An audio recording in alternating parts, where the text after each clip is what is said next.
Well, actually...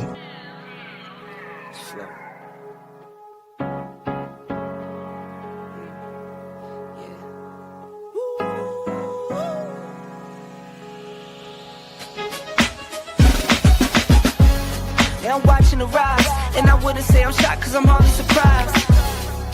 This one's for the ride, this one's for who knew I'd make it, just needed some time. This one's for my wife, could've left 1,000 times just about my side. This one's for the grind, I knew it would happen, just had the strength in my mind. It's the Travel OG, and welcome to the Black Manosphere Conclave 5.0!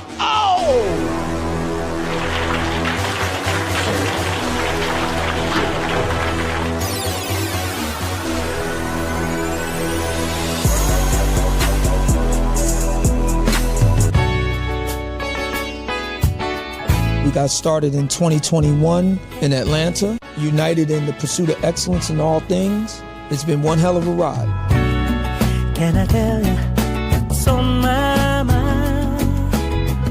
Cause I've been thinking about it for quite some time. Hey, can you give me a moment to declare my love? Can I tell you what's on my mind? We're now focusing more on opportunities for men, in particular passport bros. Guys who go abroad, they want to have a different lifestyle, they want to have a different achievement abroad. Oh yeah, there's without a doubt the narrative has changed for us greatly. I just finished speaking and having a chance to tell individuals about how to live the American dream outside of America. And I was here to help so many men when it comes to understanding what they need to do in order to relocate. With the political climate, things that are happening worldwide, guess what? Nobody's coming to save us. So it is indicative that we all bound together, tighten up like a fist, and strike a mighty blow against everything that's fighting to stop us, man. It's nothing but good, positive people, good, positive energy with one goal in mind, and that is to make money, get the hell out the Matrix, and enjoy your life. You dig? So shout out to all of y'all. Theme music. Yo, what's going on, y'all? This is your man Marcus A. Brown, and I'm here to tell y'all that I just got done with my first consultation with the brother Andre of Love Crossing Borders. I just wanted to give him his praises. I need y'all to do two things if you haven't already. If you haven't, subscribe to his YouTube channel, Love Crossing Borders. Also, if you are going to Colombia, if you're thinking of going anywhere, traveling internationally, please consider booking a consultation with the OG Andre of Love Crossing Borders. You will not be disappointed. And y'all, get in tune with him if you haven't already. Tell him MAB sent you. Peace. Where are all the black men? And I'm not talking about the scammers, the drug dealers, the robbers, and the crooks. Well, actually... Well, actually, they're here with Andre and Andre's Love Crossing Borders. Shout out to all you guys and ladies that dare to tread this channel. 2025. Congratulations to President Trump and all that he's been able to accomplish for the MAGA and for the Republican Party. But what about the rest of us? I'll say this again. Congratulations to President Donald Trump, Donald John, that is. Congratulations, Donald John, for looking out for the Republican Party, corporations, and even the MAGA following. But the question remains, what about the rest of us? It seems to be that Americans are asking that question in record numbers. What about the rest of us? And now they're actually giving their own answer. In 2025, over 180,000 Americans decided to leave America and never come back. Now, you know, I've been gone for almost a decade, and I saw this coming when I left almost a decade ago. But for many individuals, the numbers are going to continue to increase. This past year was the first year in U.S. history that America has had more Americans leaving the country, or actually leaving the country, than actually coming into the country. Nobody wants to come to America for a sporting event, for a job, for opportunity. Nobody. And it's not just because of ICE. Inflation, violence in the streets.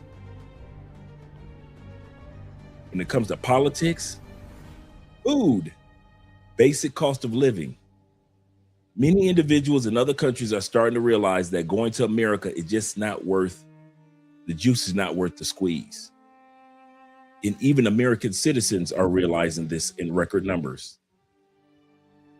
The last time that we had this many Americans leave the United States was after World War II and during the era of the Great Depression, actually, where individuals just couldn't find jobs in the United States and they decided to leave and go to other countries. And now in 2025 and 2026, those numbers are being shattered because Americans are fed up and they want to live the American dream, but they realize you just can't do it in America. So we're going to look at tonight's episode, why are America's leaving, and why are Americans leaving and never coming back? We're going to look at tonight on Love Crossing Borders.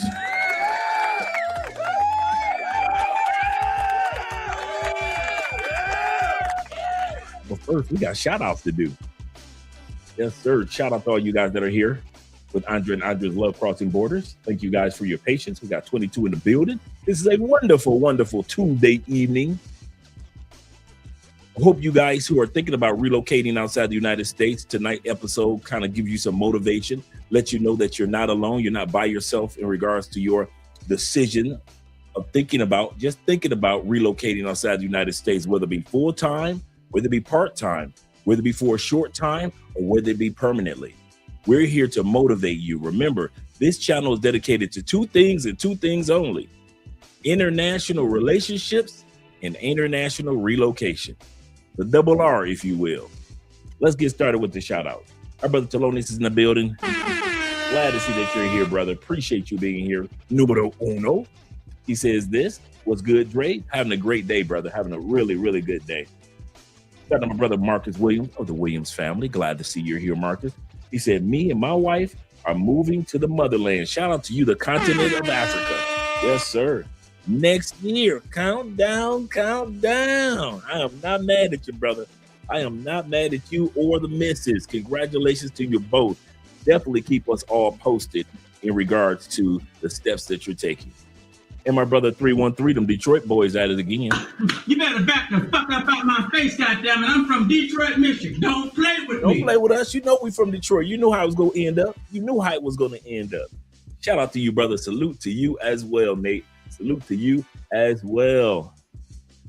He said, all here today. Happy vibe. Tuesday to all. Yes, sir. It's going to be a good one, man.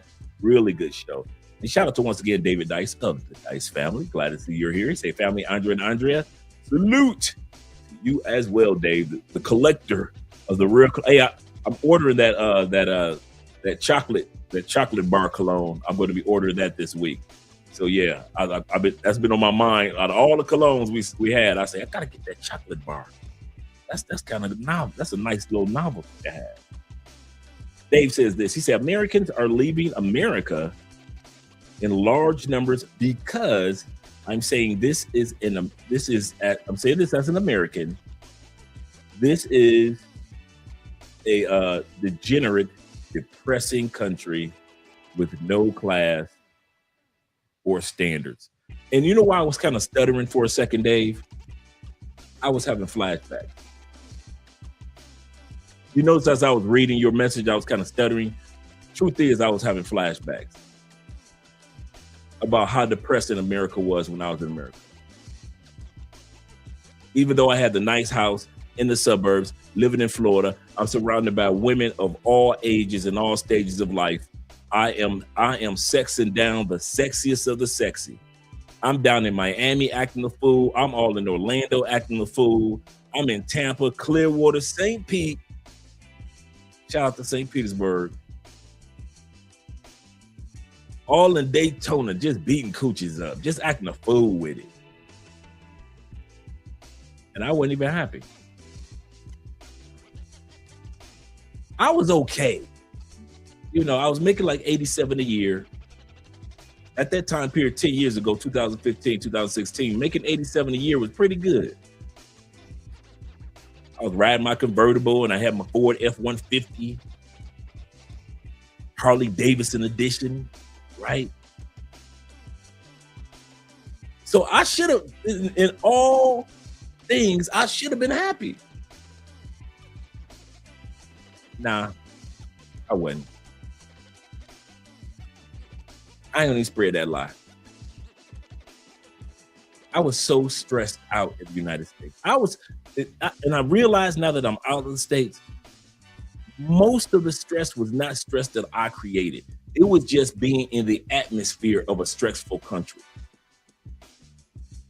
It was just, I was picking up stressful energy from other people's stresses. I'm stressing on your stresses. You stressing on my stresses. Sometimes we all stressing at work, we stressing. We get home, we stressing. We stressing about food prices in the grocery store. So all of our energy is in that one grocery store. We stressing about how these prices are going up. We stressing about sending kids to school because you know if they ain't gonna make it out of school or not, because some food and shot up to school. We all just stressing. You stressing off of my stress. I'm stressing off of yours. I might have a day, ain't nothing going wrong. I'm gonna say this again. I know this about my life in the United States. I was having days where nothing went wrong, and I am stressed the heck out. I'm literally living off of whatever's stressing you out. You're having a good day. And you're wondering, why am I having a good day, but I'm still stressed or depressed or tense? Because you stressing off of my stress. What's got me stressed out? Man, I left the United States, man. First thing that left me like a bad relationship. Stressing. Does life happen outside the United States? Ask anybody that lives outside the United States and they will tell you, life gonna keep lifing. Life gonna keep lifing. But it doesn't have to be stressful.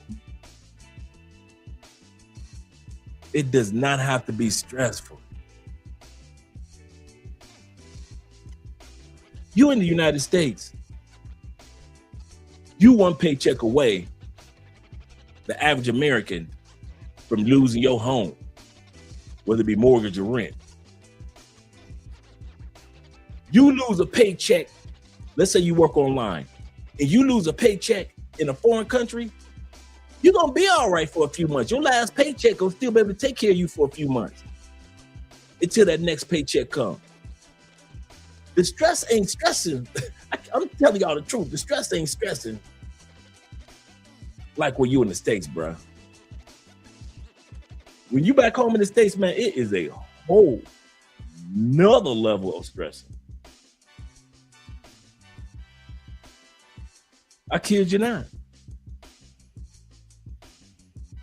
So, hey, this particular live stream is not to let you think that you can't accomplish something. This live stream that I do, and we're going to be doing throughout the week about those that relocated outside the United States, this is to encourage you, to let you know, hey, your time is coming and it's coming soon. What you're dreaming about and what you're desiring is not foolish. The desire to want to leave and live in a different country and live your days out in peace, that's not foolish. That's why I keep doing these live streams about America, about Canada, about Australia, about UK, about the West, in other words, to let you guys know, if you do not want to live in the West, there are other options waiting for you. Because I'm going to say this before we go on with the shout outs. If you wait on the United States or Canada to let you know about all the other benefits that you can get in other countries, you will never make it out. America is never going to tell you about the medical benefits that you get in Portugal, Spain, Thailand. They will never tell you about the Philippines, all the benefits you get. They will never tell you about the cost of living in Kenya, South Africa, Morocco. They'll never tell you about that. They will never tell you get a bang for your buck in Colombia, Brazil, Mexico, Costa Rica, Panama. They are not going to share that information. So you can forget about waiting for America to tell you that there are other options out there that you can get a better bang for your buck. They will never tell you that your kids can go to school in Germany and go all the way through college for free. They ain't going to tell you about that in Germany, in Norway, in Poland. They gonna tell you that your kids can get some of the best education and a great cost of living in China. What? Bali? Mongolia? They are gonna tell you that. They are not gonna tell you those things. So you might as well stop waiting for the United States, for Donald John to hold a press conference and give y'all the truth about other countries. It ain't gonna happen. And the other thing we're gonna talk about that's not gonna happen, they are not gonna tell you how unsafe the United States officially is as of 2025-26. We're gonna look at that tonight. You guys are gonna be amazed. Out of 165, 163 countries that are ranked as the most peaceful, safest countries to walk on and have children and go to work and come home and go to the grocery store and go to concerts and go to the movies. What countries are the safest countries to do that? Yeah, wait till y'all see where America ranks. Y'all ain't gonna be talking about Colombia too much. Y'all ain't gonna be putting Colombia down too much. Once y'all see where America ranks when it comes to some of the safest countries. Let me get to the super chat real quick because my brother David Dice is saying this, showing love. He said, Dre, he said, when I booked that consultation with you, he said, I'm gonna have many questions, but the biggest one is how I'm going to convince my parents you aren't. You aren't. You see, I didn't even go the rest of to leave. You aren't. The way you're going to convince them is them seeing you. I kid you, every guy that has their mom has come down here to Columbia, I've met mothers, grandmothers, aunties, I've met them all. You know the number one way that they got convinced?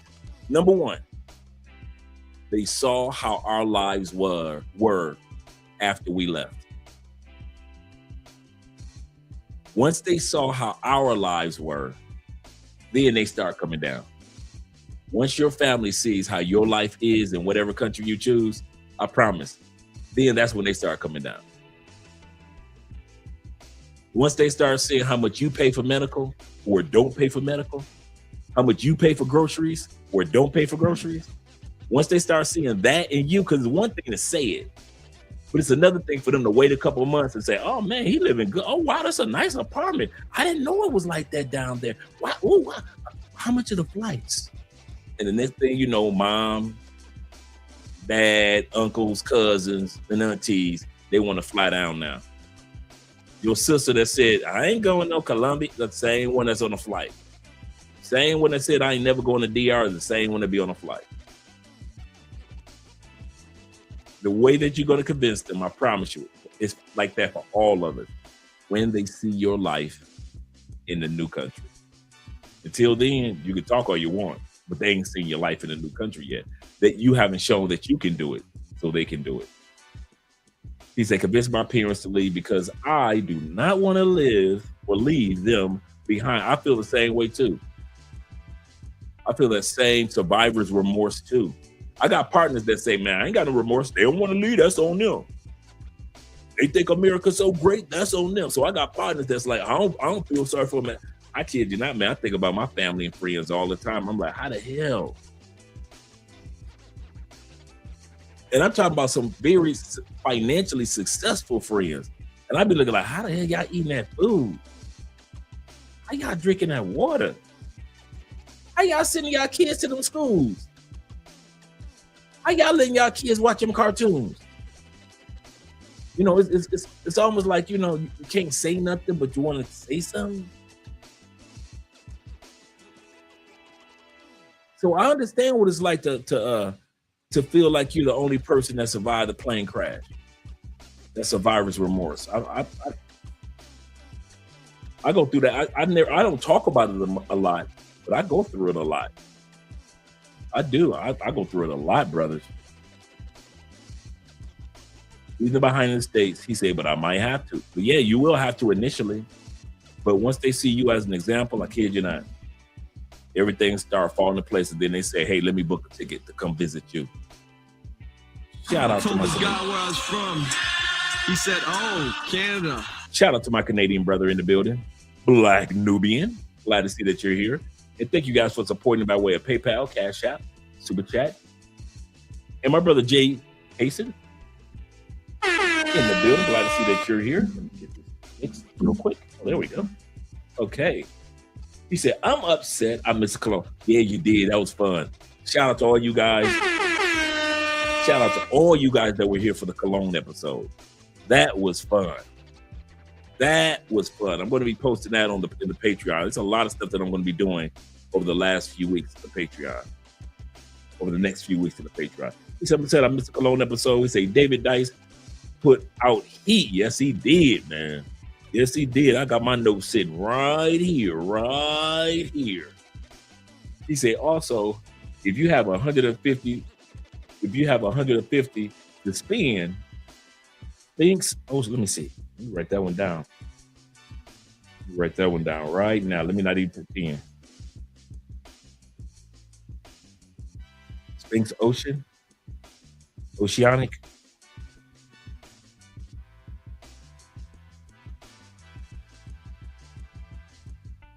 Oh, Oceanic Symphony. Okay.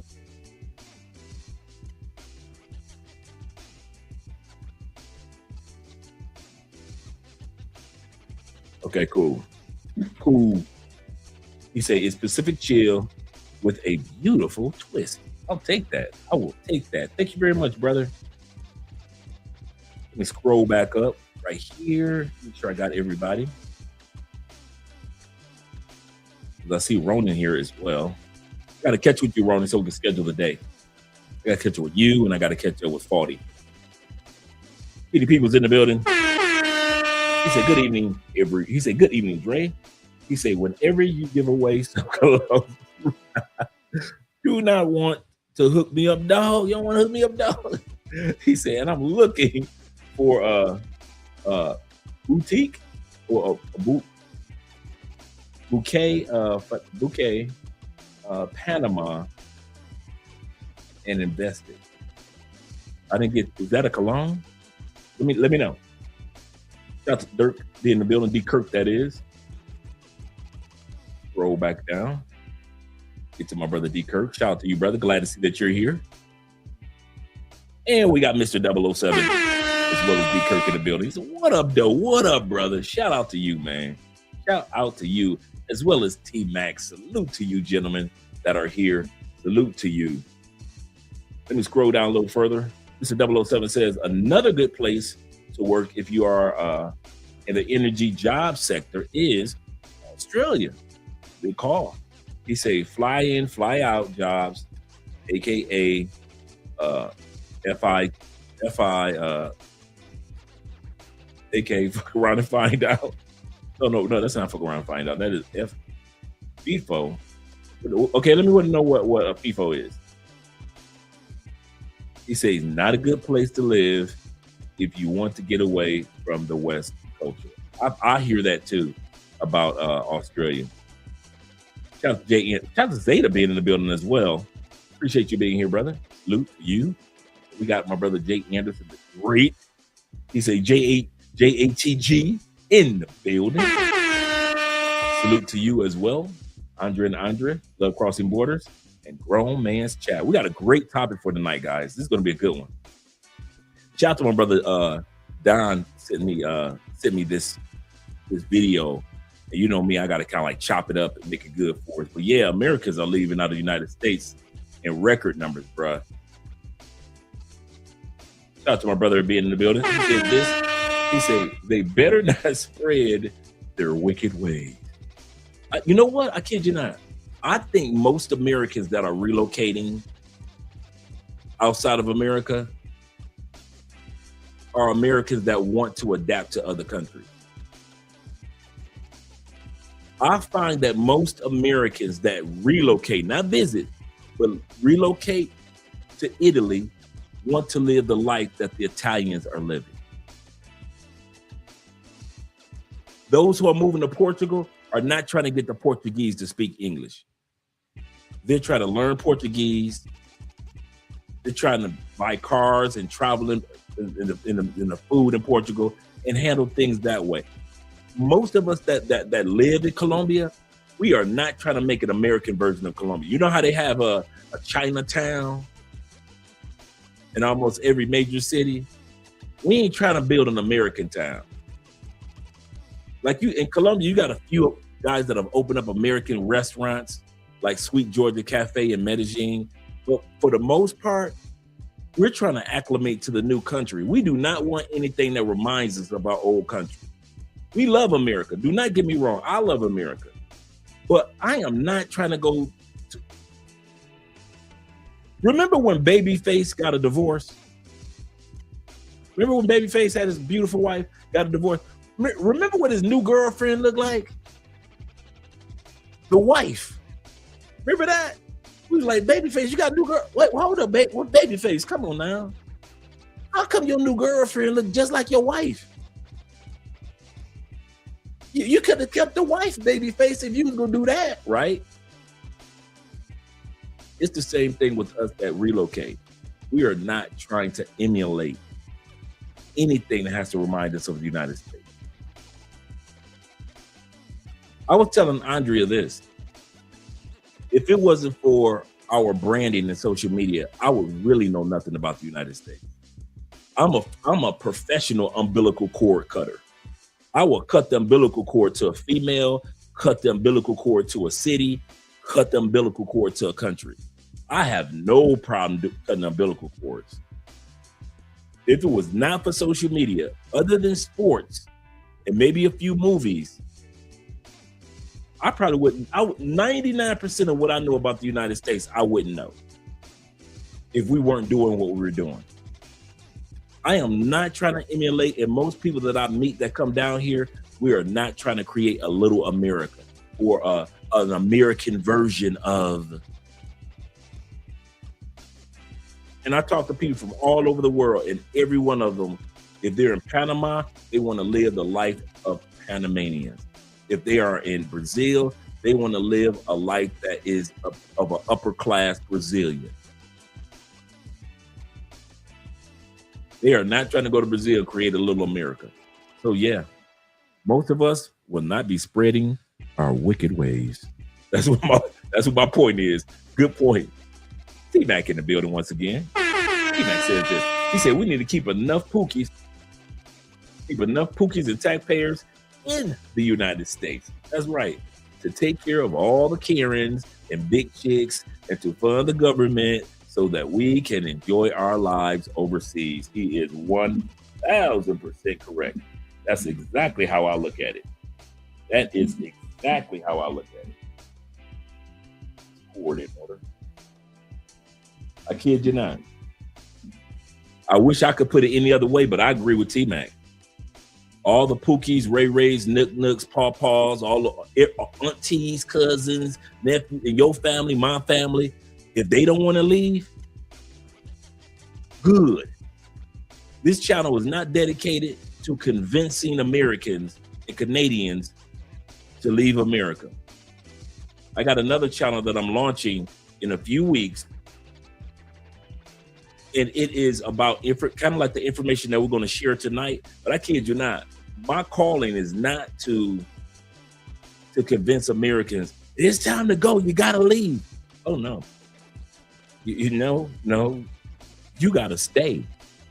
I need you to stay right there. I need you to stay right there, spend your money, keep the US dollar strong for me, pay your taxes for me so I can get all these wonderful tax breaks. T-Mac can get these tax breaks. continue to vote the way you do for me. We get so many benefits for living outside the United States, man, that you think I want everybody out here? Hell no. I'm not one of the people that be like, yeah, all black people should leave the United States. No, you shouldn't. Keep your asses right there. Don't you leave. Y'all got to go to work in the morning. Get your ass to work tomorrow. Shout out to Ronan Travelers in the building. Ronan says this. He says, salute, Love Crossing Borders. Salute to you as well, Ronan. He says this. He said, good morning from the Philippines. Drinking cafe, enjoying the coffee. He say, and starting my day here listening. Shout out to you, brother. Shout out to you. And I know what we're going to watch tonight, Ronan can definitely attest to. Let me scroll down a little further. Make sure I got everybody. I know I got Zeta. I got Ronan again. Ronan right there. LJV, Southern Vegan. Doing all right. And we got Tori Brown. Yes, we're ready for tonight's episode now. He says, been a while. Hello, my friends. I'm glad to see you here, Tori. I really am, man. That's why I'm like, hey, we're about to have a good show. We got Tori in the building. And we got the African Wolf in the building. He said 2026 Exodus from the United Plantations. Yes, sir. All 50 of them. Yes, sir. Yes, sir. Black Chairman is in the building. He says, sending blessings to the fellas in the chat and to Andre. Blessings to you too, brother. Blessings to you too as well. Let me make sure I got everybody. Jay says this. He says, you're going to tell them, he said, you're going to tell them what they're doing in Atlanta and some states in the South. Nope. I'm not going to talk about all that in details. Nope. I would, dude, this episode would be 9 hours long if I talked about all the buffoonery that's taking place in the United States or because of the United States, meaning the wars.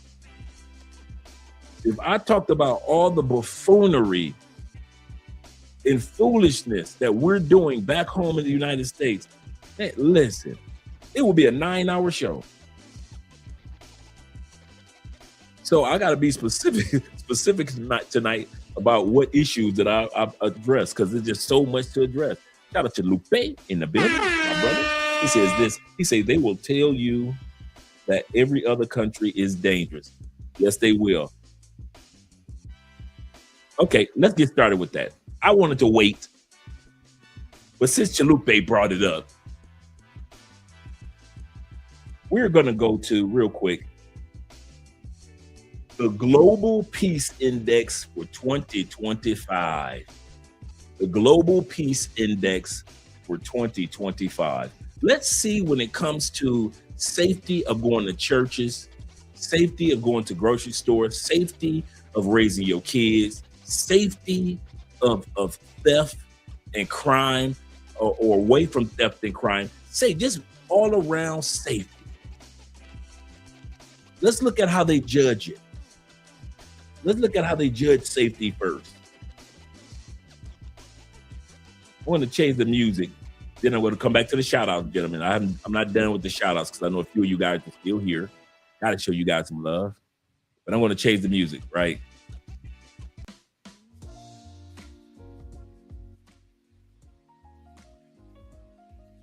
I'm going to blow this up just a little bit more. Just a little bit more. Okay. This is how the Global Peace Index that's put out every year at the end of the year. So this came out in 2026 regarding 2025. This is how they judge peace for a country.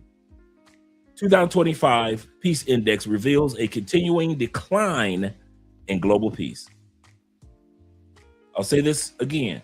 When it comes to our planet as one, we are declining in peace. This is hard to find peace just as a planet. With the key indicators that predict major conflicts that are higher than times since World War II. We have more conflicts, more wars, more internal conflicts.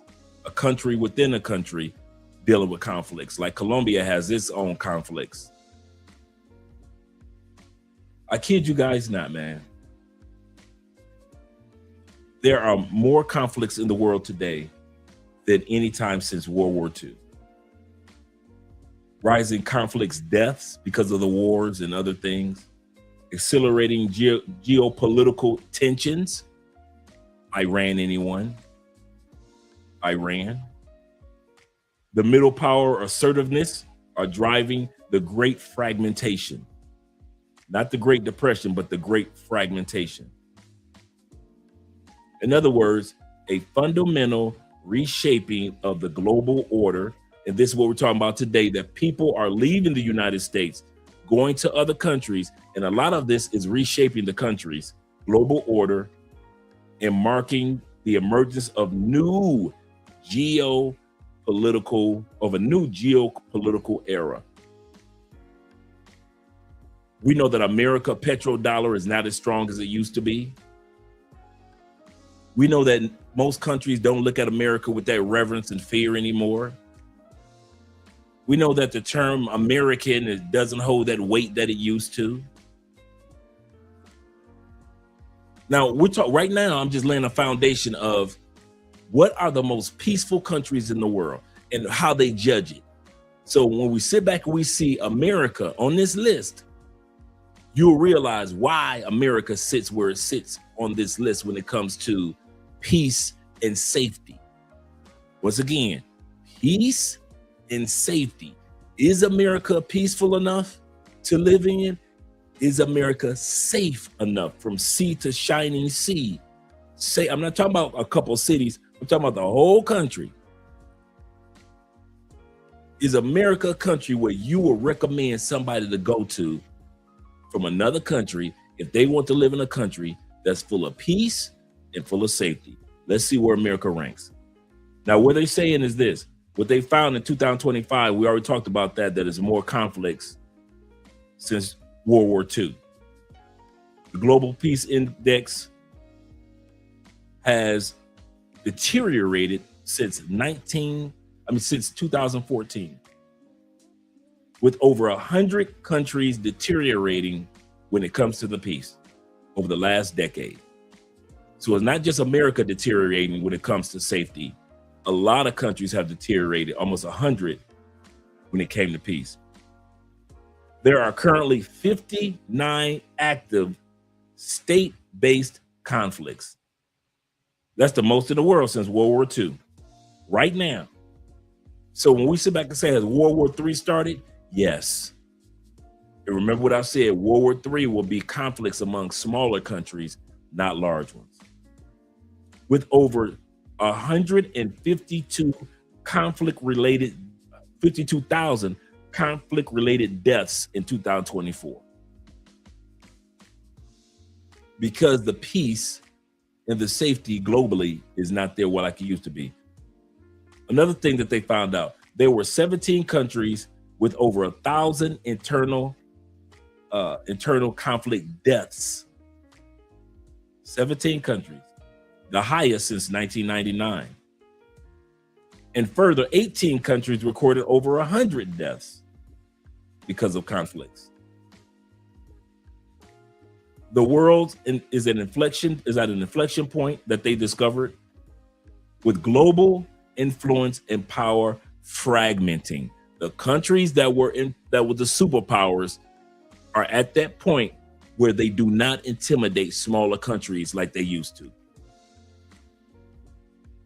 Have you guys noticed small countries aren't scared of America as much as they used to be? America has to prove itself now. But smaller countries don't care about America having this and having that. We're not going to go all the way down through everything, but the one thing I can say, in 2024, because of wars and conflicts and because of lack of peace and a lack of stability and a lack of safety, it cost us as humans almost $20 trillion in 2024 because of wars and the lack of peace in our cities, in our communities, whether it be mass shootings, whether it be police brutality, whether it be wars, whether it be conflicts. All of this just in 1 year globally cost all of us almost $20 trillion. That's 11% of our global GDP. With the military expenditure alone, just how much we spend globally in military in 1 year,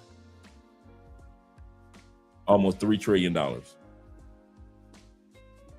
Almost $3 trillion just to fight each other, just to cause fear with each other, just to be afraid of each other.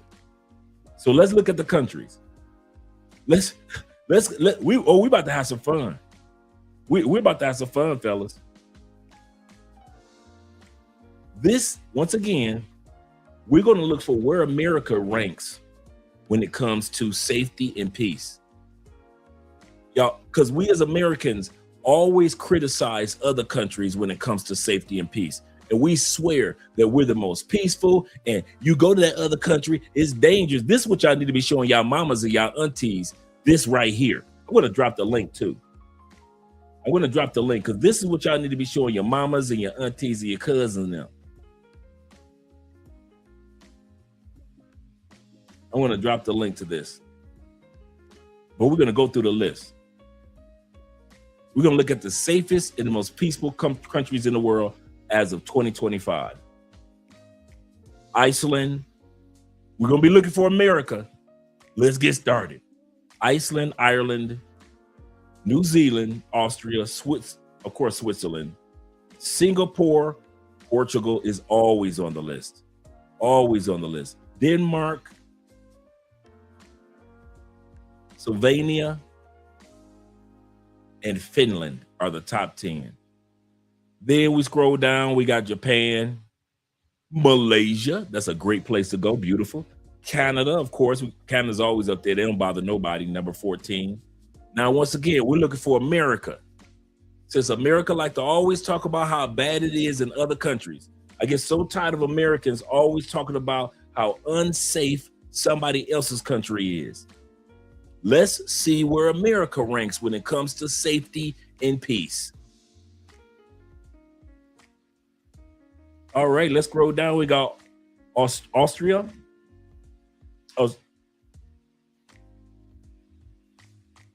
This is not Australia. Is right here. Croatia. Germany is number 20. So if you want some safety and peace, let's scroll down. We got Spain. I'm not going to read them all. We're looking for America. We got Qatar. Ranks number 27. So far, we haven't seen any country from South America. UK. America can say all they want about UK, but when it comes to safety and peace, even though UK has been known to be a little dangerous with its crime, it still ranks number 30. Kuwait. Come on, we haven't seen the United States yet. Let me scroll back up. Oh, I made a mistake. I hit something. There we go. That was my fault, gentlemen. Let me scroll back up. Kuwait is higher than the United States. Spain is 25. Qatar is 27. UK, all of UK, which would be Switzerland, Ireland, Wales, Scotland. They rank number 30 when it comes to safety. Kuwait, that Kuwait is ranked safer than the United States. Norway, Italy. Let's scroll down. Poland, Mongolia, number 37. We still haven't seen one from South America yet. Vietnam ranks number 38 as one of the safest, most peaceful countries in the world to raise your family. South Korea. Greece. Let's just scroll. I'm just scrolling. Oh, here we go. Finally. Argentina. Uruguay. Laos is number 47. So we got almost back-to-back South America. I'm still waiting. Wait a minute. We have 50 countries already, right? We still haven't seen the United States as one of the safest, most peaceful countries for a person to raise their family. Where are you, United States? Oh, we already knew Colombia was going to be low on the list, so we ain't tripping on Colombia, right? America can't be near Colombia, can it? America got to be safer than Colombia, right? Let's see. This is the list that came out in 2025. Y'all see it right here, 2025. We got the UAE at number 52. We got Costa Rica at 54. Armenia. We got Africa on here now. A couple of African places. Gambia is on here. So we got we got Madagascar down here. We got Ghana down here. Ghana is safer than the United States, more peaceful than the United States. Chile, if you will, Chile is more safer than the United States. Where are you, United States?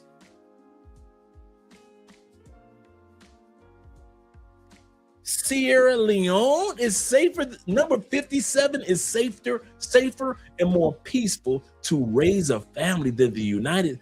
Sierra Leone, that one, we talking about blood diamonds. We talking about blood diamonds, Sierra Leone. Diamonds are forever, forever. Zambia, where are you, United States? Zambia, number 64. This is the Peace and Safety Index list that they come out with every year. This is the one for 2025 because 2020, and you can go through all the years. I'm gonna drop the link. You can go through all the years and show your family members all the way back to 2020, 19, so all these years, all the way down, all the years. We're at 67. Cyprus at 68. Senegal is safer than the United States. Come on, United States, what are you doing? Jordan is safer than the United States. France, no, now I'm surprised that France being so low. 74. Paraguay, 75. There you go again, South America. Where? Nepal?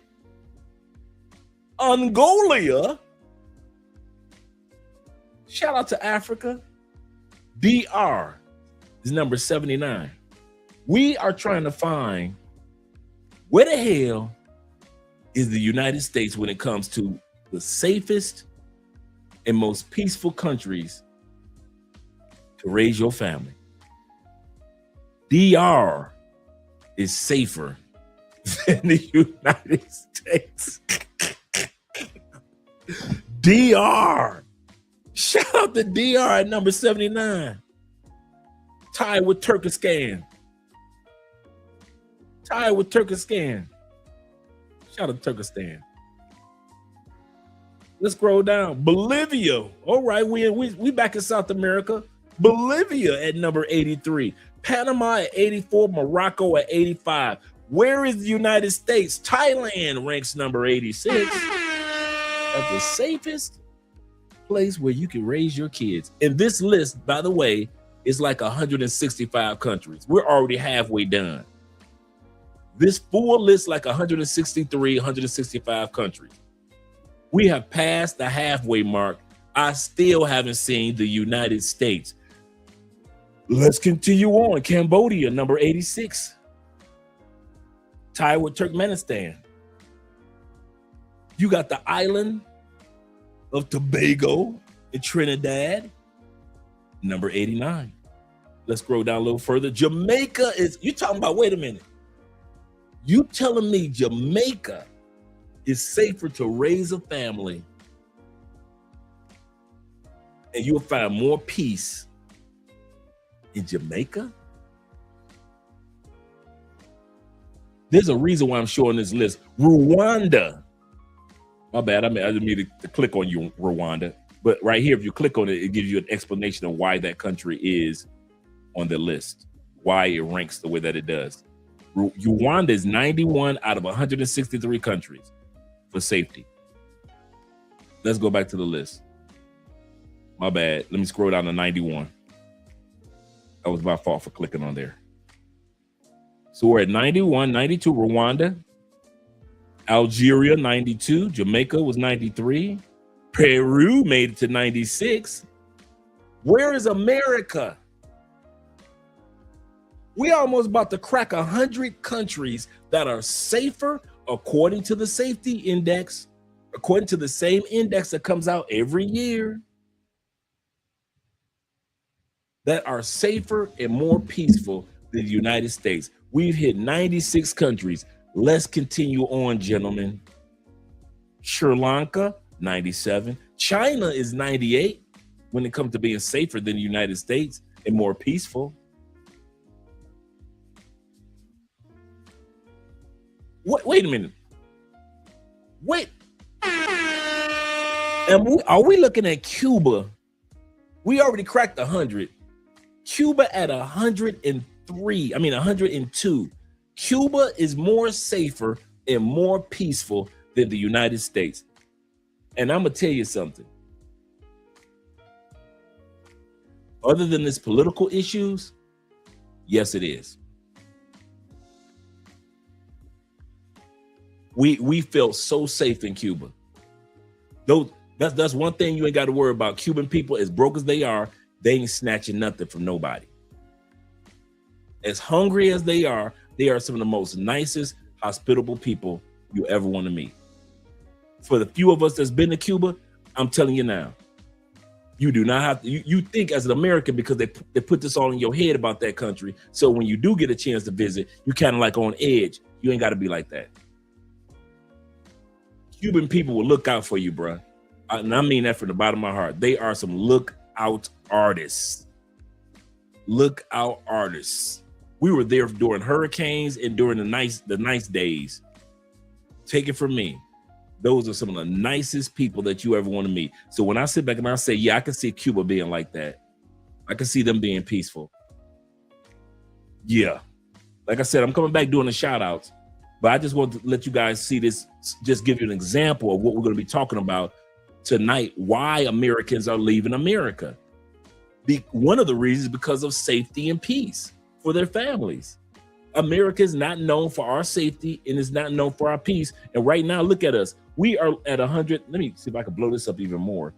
We are at 105 countries. Philippines made it. I don't know why I keep clicking on that. Philippines made it to be 105 of 163 countries when it comes to safety. Philippines made it. Let me scroll back down to that 105 because we're looking for America. We are past 100. Now we're looking at 105 right now. Let me blow this up a little further. See if I can blow it up, make it bigger. There we go. Even bigger. Let's scroll down even more. Uganda is more safer than the United States. I have not seen the United States yet. Have you guys seen the United States? I have not seen the United States yet. When it comes to peace and safety to raise your family. When it comes to peace and safety to raise your family. We like to brag about our country so much. We ain't even known for peace, and we ain't known for safety. Zimbabwe, number 114. 115, India.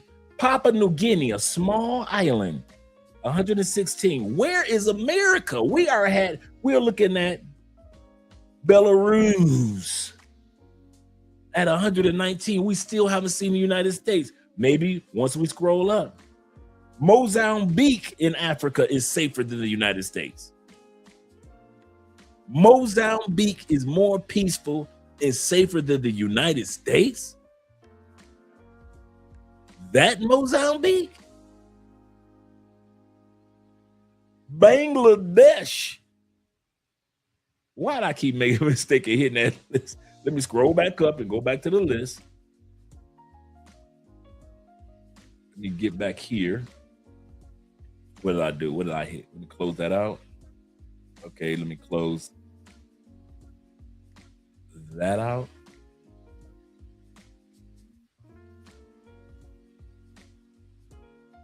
I'm gonna have to shrink this one. That was my fault, gentlemen. That was my fault. Let me shrink this back down and close this out right here. And now scroll back down. That was my fault. We are at 120. We were at 121 countries that we already looked at. America is not on the list for safest and most peaceful countries in the world. So let's continue on. Okay, here we go. We're at 124. Oh, there we go.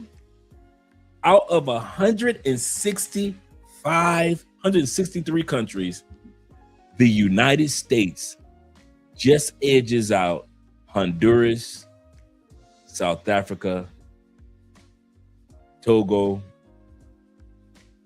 Kenya, United States. Don't tell me or ask me why Americans are leaving America and are never coming back. I know why.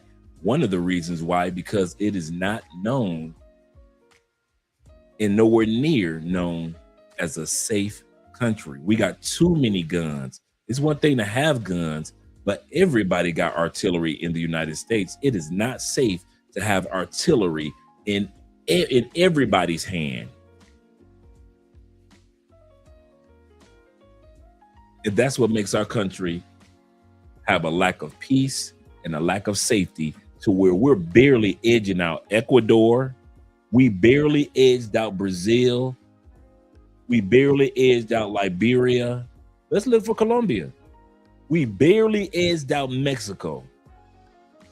Cameroon. We barely edged out Ethiopia, Venezuela, Mexico, and Haiti. Haiti's at number 141. America is at 120, at 128. We barely edged out. So when we talk about we're more safer than Haiti, are we? We're more safer than Colombia, are we? Are we that much more safer than Ecuador, Brazil? Are we?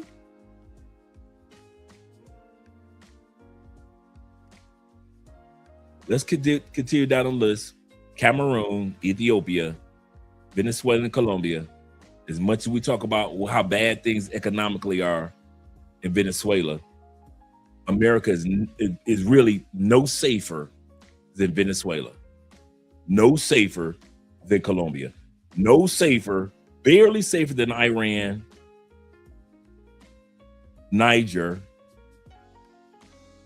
Pakistan, and so forth. Iraq, Nigeria, North Korea. Let's scroll down to the bottom of the list. Let's see. South Sudan. Countries that you kind of knew that was down here because of conflict. Sudan, Congo, Ukraine, and the last but not least, most unsafest and lack of peace country is Russia, according to the Global Index. This is not an American survey. They've been doing this survey for years. This is a global index, and America ranks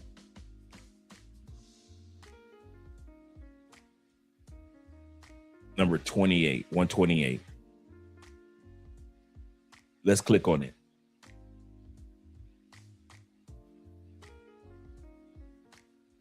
Because of death of global conflicts, and several reasons that you guys can look this up. How much we spend on wars and so forth. Our conflict with China and Taiwan. We're always in somebody else's business. So we got issues that we're dealing with ourselves. And you can read all this about what's going on and why America ranks the way that it does.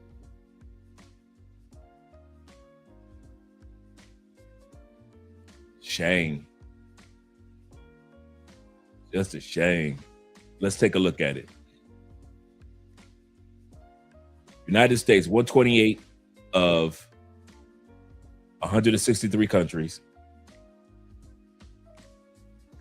Crime, perceptions of criminality, almost 3 out of 5.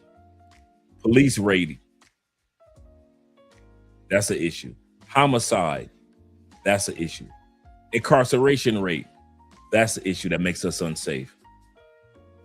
Small arms, artillery, that's what makes us unsafe. Internal conflicts, whether it be gangs, whether it be politicians, or what have you, that's what makes us violence. That's what makes us violent crimes, political instability, political terror scale. That is high. 3 is high. Imported weapons, terrorism impact, death from internal conflicts. That's not too high. We don't have too many internal conflicts other than, like I said, a few. The military expenditures, how much we spend on our military. Armed service personnel rate, and so forth. Another thing, nuclear weaponry makes us extremely unsafe. Weapons that are being exported to other countries makes us extremely unsafe. You would think it was the immigrants and the refugees, wouldn't you? You would think the way that they sell it to us is the immigrants and the refugees that make America unsafe. Actually, we only get a rating of 1 when it comes to refugees and the immigrants. We get a rating of 1. It is not the refugees and the immigrants that make America one of the most unsafest, unpeaceful countries in the world. But you let us Americans say it without doing any homework. You would think it was the immigrants. Let the average American right now, you ask them what makes America unsafe. It's the immigrants.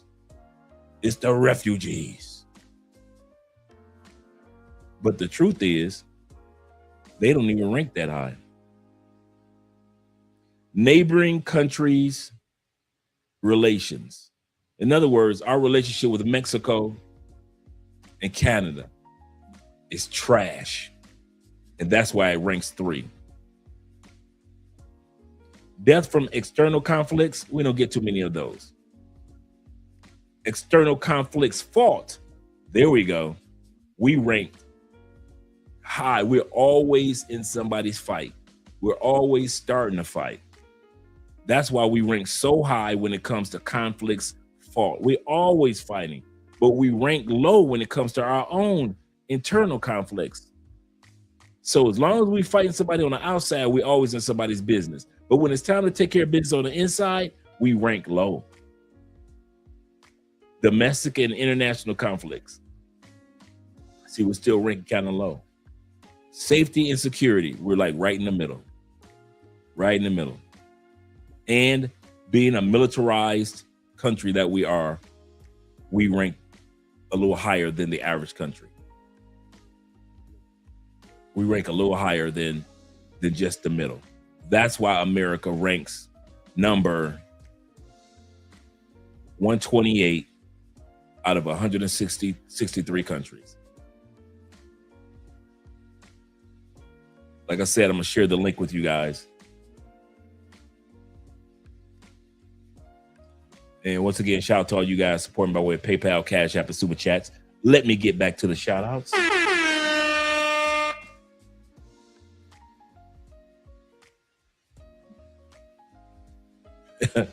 Jay says, I'm upset. He said, I've read that one already. Let's go down here. Let's see what T-Mac has to say.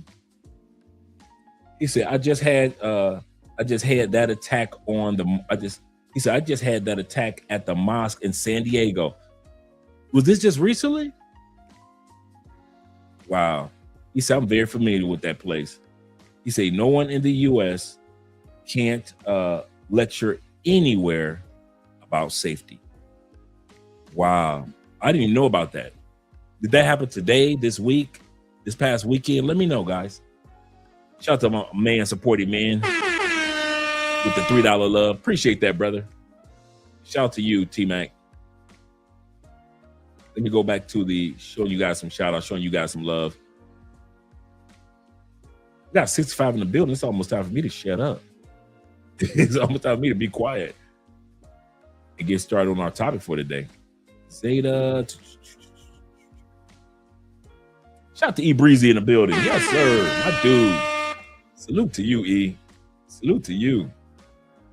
And Bobby's greetings to you, kind sir. Glad to see that you're here as well. Let me scroll down, make sure I got everybody. Black Nubian, once again. He said, I stopped trying to explain to people why I will never. He said, why I will be leaving. I kid you not, the only way you can explain to people is when they're watching your life in another country. That's the only way that we as Americans get it. I'm gonna tell y'all some of the truth. That's the only way I got it. When I was traveling, I was visiting other countries on vacation. That's different from you guys that are living in other countries. When I first started traveling, I was not looking at content creators that were living in other countries. I wanted to know where the party was and this, that. So I want to know what's popping in other countries. So I'm not being serious about the countries, not really, because I'm just visiting, right? But once I got serious, I started looking for content creators that were living in that country, and I want to look at how their lives were. And that's what encouraged me.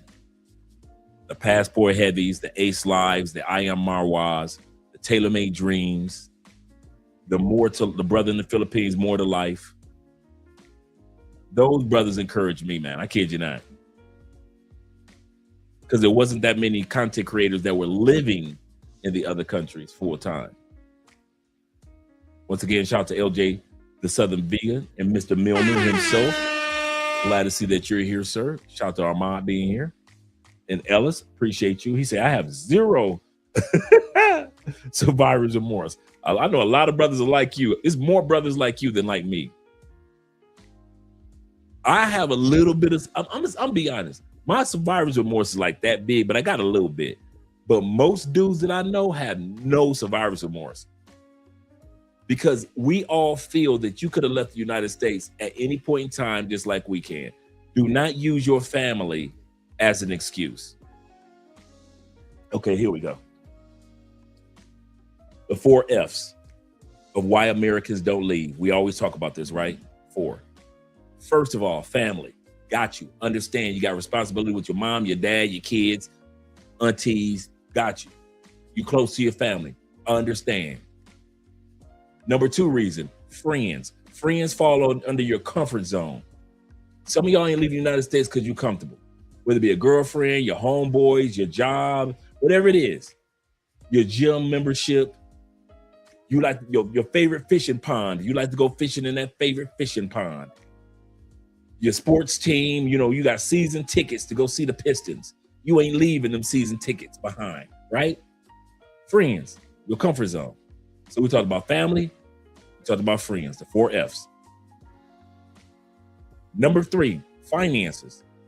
Right now, you get up in the morning, you go to work to a brick and mortar location. You don't work online. Or you got investments. You're trying to build your finances.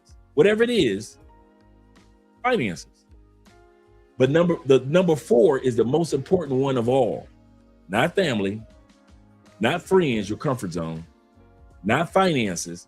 The number 1 reason why people do not leave the United States is fear. The word fear is broken down in the dictionary as concerns and worries.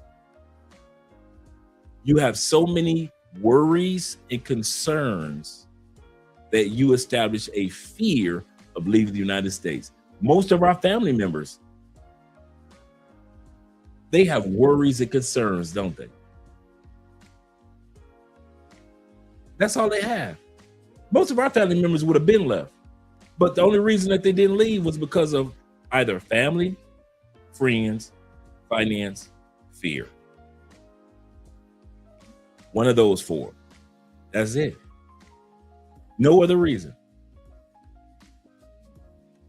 So those who haven't left among us doesn't mean that you might not leave in 5, like I always say, 5 months, 5 years, or in 15 years. That's why I'm here to encourage you guys. If you are leaving within 15 years, still feel encouraged to go visit countries so you can say, okay, I visited enough countries in the last 15 years. Now I know which one I want to live in. Don't wait until your kids get like 2 years before they turn 19 or 20, then start traveling. No, start traveling now to visit countries so you'll be able to decide on which one that truly catches your interest. That's what you want to do. And when it comes to your finances, you might be like, hey, Dre, I ain't got money like that right now. Cool. You're in no rush. You're doing it just right. Don't rush it. But just because you don't have money right now to do it, don't throw that dream away. There's a time and a season for everything under the sun. My brother says this. Shout out to my brother YLS. He says this. He said, YLE. He says this. He said, Dre, try by Mr. Sam. Okay, cool.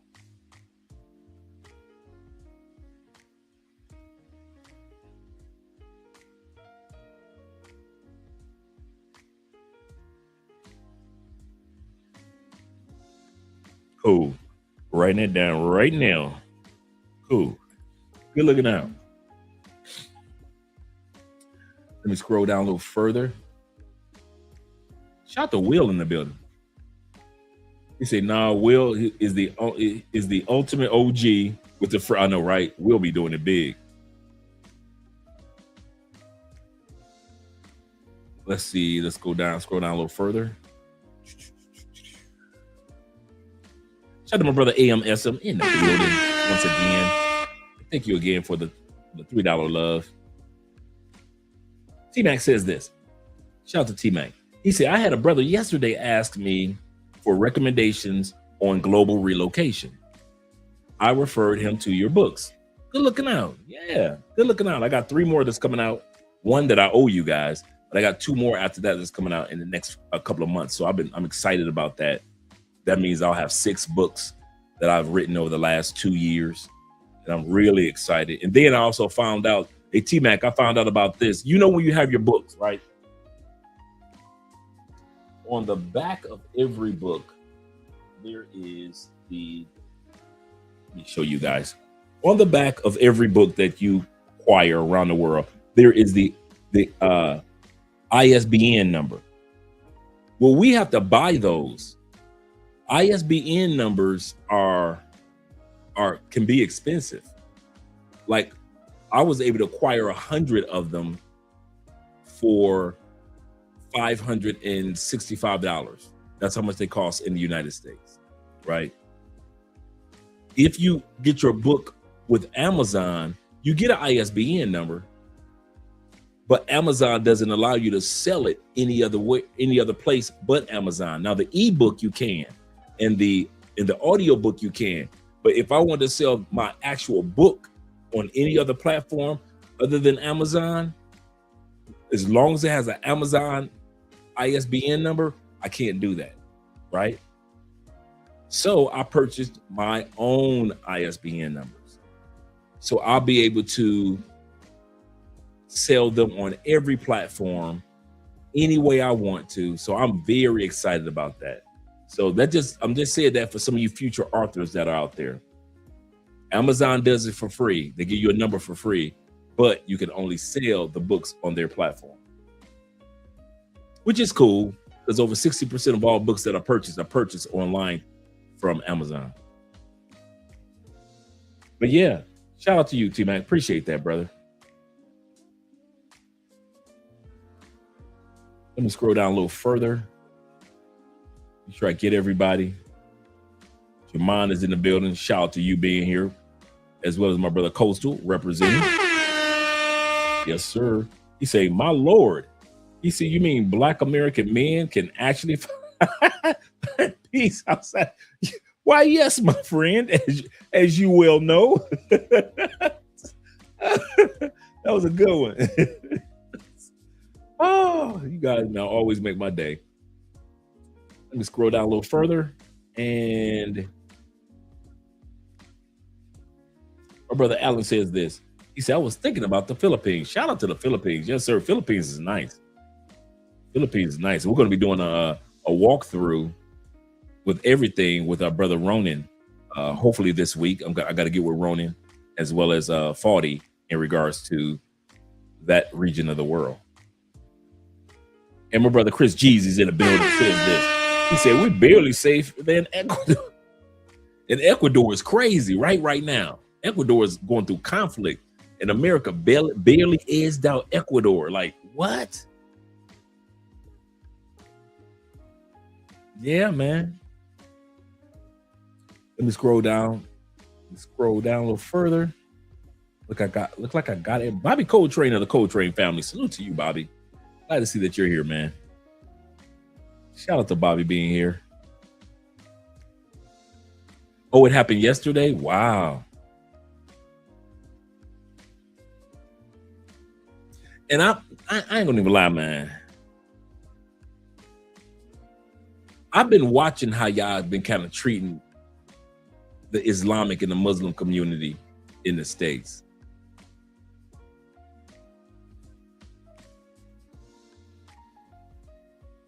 You know what? I might feel a little bit like my brother. I might take that buyer's remorse back. I might not have any buyer's remorse.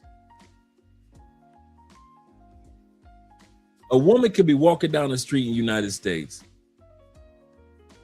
with her hair garment on, ain't bothered nobody.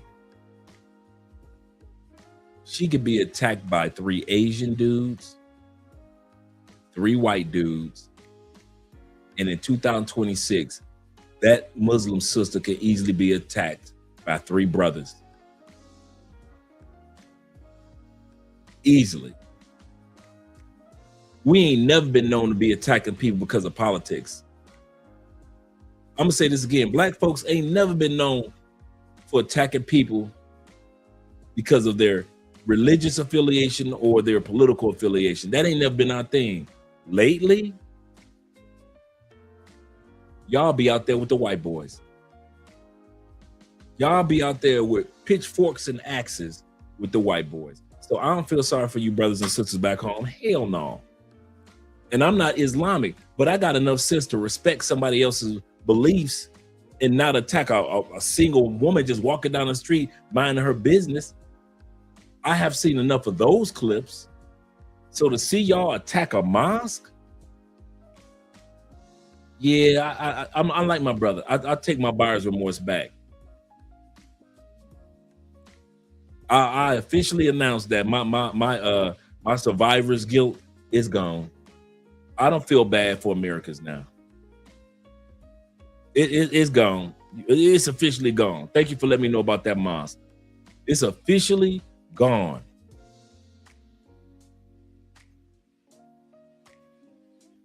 Because that's one of the things that makes America dangerous. You can't be free anymore.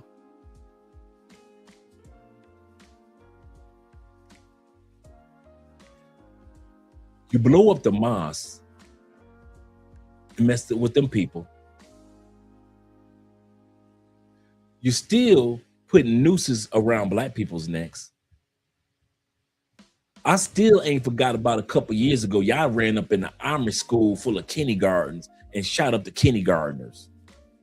Y'all thought I forgot about that, Americans. Y'all ran up in a Amish school and deleted the shorties in kindergarten.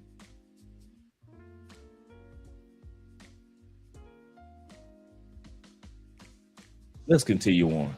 Yeah, my survivor's guilt and remorse, that's gone. Shout out to my brother Sean in the building. Make sure you guys drop the link to your channel, Sean. The Upshaw. Make sure you guys subscribe and support the channel. TCGU. This Could Get Ugly podcast. Great up and coming channel. So make sure you drop the link so we can support you, Sean. D. Kirk says this. He said, I'm one of them, Dre. He said, I have no remorse. I'm with you guys now. I kid you not. He said 127 is safer than the United States. Yes, my friend. See, if I would have just said it, y'all wouldn't have believed me. So I pulled the list out, the index out. I was like, whoa. Well, the Pistons are out. You know what? I'm still proud of them. I'm proud of them. I would have been surprised if they, as a young team, would have made it this far.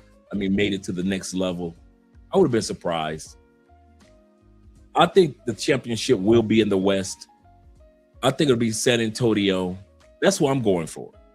I'm going for San Antonio. I've always been a Pistons / in the West. My favorite team has always been San Antonio. All the way back to my David Robinson coming out of college days. So I've always been a San Antonio fan if the Pistons didn't make it. So I've always, in one way or another, got a chance to enjoy championships. So that's me, San Antonio. Yes, sir. Kenny People says this. He said, I meant to say, he said, I'm invested in the property in, in Panama. Okay, cool. He said, for a retirement visa for a veteran like myself. Okay. Shout out to you for that one. I kind of figured you would have some season tickets, T-Mac. I would figure you would have season tickets. He said, I'm still moved to Colombia. He said, I scheduled my visit so I can attend the major events for sale and sell my seats. You do know that for all you guys in Brazil, the NFL is supposed to be playing again in Brazil this year. I know the Ravens, I forget who else is playing. The Ravens and somebody else are playing this year for the NFL game in Brazil this year. They had one last year. Shout out to Crypto Dragon Emperor. He said, excellent evening to all. It's 7. I mean, I ain't got enough time to give a shout out to all you guys. I just realized that. It's 73 in the building. My bad, gentlemen. My bad. And shout out to DJ being in the building. I'm just reading off everything. He said, I think that us military dudes have the least fear. I can agree with that. I have my luggage prepped and said it said it'll go down. He said any day now. He said he ready. Yes, sir. And shout out to the official one in the building, Kobe. He said just tuning in. Good evening, fellas. Yes, sir. And Don A.K. Don the JP, who's the one that turned me on to this episode. And shout out to D-Mate 1. Well, I ain't seen you in a while, D-Mate. Shout out to you, brother. Glad to see that you're here. Glad to see that you're here, man. D-Mate says this. Shout out to Andre. Shout out to you, Dre. Shout out to you, D-Mate. Appreciate you being here, brother. Let me make sure I got everyone. Looks like I did.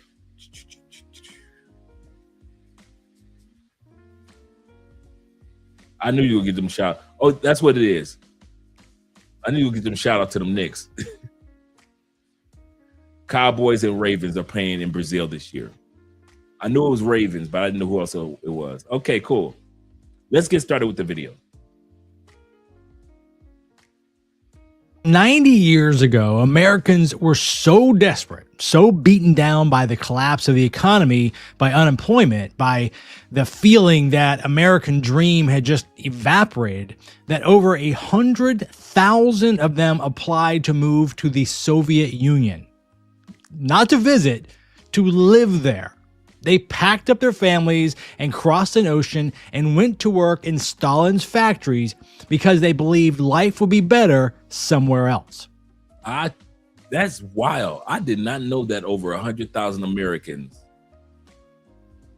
left the United States during the Great Depression to live in Russia. Wow, I thought I never see the day when someone actually decides to move to Russia. Do I understand correctly that you decide to move from a budding police state to a very established police state? Do not worry, my American pie, you will be accepted. But first you will be studied. Not in a hostile way, but more in a way you came here voluntarily. way, because right now Russia is complicated. Politically, economically, internationally, very much. So when people hear that you moved there from America, there will be a pause and then a question. Why? It is just a genuinely confused curiosity. Many Russians assume that the West is easier, richer, freer. Whether this perception is accurate or not, it's another conversation. But it exists. So someone choosing to move into Russia now, that requires aura, my friend. I actually recommend watching Laura Pickens. She's an American living in Russia, and she describes her experience in a genuinely very interesting way. But if you go to Russia and you say you're American, don't be surprised if you get raised eyebrows, and then long kitchen conversations, philosophical debates, and at least one taxi driver will give you a geopolitical analysis for free. You know, curiosity turns into warmth pretty fast, but you also need to understand what you're walking into. Russia has always been bureaucratically very heavy, and even more so right now. It is very politically tense, and it is under sanctions. So, and remember this, of the 163 countries we looked at, Russia was ranked as the most unsafe and unpeaceful country in the world. Banking is tricky, international travel is complicated, propaganda and limited information is everywhere. This is not a neutral time. So research visas, research your contract, get exit plans, learn about healthcare, money transfer and the legal realities. Socially though, Russians love a story, and an American who moved here during war is definitely a story. You will be asked questions. And if someone eventually says, "No, ладно, he's strange, but he's ours now," congratulations, you made it.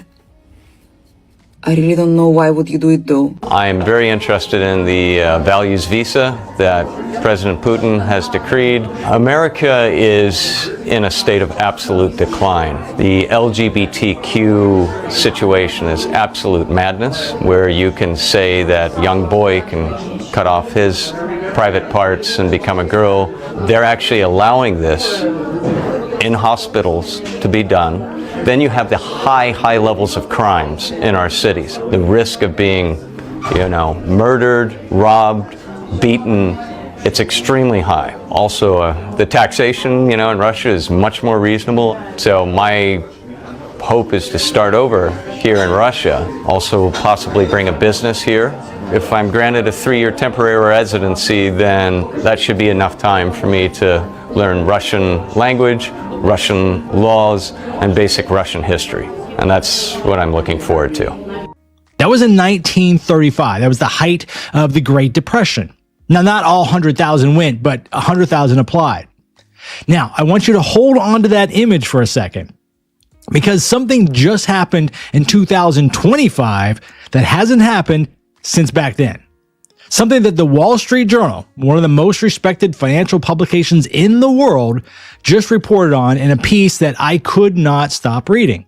More people left the United States last year than moved into it. So this is me at the Secretary of State office in the United States. I am getting my documents authenticated so that I never have to return here ever again. This is it.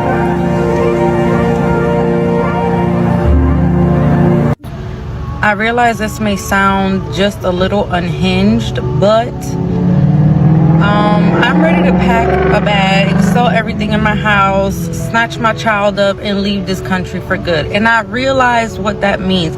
I realize it means I may never come back. I realize it means I may never see the rest of my family again. But the overwhelming sensation I have in my spirit to pack a bag, leave, and never look back is increasing to a degree that it's making me feel some kind of manic. One of the mistakes that I see a lot of Americans make when it comes to relocating, Americans, and we've been programmed to be like this, we have an either or mentality. Either we stay in the States for the rest of our lives, or we leave America for the rest of our lives. Most of us Americans don't realize you don't have to have an either or. You don't even have to start off full time. You can start off saying, I'm moving to another country for at least 1 month out of every year, 2 months out of every year, 2 weeks out of every year. I would have lived in another country, just 2 weeks flat.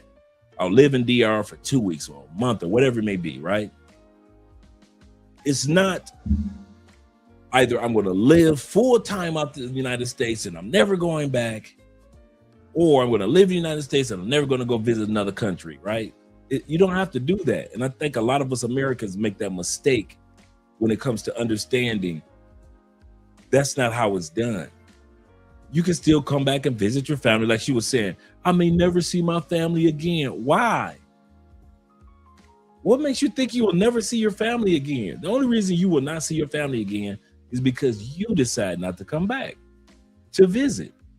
So don't get caught up in what we've been programmed to think, gentlemen, that it's either or. It's not either or.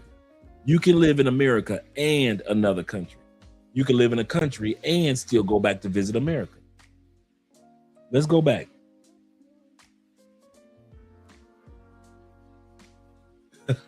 Zeta says, I'm not going to want to, he said, I'm not going to say I won't be back, as in I'll visit, but living here, nah, plenty of countries out there. And I'm like that. Let's say things, and I've said this for years, let's say things go left in Colombia. I mean, things just go left. I ain't coming back to the States. You can forget about that one. That one, you will never have to worry about being on my to-do list. Laundry, breakfast, move back to the United States. No, that's not on my to-do list. That one you can forget about. That one, then you can put that far out. Dre, would you ever know the most that I would stay in the States? And I mean this, if there was a contract job that I need and they were paying well, I could give you 4 to 6 months. And I'm stretching it with the 6 months. I really can only give you 4 months. That's it. That's the longest I'll give you back in the States. I am a U.S. citizen that's a foreigner in my own country. I don't know nothing about the United States. I know I love the United States, but most of my United States, true story, is all nostalgia. My United States doesn't exist. The music that I grew up with, it's past this era. They interviewed some college kids a couple weeks ago, right? I saw it on TikTok. They say, who is this lady? Do you know they interview blacks, whites, Asian, college kids, seniors? They could not recognize Whitney Houston. Them black kids couldn't tell you who Whitney Houston was. The white kids couldn't tell you who she was. Asian kids and Latin kids could not tell you who Whitney Houston was. My America has already passed on. When I go back to America, I'm literally a foreigner. I don't know the music. I don't know the food. I don't know the banking system. There's a lot that I don't know about the United States. I'm not going to sit up here and pretend like if I go back to the United States, everything is the same. There are no new buildings. There's no, all the locations in Tampa still look the same way as they did when I left. No. It's a whole new Tampa. So I know if I went back to the United States, I'm going back as a foreigner. I don't know nothing about the States. Let's be real. So I can give it 4 to 6 months as a foreigner. After that, I know I'll be itchy day one. What'll keep me going, I kid you not, what'll keep me in the States for 4 to 6 months is because I know so many people be asking me about life outside the United States. I remember the campus hired a guy that was a like tech type guy, right? And he lived in Japan for like 6 years. And I was amazed at the fact, like, man, he lived in Japan, wow. Now, mind you, I'm 37 years old. I shouldn't be acting like that. But I had been traveling and being in the travel space and hearing that somebody actually lived on the other side of the world. I was amazed by it, right? At 47. And I was asking him all type of questions about his life overseas and so forth and so. I know people would do that with me, right? So that would be kind of fun and entertaining, things like that. And then do the channel from the United States for a couple of months and showcase how I would adapt to America if I was back in America, type of thing. But after 6 months, I would quit that job. I wouldn't care how much they was gonna give me a raise. Like, Andre, if you stay, you can keep it. I was stretched 6 months in the United States. After that, I couldn't do it. I couldn't do it. No.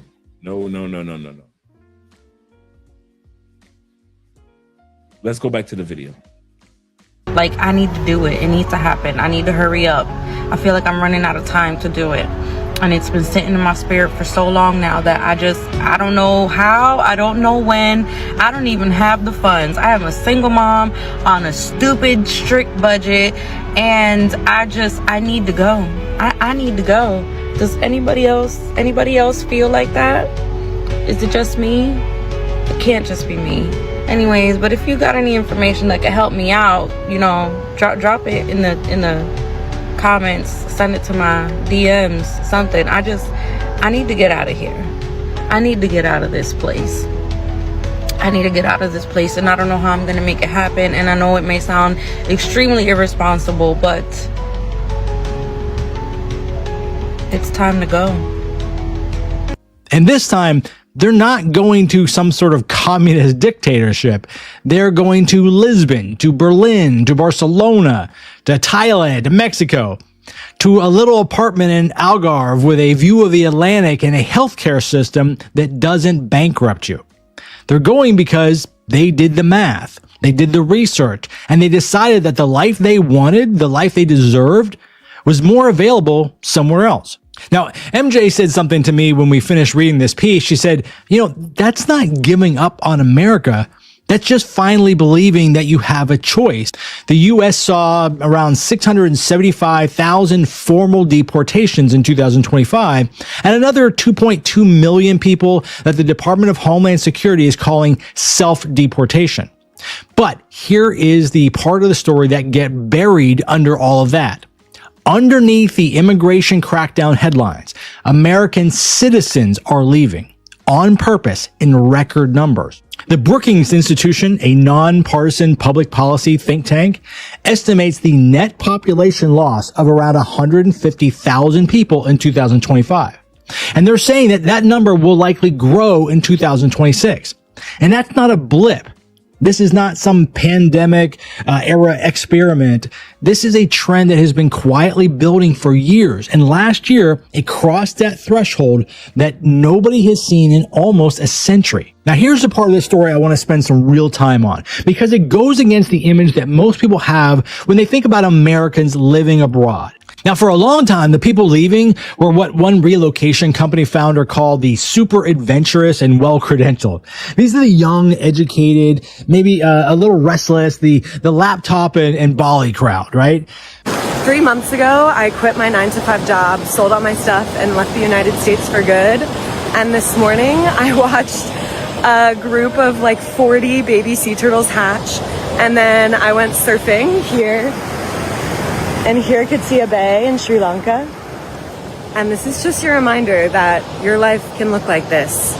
You can start over 1,000,000 times, do what scares you. On the other side of fear is freedom. Actually costs a lot less than you might think to leave the US. It cost me around $1,000 to leave the States, which is significantly less money than I ever anticipated. I left America 6 months ago and my life is infinitely better. I try to tell y'all the exact same thing in this viral video. I estimated that it only cost about $5,000 to be able to leave the US for good. But then I had naysayers in my comments saying, what about visas? What about your pets? What about your clothes? The people that get it, and leave America for good. I sold my house in Houston, Texas back in January and decided to live in Bali indefinitely. And regardless if you have a house to sell, you don't need a lot of money to be able to leave. I currently pay $500 for a 1-bedroom apartment in Bali, which includes utilities paid and daily maid service. But the affordability doesn't stop there. Meals in Bali range from $1 to $5. Before she goes any further, another big misconception that Americans have is when we say that we're relocating to another country and we can get a 1-bedroom, which we already probably had in the States, a 1 or 2 bedroom, maybe 3, in another country for $500. Americans assume that we are going to impoverished locations. That, oh, she must live in the hood. She got a 1-bedroom apartment. How come she ain't just go ahead and buy a house? We're consumers. We're globally known for being consumers.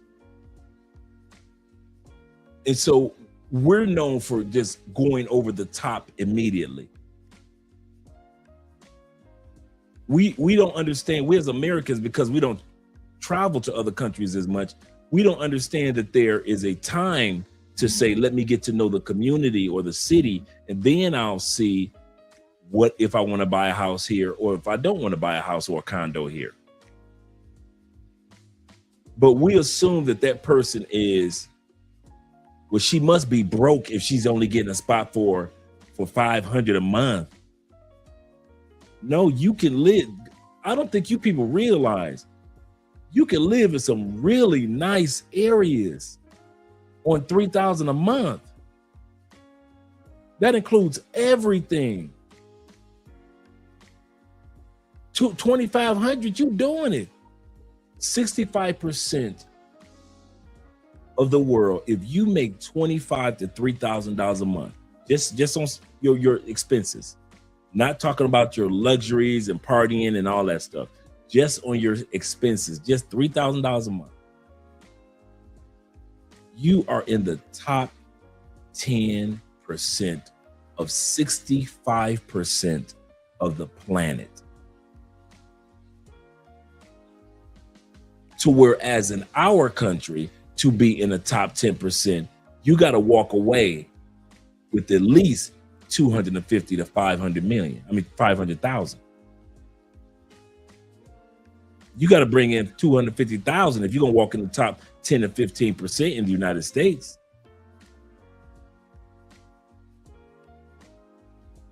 And a lot of Americans don't understand that. You actually think that you have to be as extravagant in the United States. That's the funny part that gets me. Americans think like, yes, $500 I can afford with the money that I make. I make $250,000.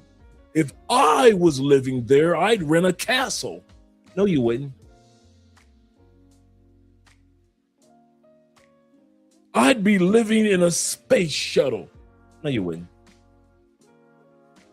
I'd have me a 5-bedroom mini mansion off the beach. No, you wouldn't. You wouldn't. Because economically, it doesn't take all that.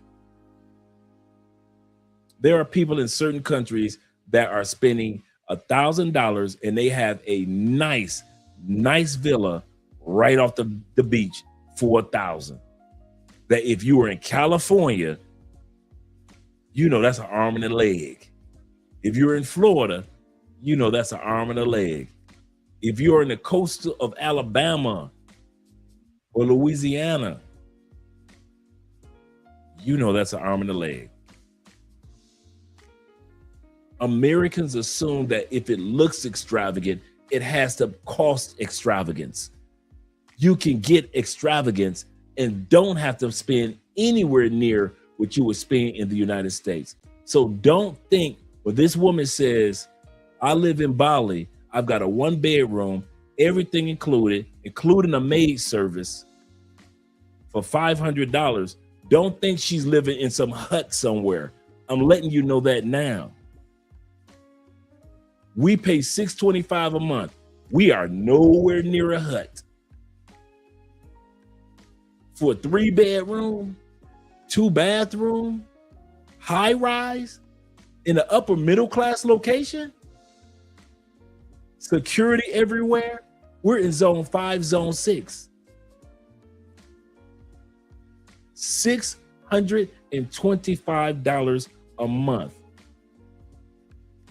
Yes, if this apartment was in the States, it would be $4,000 to $5,000 a month, depending on the city. In Florida, it'd be easy $4,000 a month.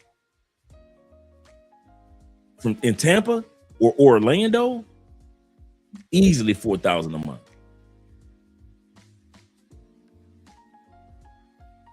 But we only pay $625.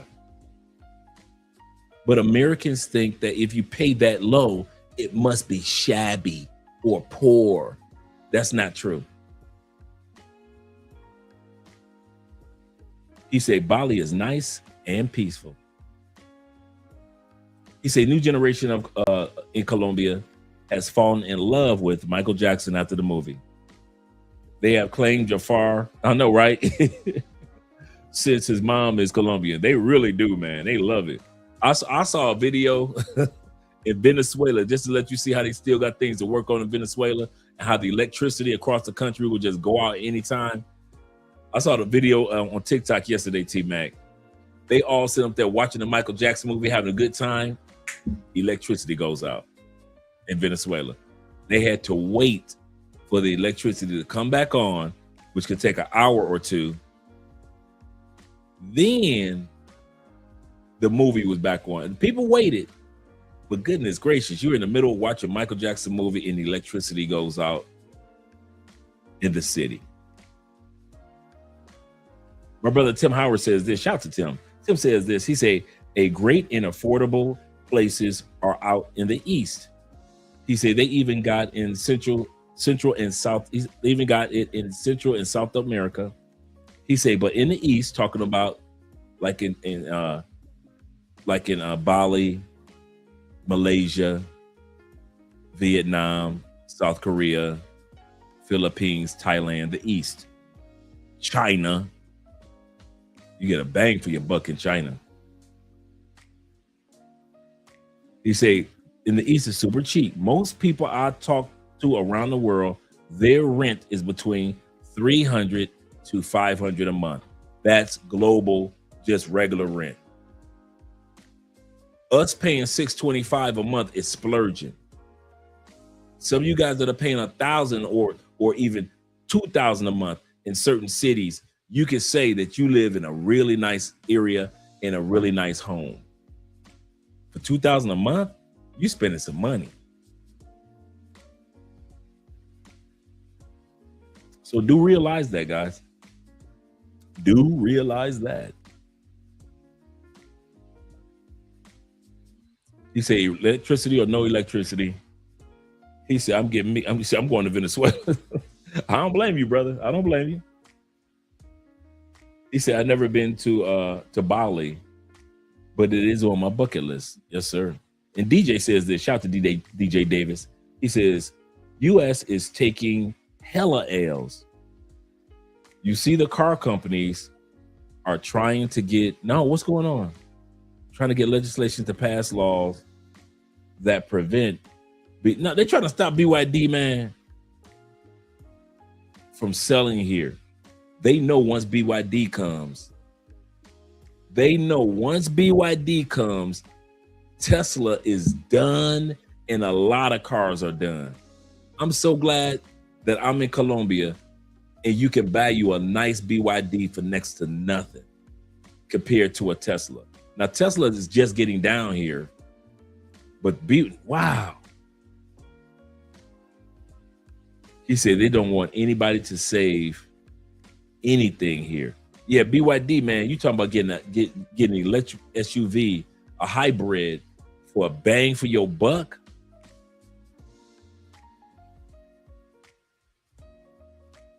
Yes, sir. Slim says this. He said, I had an efficiency when I was in the Peace Corps in Ethiopia. He said, my total rent and utilities was $200 a month. Yep. Zeta says that Vietnam had some wonderful places for $500 to $800 a month with more than two or more rooms. Yeah, man. So there's a lot of families a lot of people don't realize, man, there's so many bangs for your buck. If Zeta says, oh yeah, China will dominate the car market, he say, I'm looking to invest myself. Yes, sir. Yes, sir. Let's go back to the video. Overall expenses per month are less than $1,000. That's not who's leaving anymore. It's not just who's leaving. Let's put it that way. The Wall Street Journal profiled Kelly McCoy, a 45-year-old from Buffalo, New York. And she was working as an insurance analyst, making about 80 grand a year. And she was struggling, really struggling. Healthcare costs, rent, just the general weight of trying to keep up in a country where the cost of living just keeps climbing. They trying to say you need $94,000 to live comfortably in America. What? Who the hell are they talking about? And then this study says if you are two working adults and you got 2 children, you need to be bringing in at least $209,000. Excuse me? See, the first thing I notice is they're talking about average instead of the median.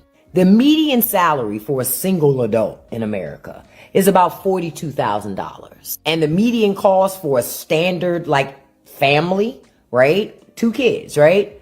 Is about $78,000. See, this is the game that the media will try to play with you to make you think in your struggle, it's you. No, boo. It's the system. Because basically, the American life is becoming mathematically impossible for most Americans to even live. Right now, the American economy feels like, one of those claw machines. You see the prize, you reach for it, but that claw never actually grabs tight enough to pull it out. So I'm asking, when you hear numbers like this, do they feel realistic to you? Or does it sound like they're describing a life that most Americans will never live?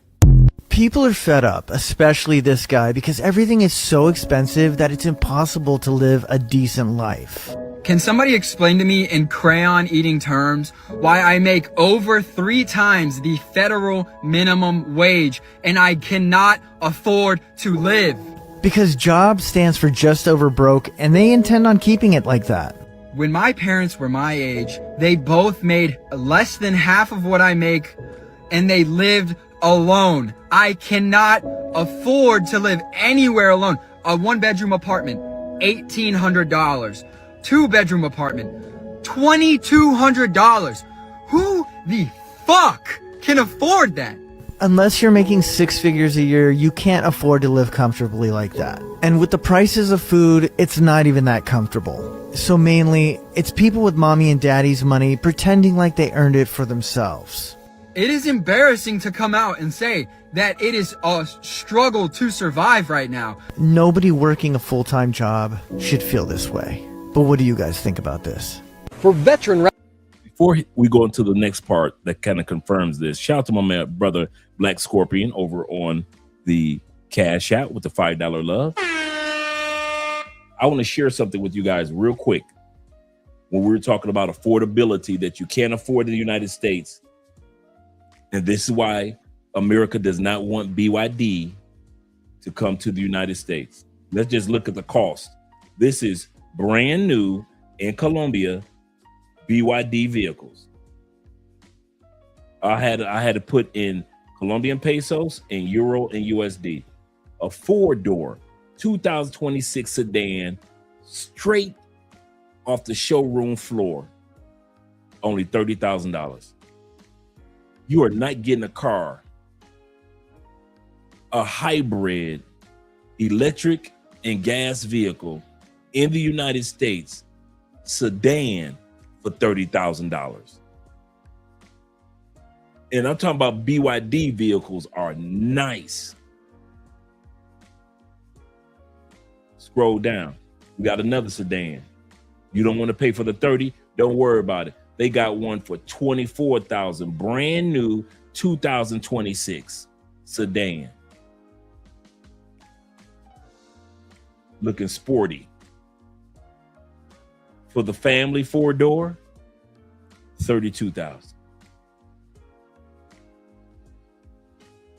And this is an SUV, a mini SUV for $32,700. You are not going to get an electric hybrid SUV in the United States for $32,000. That is not going to happen.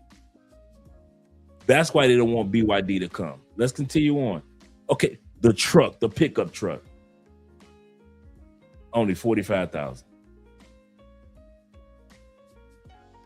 $45,000 for the electric vehicle.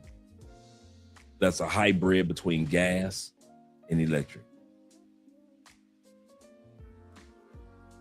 Let's go a little sporty with a sporty sedan. $30,000. This is how much Colombians pay for BYD. $20,000 for 2025. $32,000 for the 2025 SUV. 2024, same SUV, $32,000. So the price hasn't changed too much.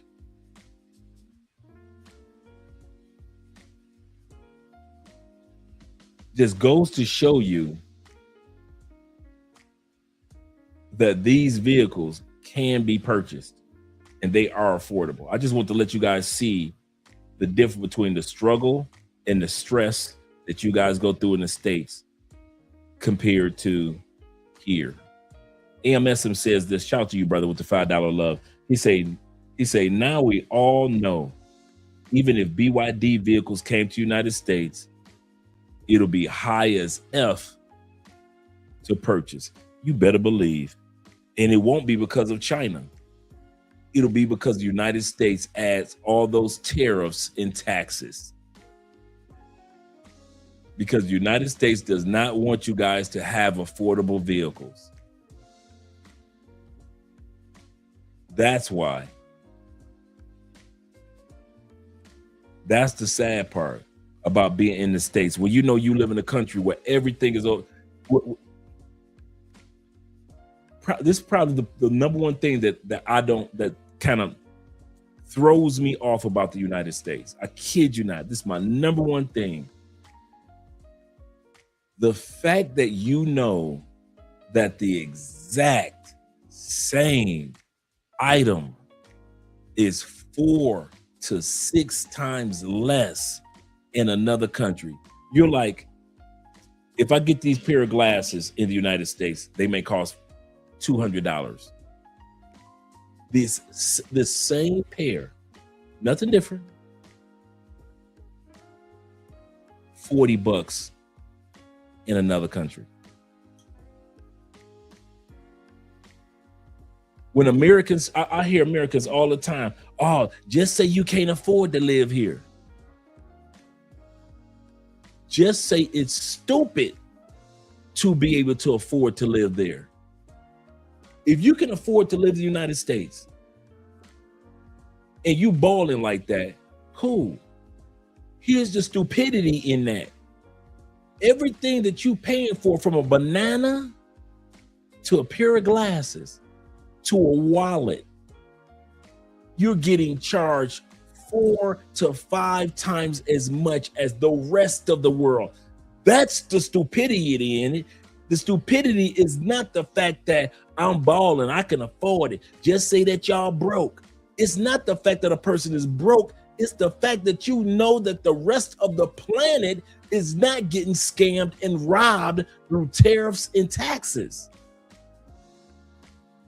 That blows me away. You could take an avocado. In the United States will charge you $1.50 to $2.50 for an avocado that you can get in Colombia for 17 cents. And the one in Colombia is healthier.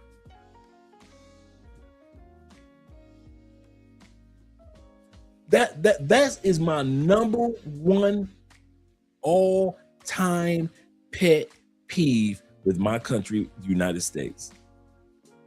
The fact that the exact same television that you got, and you bragging that you got an 85-inch television, plasma, Google TV installed.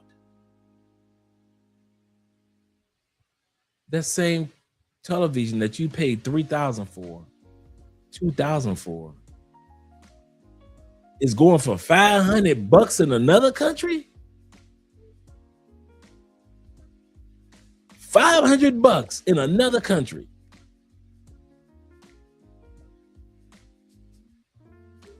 But in the United States, yeah, that's probably the part that pissed me off more than anything else. Nothing else, not the ladies, not the politics, not the food, not the health, the cost of what we pay in the United States.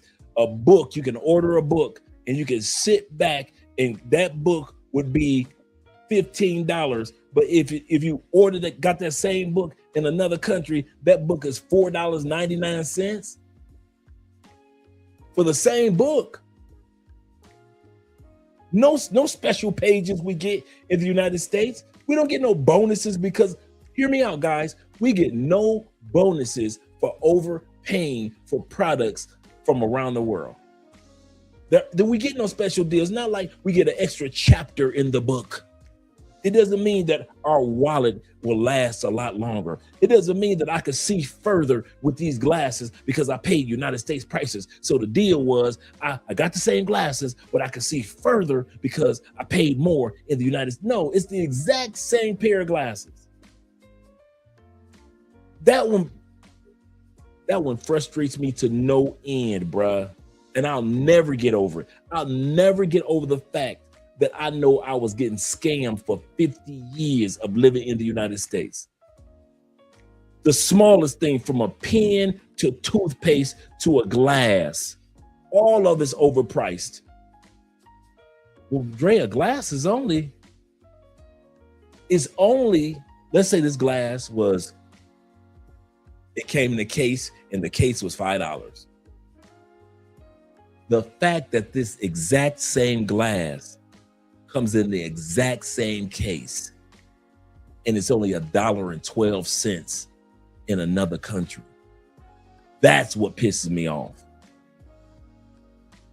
Now, if it was something rare like crystal glasses, you can only get into this one particular country, I got you. Something rare is going to always cost you no matter where you go in the world. I got you. But most of us are buying the same products. Most people on the planet, we all buy glasses. We all buy books. We all get a wallet. We all buy cell phones. We all buy chapstick. You know, most of us are buying the same products around the world. So why is this exact same chapstick can be 13 cents or 50 cents in Colombia, but if I buy that chapstick in the United States, it's $1.67? The exact same chapstick. That's what made me leave. There were no women. It was the United States. The hustle, the scam. The excuses for the hustle. The excuses that they give us to keep us getting scammed. Black Friday has become a global phenomenon. After Thanksgiving in the United States, in most countries don't celebrate Thanksgiving, but Black Friday is a global phenomenon. What you pay on Black Friday and you think you're getting a deal of all deals of all deals, you still don't pay lower than the regular price in another country. You buy a TV on Black Friday and you thought you got a deal. I buy that same TV on a regular Friday and it's still cheaper than yours. That's the robbery. You bought Jordans on Black Friday or on the day they were released, right? 20% discount. Those same Jordans in another country are still cheaper than your 20% discount. Because United States, when they say 20% discount, you still gonna have to pay 6% tax back on it anyway. So did you get a 20% discount? No, you only got a 13% discount. Because as soon as you walk to that counter, they're gonna charge you. You can get the 20% discount, but then you're gonna have a 6% tax on top of it.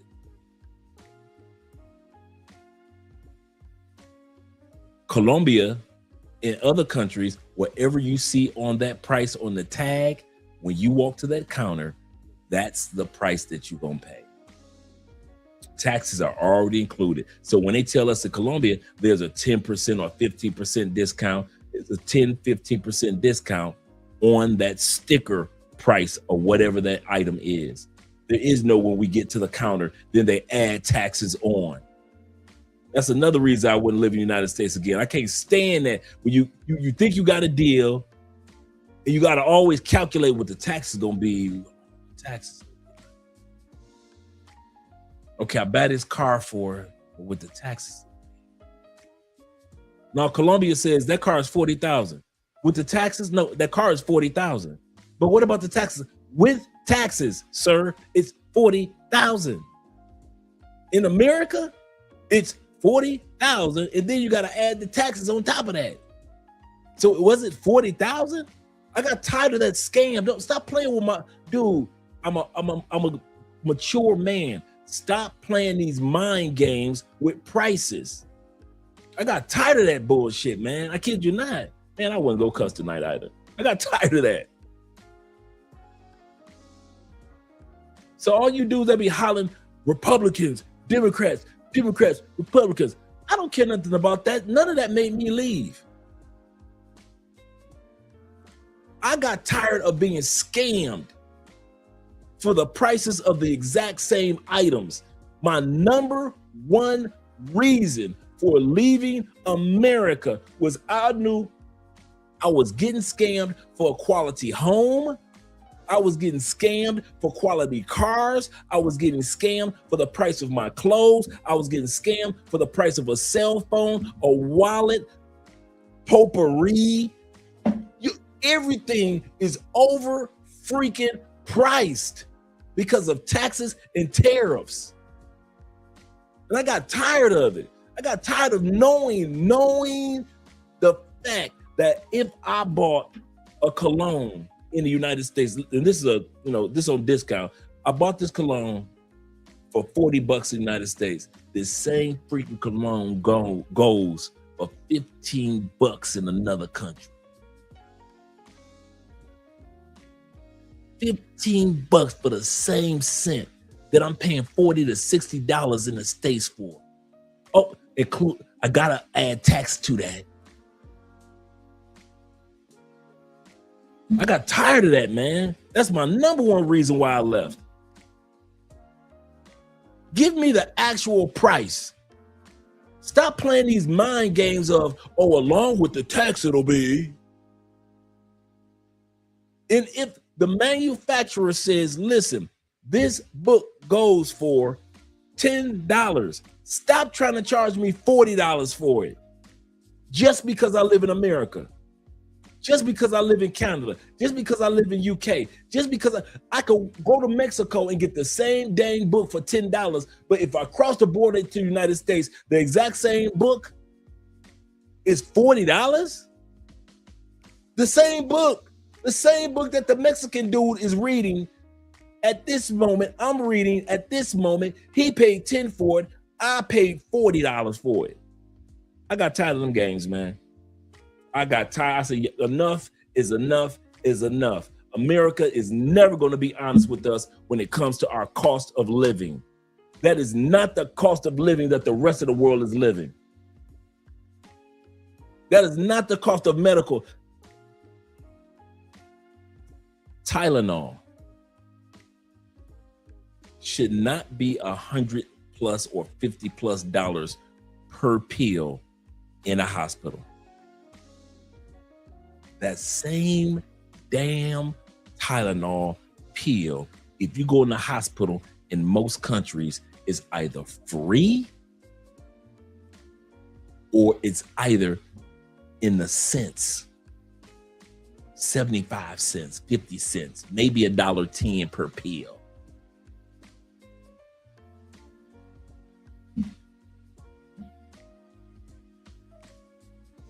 You get hurt one time, one bike accident of you or your son.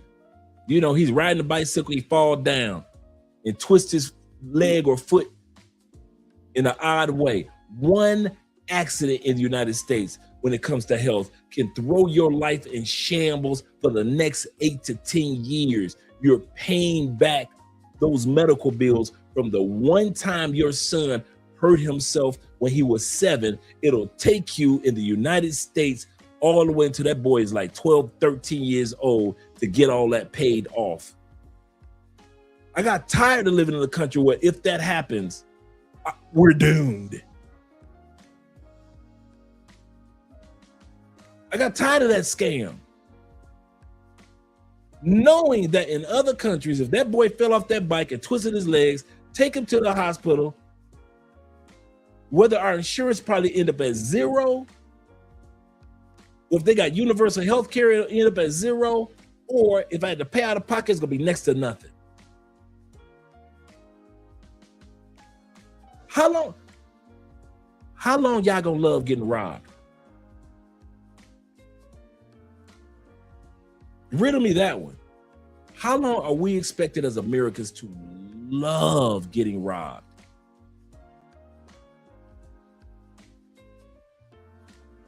Because that's what they expect of us. That's why they will never allow BYD in the United States unless they go to court to fight for it.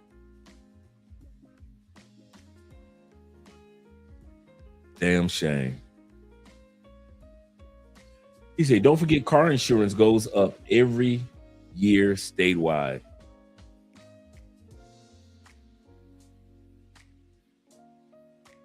Our car insurance is full coverage.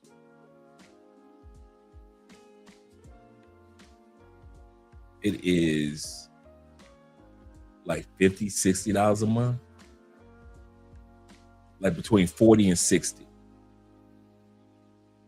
That's our full, I'm talking about full coverage, bumper to bumper, everything.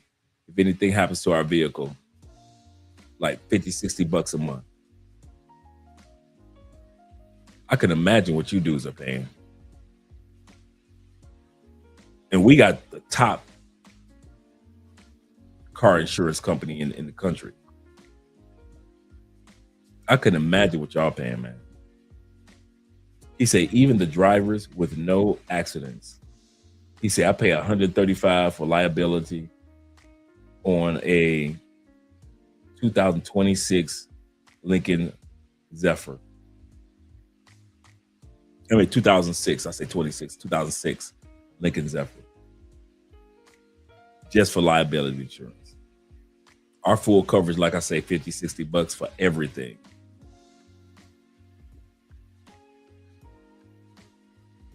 And we got a brand new 2020. We got it right off the lot.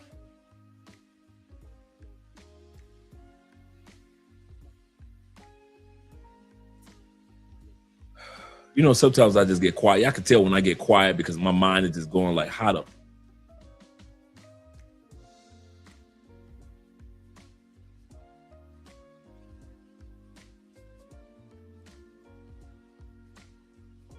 Yep.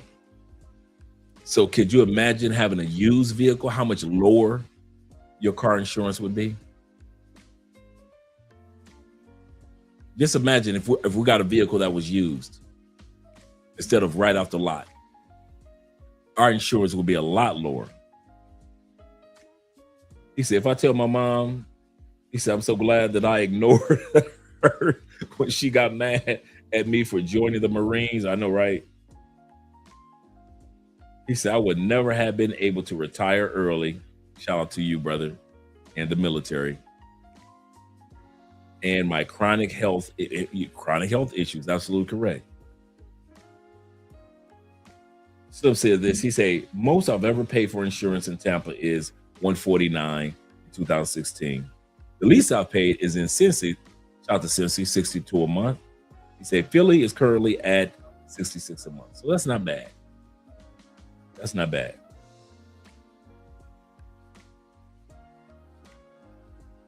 Oh, no, it's nowhere near that amount in Colombia.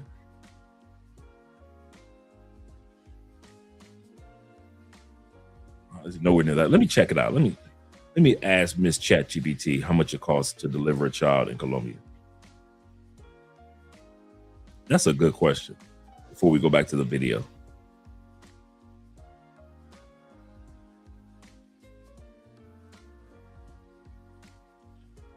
How much is the cost of child delivery in America versus child delivery in Colombia?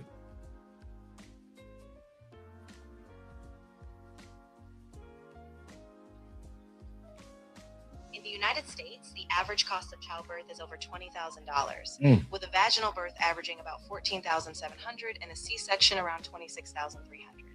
In Colombia, the cost is much lower, about $2,200 for a vaginal delivery and around $4,237 for a C-section. Overall, U.S. childbirth costs are roughly 5 to 10 times higher than in Colombia. That's crazy. Yeah, it's pretty shocking, right?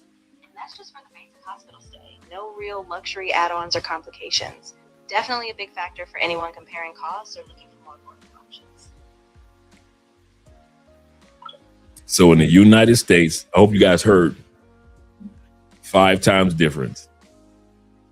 For a C-section, $26,000 in the United States.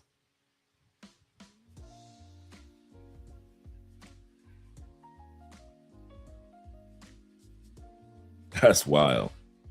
But in Colombia, it's so the same C-section. Nothing different. Quality doctors, quality hospital, giving birth. Let's say, the same scenario with mothers. In the United States, that same C-section that costs $26,000 in Colombia, $4,200. I'm done. I am done, bro. I'm done with y'all looking at me like I'm crazy. Now y'all see why I left. I'm no longer stupid enough. It wasn't about affordability. Like I said, when I left, I was making $86,000 and that was in 2016. So it wasn't like I didn't have money. It was the fact that I got tired of being scammed by the cost of living system in which we were under. I said enough is enough. For real, if she black, it's $30,000. Seriously. These hospitals want black women to have C-sections, yup. It's to charge them more, absolutely correct. Even though I avoid Keisha, I tell them to go to Africa to get up out of here. Get on up out of here, yes, sir. Let's continue on with the video. Let me move this out of the way. Restaurant owner Mark McGuire in Dallas, Texas. 2 cheeseburgers. Business has never been quite like this. Since the beginning of March is probably the craziest time I've seen in my entire career in the restaurant industry. The craziest in your entire career? Craziest. Outside of maybe the first 2 months of COVID. He showed us his invoices, which now all include a fuel surcharge. He says vendors are constantly changing prices and regular menu items are sometimes unavailable. Well, I don't know tomorrow what I'm going to pay for my salmon. I don't know if I'm going to get my wine. It's crazy. And customers are ordering less. People come in here, they order an entree. They may or may not order an adult beverage and or a soda, and that's it. They don't. My dessert sales used to be about 7%. Now they're less than 1%. Consumers across the country are now weighing where to spend their money. There's reason for concern, with inflation rising to a 3-year high. The latest data shows double-digit jumps in the price of gas and airfare compared to last year. Everyday staples like fresh vegetables, roasted coffee, and steaks also saw sharp increases. Back in Dallas, McGuire's thinking about when he will have to raise menu prices. If you're already seeing people pull back, I would think the last thing you want to do now is try to increase prices even more. It's pretty scary. In the summer of 2024, she moved to Albania. Not exactly the first country that people think of, right? Because of the special visa that lets Americans live and work there with no tax on foreign income for a year. Now, she showed up, she hung up her Buffalo Bills flag on the balcony. Her neighbors had no idea what the Bills Mafia meant. Then she broke her arm and she actually got a concussion, and she went to the local hospital and she got treated, and she said she wandered the halls afterward confused because nobody was trying to charge her. She has since helped 15 Americans on Social Security or disability make that same move. She says you can live comfortably in Albania on $1,000 a month. 3 months ago, I quit my 9-to-5 job, sold all my stuff, and left the United States for good. And this morning, I watched a group of like 40 baby sea turtles hatch. And then I went surfing here. And here I could see a bay in Sri Lanka. And this is just your reminder that your life can look like this. You can start over 1,000,000 times, do what scares you. On the other side of fear is freedom. You know, in 1994, prior to apartheid being abolished, we wouldn't be in this neighborhood. Black neighbors that I have wouldn't be in this neighborhood. We'd be in settlements. So in the last 30 plus years, when you think about the progress that has been made, steady progress for the middle class black people to move up from the slums to where we are today, I think a lot of times when I compare that to the USA for 400 years of that history and how very few of us have progressed to the middle class, I think it's more progressive here than it is in the United States in terms of opportunity and stuff.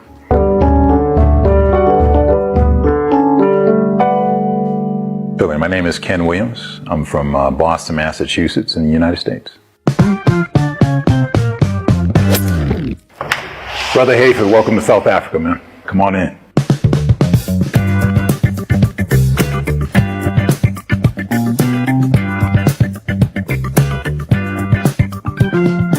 You know, a couple years ago, I brought my wife to South Africa for her birthday. It was a chance for us to visit the continent, get a chance to be here for the first time, see the people, the culture, enjoy the weather.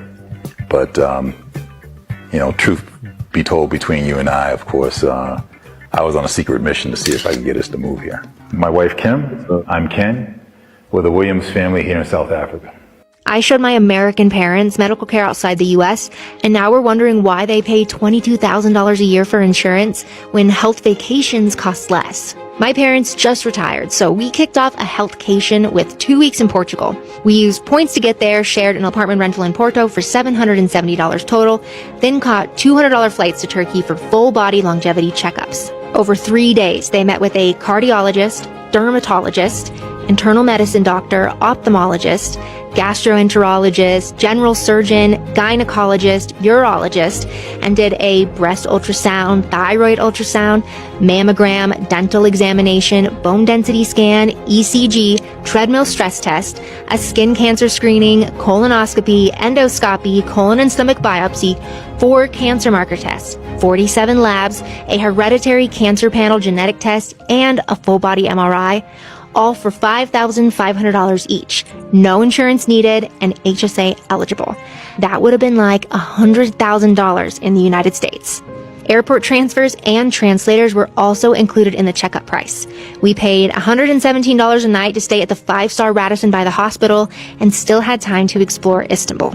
Then Cody and I flew to London while my parents caught $150 flights to Spain, spent 3 nights there for $370, then boarded a 19-day cruise from Barcelona to Miami for just $930 each. Obviously, some of those tests they did are once in a lifetime, and if you don't need all that, you can spend way less, since even the $1,200 checkup I did last year is super comprehensive. People ask me this all the time. Are you going back to America? Nope. And I want to explain why, because it's not what most people expect. When I was in San Diego, I was depressed.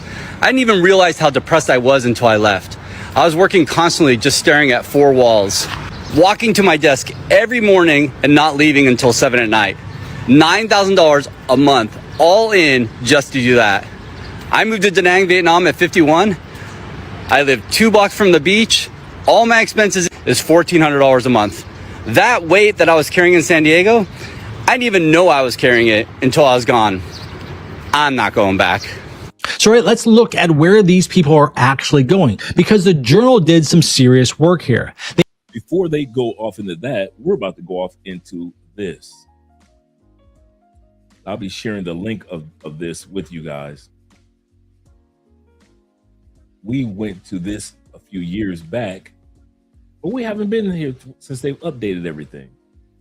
This is a cost of living indicator where you could put in any cities and compare those cities to another.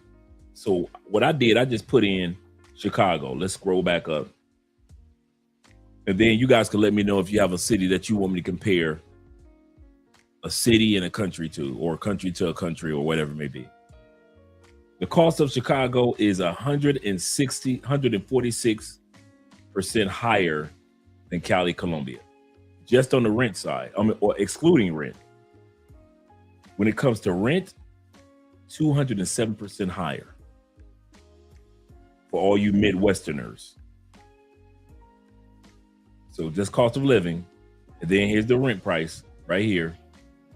Rent price is 406% higher. Restaurant prices in Chicago are 201, almost 202% higher than Cali. Groceries, the exact same groceries, 156% higher. Local purchasing power, the power of the dollar. The US dollar purchasing power is 213%, almost 214% higher in Cali, Colombia than it is in the United States. Let's just start off with restaurants. Like I said, I could change whatever city. I could choose a city, so I could change the city. A meal, an inexpensive meal, just a regular meal in Colombia, $4.20. But in Chicago, that same meal is $20. A 300+ increase, 375% increase. Meal for two without drinks, $31, almost $32 in Cali. But you're gonna pay $90 for that same meal in Chicago for two people. Man, y'all come out some money on dating. Goodness gracious, I wouldn't be dating in the United States. McDonald's fast food, a quick meal at McDonald's, $7.33. Anytime you got American food, it's always more expensive, American restaurants. And that's why it's almost equal with $12 in Chicago. A beer. I love this part. The average draft beer in Colombia, in Cali, Colombia, almost $1.50. That same beer in Chicago will cost you $7. The exact same beer. Let's look at apartments. Let's look at the rent. Let's scroll down to the rent. One bedroom in a nice area of Chicago, of Cali, nice area. For one bedroom, $390, almost $391. Take it from me. I know that is so true. We actually paid less than that for a 2-bedroom, 2-bath. And it was, it wasn't far from here in Zone 5. That same apartment in Chicago, in a nice area of Chicago, just like with Cali, almost $2,400. $2,400 for the exact same square footage. One bedroom outside the city. So you're on the outskirts of Cali. $245, almost $246. That same apartment outside of Chi-Town, $1,700. 3-bedroom, Cali, Colombia, If you're in the heart of Cali, $1,300. If you're in the heart of Chicago, $4,800.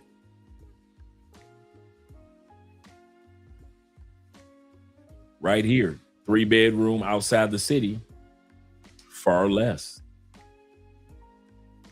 And still, you're paying $3,000 outside of Chicago. Outside of Chicago.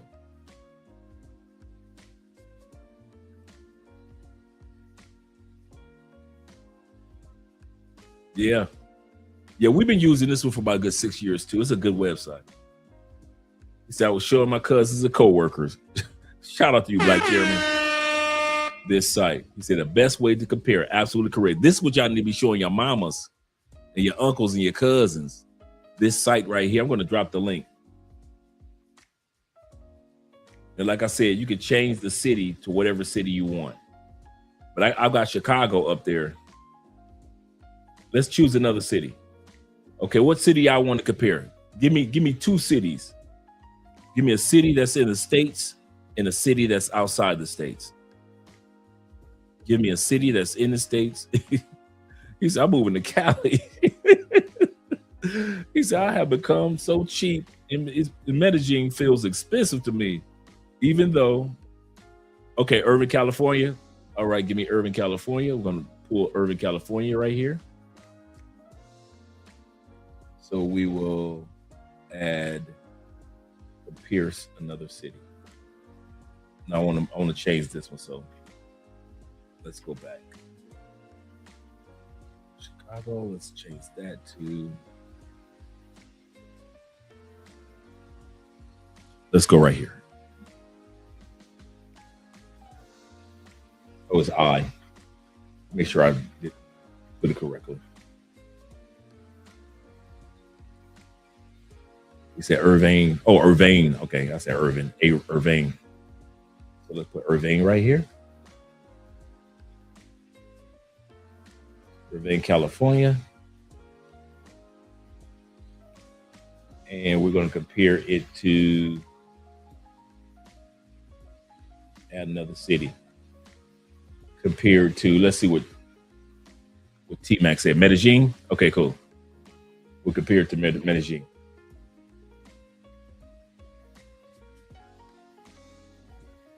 Medellin, Colombia. All right. There we go. So cost of, look at, goodness gracious. Cost of Irvine, California is,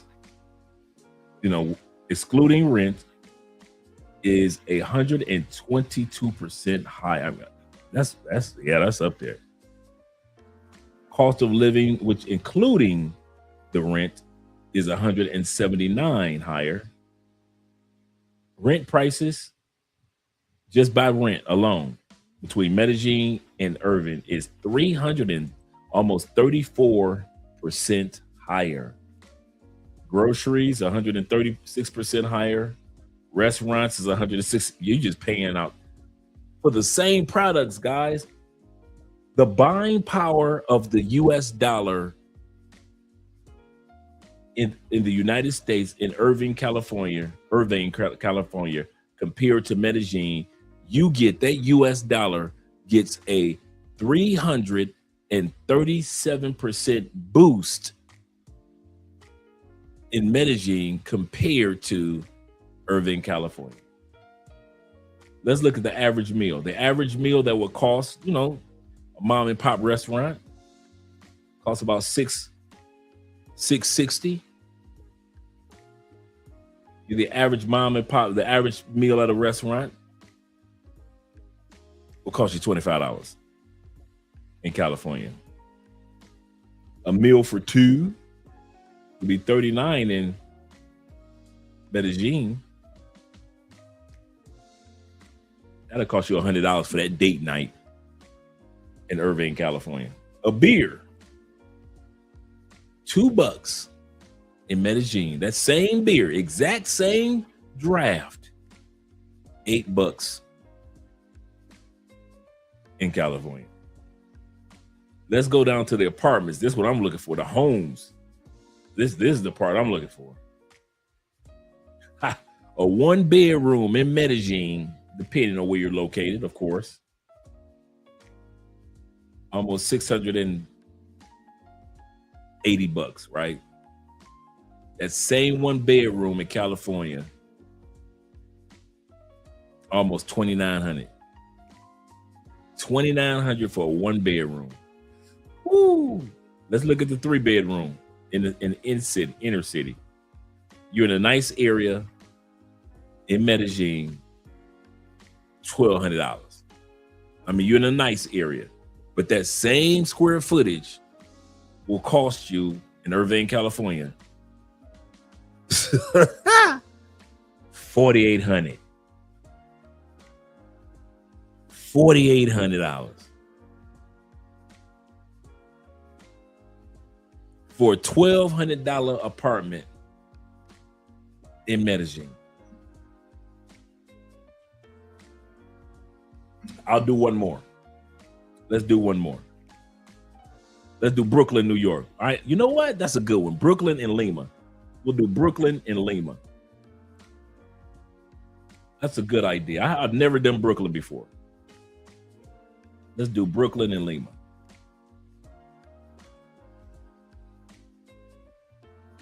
My bad. Wait a minute.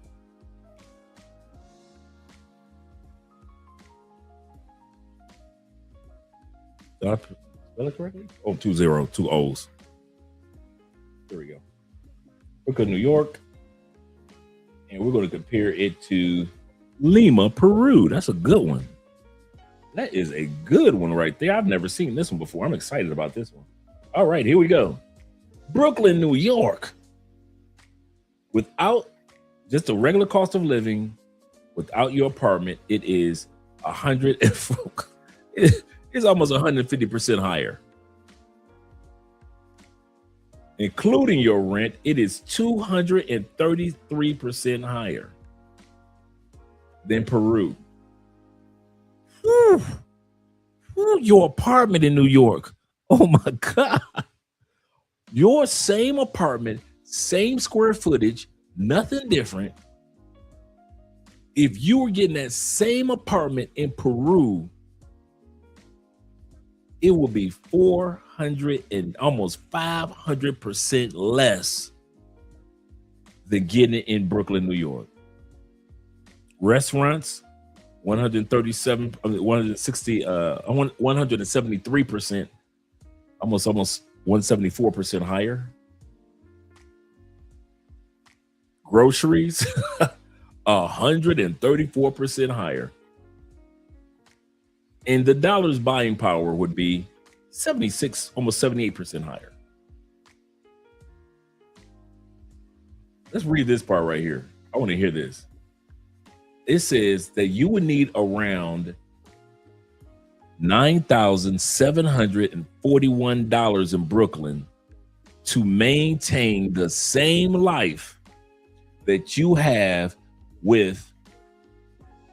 in Lima, which is, that's not, so this 33, this is only 10,000. I got to find out what the 10,000 is in Peru pesos. What is that in Peru? Let's see what that is in USD.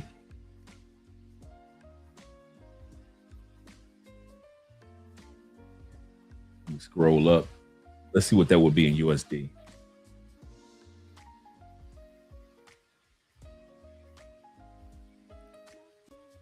So that, oh man, I think I kind of throw it off in US. Let's go back here.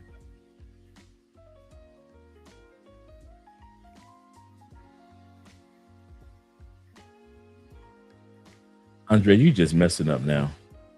Okay, we're back here. This 9,000. So what would this be? Because I know it's comparing this, what will cost you 33,000 Peruvian, whatever that is. But you will only need 10,000 of the Peruvian, whatever that is, for rent. But it's not letting me translate it into I know it's at least 3 times less. I do know that much. So let's look at right here. Let's go right here. I don't want to hold this up too long. Meals at a restaurant in Peru, $4.50. The same meal, $20 in Brooklyn. Woo. A meal for 2 without drinks. Oh, come on now. Stop it. Come on, Brooklyn. Really? $33 meal in Peru will cost you $110 in Brooklyn. Really, Brooklyn? Man, I'm down. If I was you New York dudes, I wouldn't be dating nobody. Every chick I meet would be Netflix and chill. I ain't spending nothing. Goodness gracious, Brooklyn. One date. If you dudes, check it. Brooklyn, talk to me. You mean if you took a chick on 3 dates, you have spent over $300+? Talk to me, Brooklyn. Talk to me. $110 for one date? That's without the drinks, bro. Brooklyn, what are you doing, bro? Man, if y'all don't, hey, I wouldn't be dating nobody. A beer. Okay, that's not too bad. In Peru, $3. In Brooklyn, $8. You're saving a little money. A cappuccino is kind of around the same price. Bottled water, 61 cents. Brooklyn, $1.70. You gonna come out some money. Let's just ride this out, Brooklyn. Milk is right around the same amount price, not too bad. Bread, twice the amount. White rice, goodness gracious. White rice, $1.37. That same bag of rice in Brooklyn, $7.21. Ooh-wee. Chicken fillet. Let's look at the chicken fillet. $6 for the chicken fillet chicken. But in Brooklyn, $16. A little bit of apple, couple apples. Couple apples will cost you almost $2. In Brooklyn, $3, almost $3.40. Let's scroll down to the apartments. I'm about to have some fun with this one. Here we go. In Peru for a really nice, in a nice area, 1 bedroom, $734. That same apartment square footage in Brooklyn, $3,200.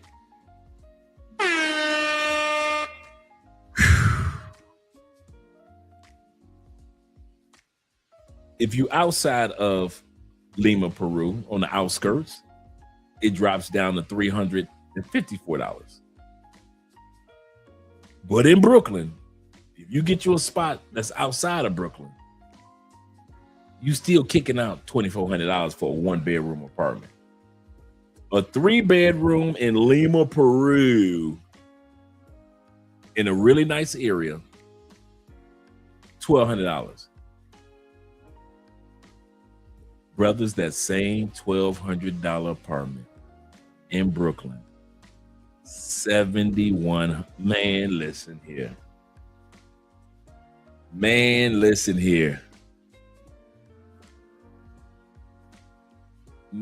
Brooklyn, we got to talk, man.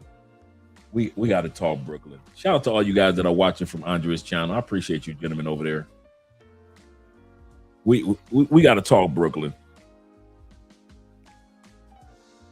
Even if you buy a house, price of square footage in Peru, and this is high to me, $2,300, right? That same apartment square footage,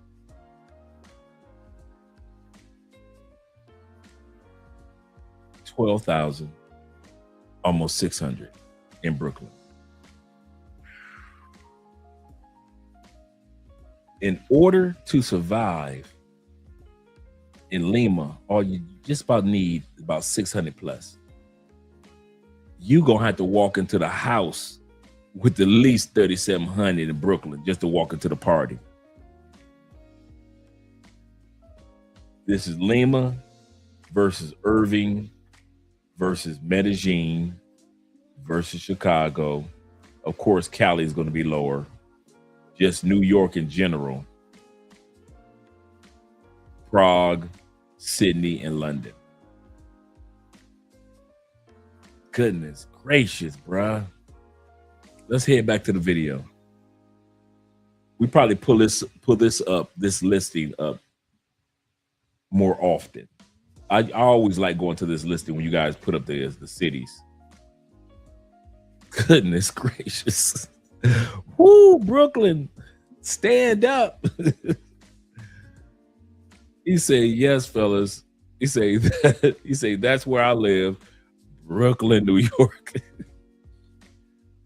We might do. I'll save those toward the end of the show after we get done doing this live. Doing the video part. We'll come back to the list because that's fun looking at the different cities. They analyzed data from more than 50 countries, and the pattern is consistent and undeniable. In nearly every one of the European Union's 27 member states, the number of Americans arriving to live and work is at an all-time record.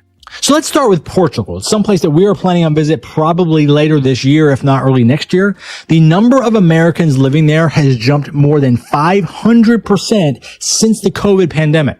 I don't know if you heard, but everybody's escaping America. Here are the top 5 countries that American expats are ending up in. If you didn't know, now you know. Mexico is one of the places people have chosen to settle down. With Mexico's low cost of living and beautiful weather, people have chosen this as their new home. Mexico ranks very high because it is a country that's easy to settle in. It's very close to the United States, just in case American expats do want to head back. The cost of living is low, and people seem to have a very fulfilling lifestyle there. And it also could be the trips to Cancun. Next on the list, Portugal. Portugal is a place that leaves people feeling very welcome, and they love the overall quality of life. And the cost of living is something that probably sells them every time. And while we're still on the topic of Europe, let's talk about Spain. Spain, yeah. As a person who lived in Madrid, I can definitely agree. Spain has a long list of things that attracts you. Madrid is nice, bro. I ain't gonna even lie to you. Madrid is nice. You would think that you was in the States in Europe. Madrid is considered like the New York of Spain. Dude, the roads and the freeways, bruh. I kid you not. In Madrid, I won't lie, I felt like I was in the States, even though I was in Europe. But their roads and I swear, there is nothing different. They got wide roads, wide freeways, even though they got a train system. So Madrid has that historical European side, but you can tell it is very modern throughout the city. And the cost of is like, yeah, he said, I'm more of Barcelona. I like Barcelona too, don't get me wrong. Barcelona reminded me of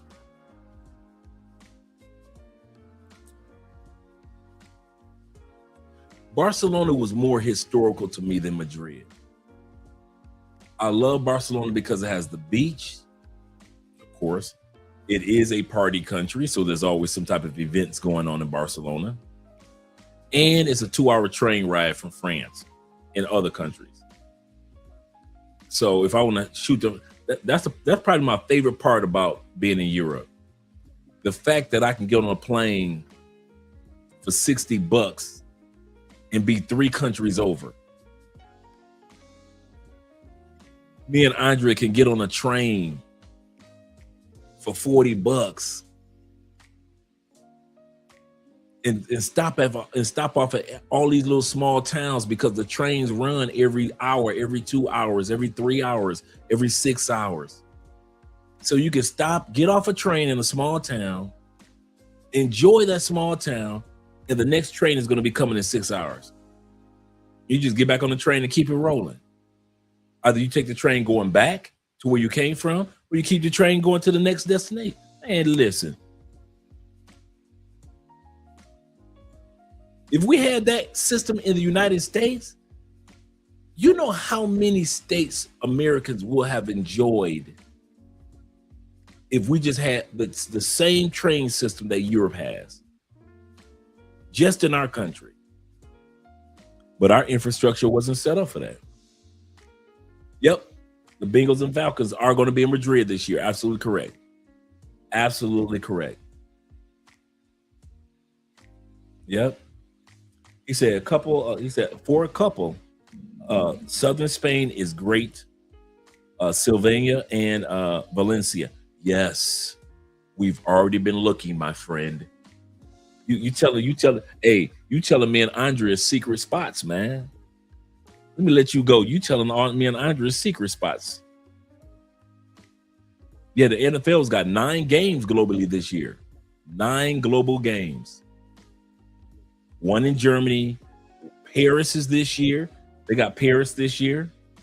Shout out to the NFL. They got 2 in Mexico. They got 1 in Brazil. They've got Madrid. Yeah, they've got 9 games. I don't have them all memorized, but they've got 9 games this year.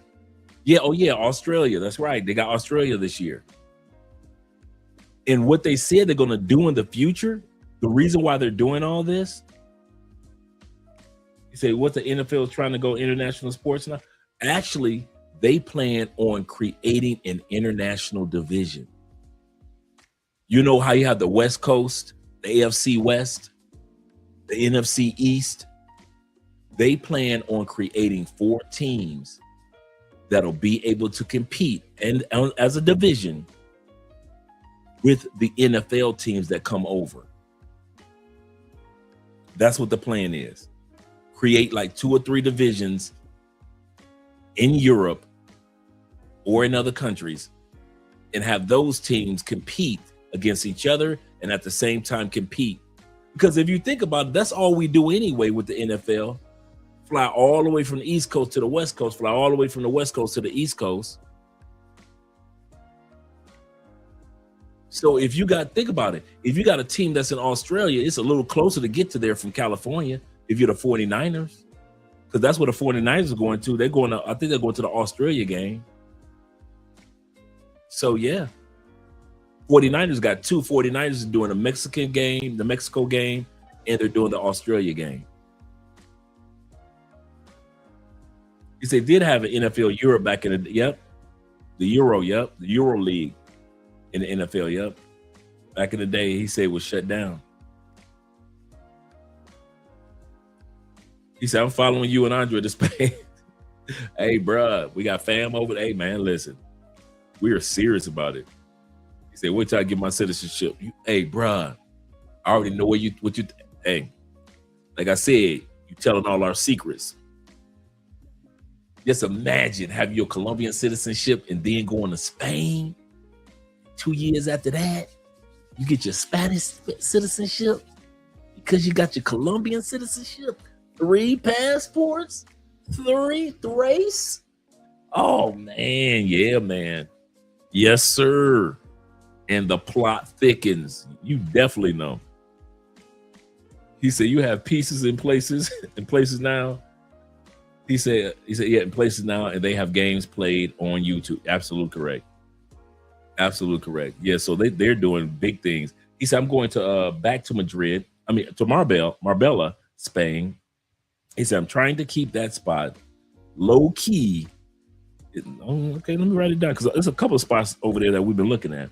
We want to do Southern because we do not want to deal with the cold of Central and Northern Spain in the wintertime.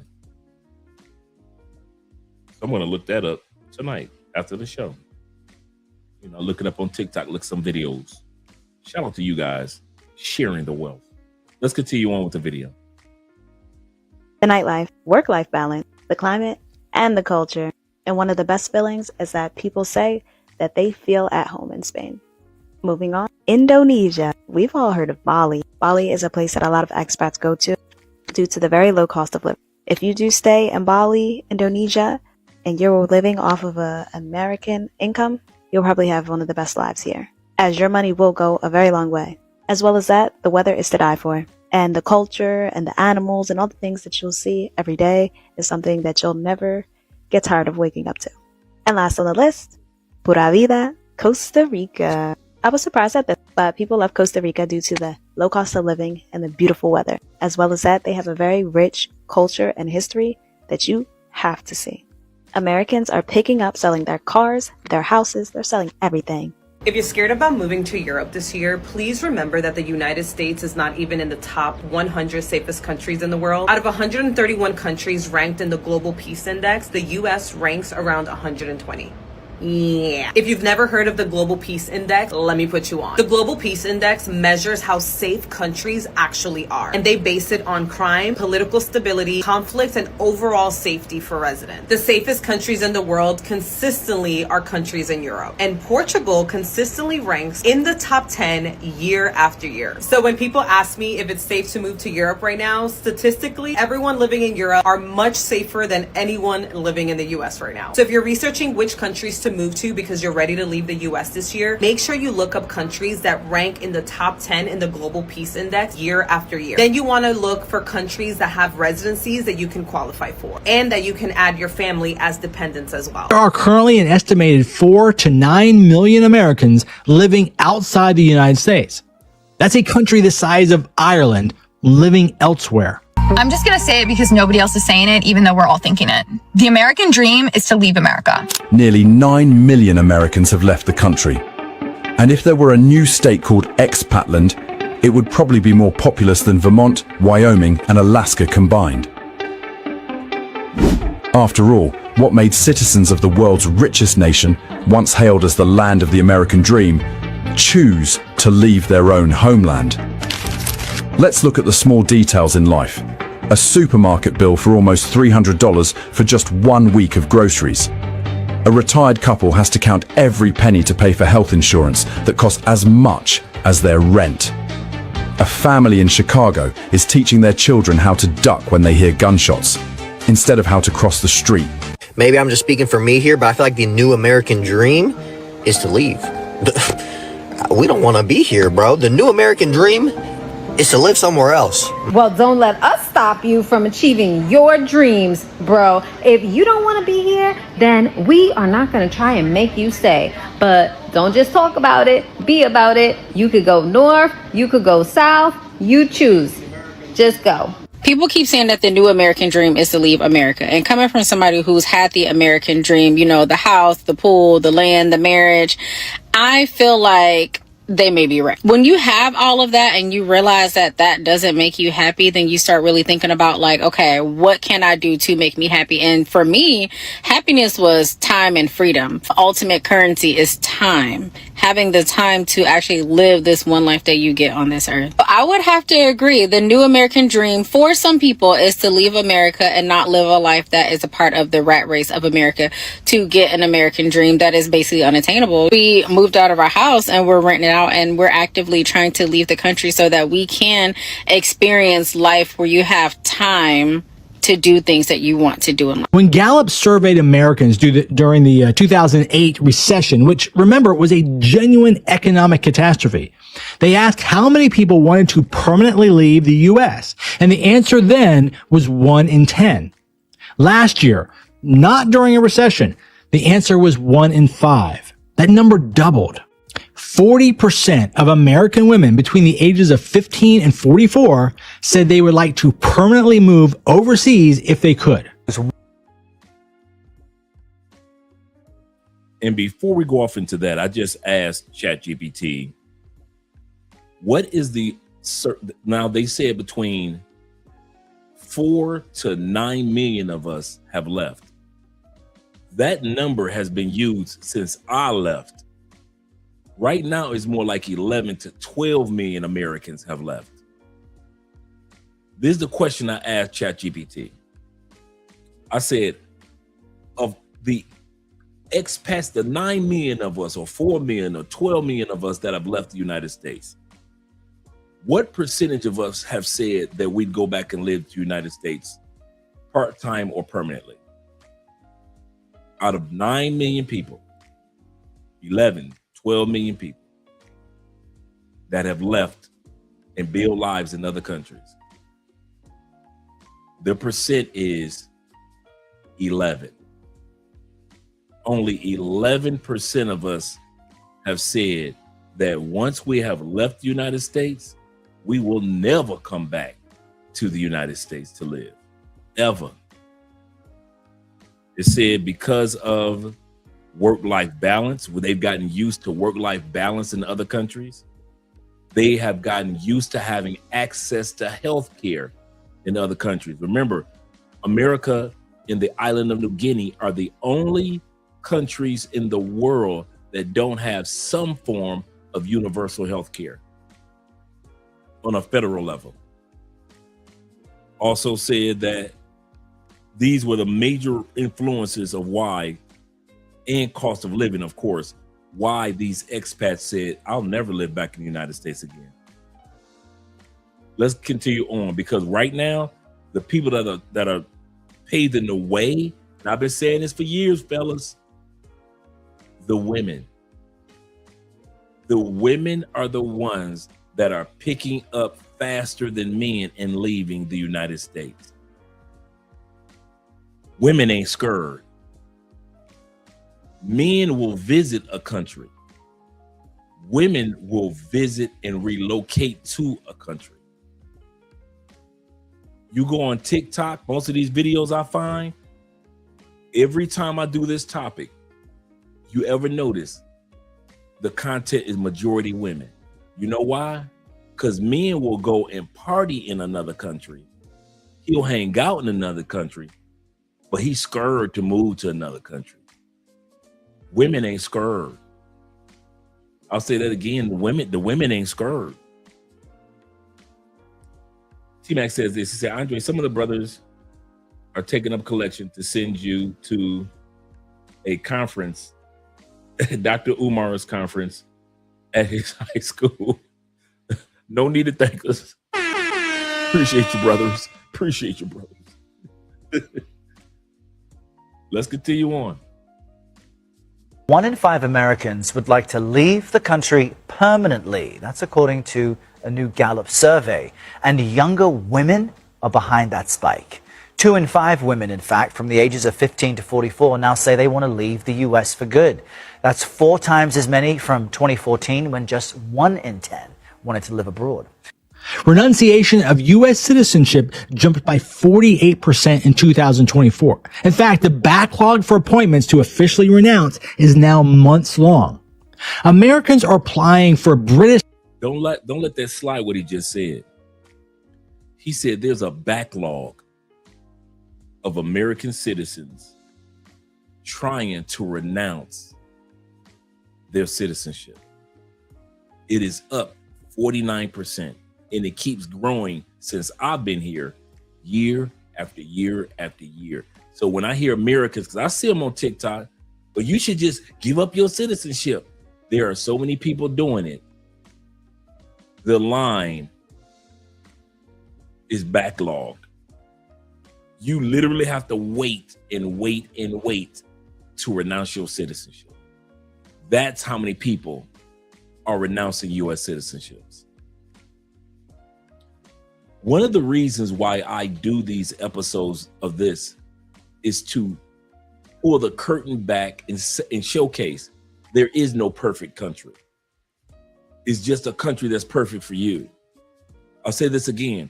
We have been conned into thinking that we live in a utopian, almost a utopian country. There is no perfect country. But we have been programmed to compare ourselves. Hey, that country, hey, Congo is going through war. I'm glad I don't live in the Congo. Italy is going through Euro issues. I'm glad I don't live in Italy. So we have been programmed to compare ourselves to the worst of the worst situations. You ever notice Americans don't compare themselves to Thailand? Americans don't compare themselves to Philippines. Americans don't compare themselves to the cost of living and the lifestyle of China.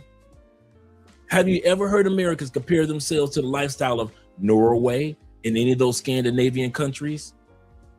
You know why? Because when it's time to compete with the big dogs, we can't compare. We can't compete.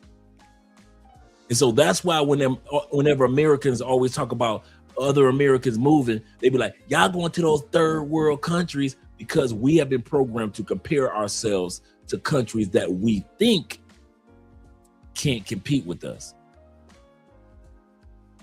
But as you can see, when you get to Costa Rica, when you get to certain parts of Mexico, when you get to certain parts of Colombia, I'm gonna say this now, and I'll put this out here right now.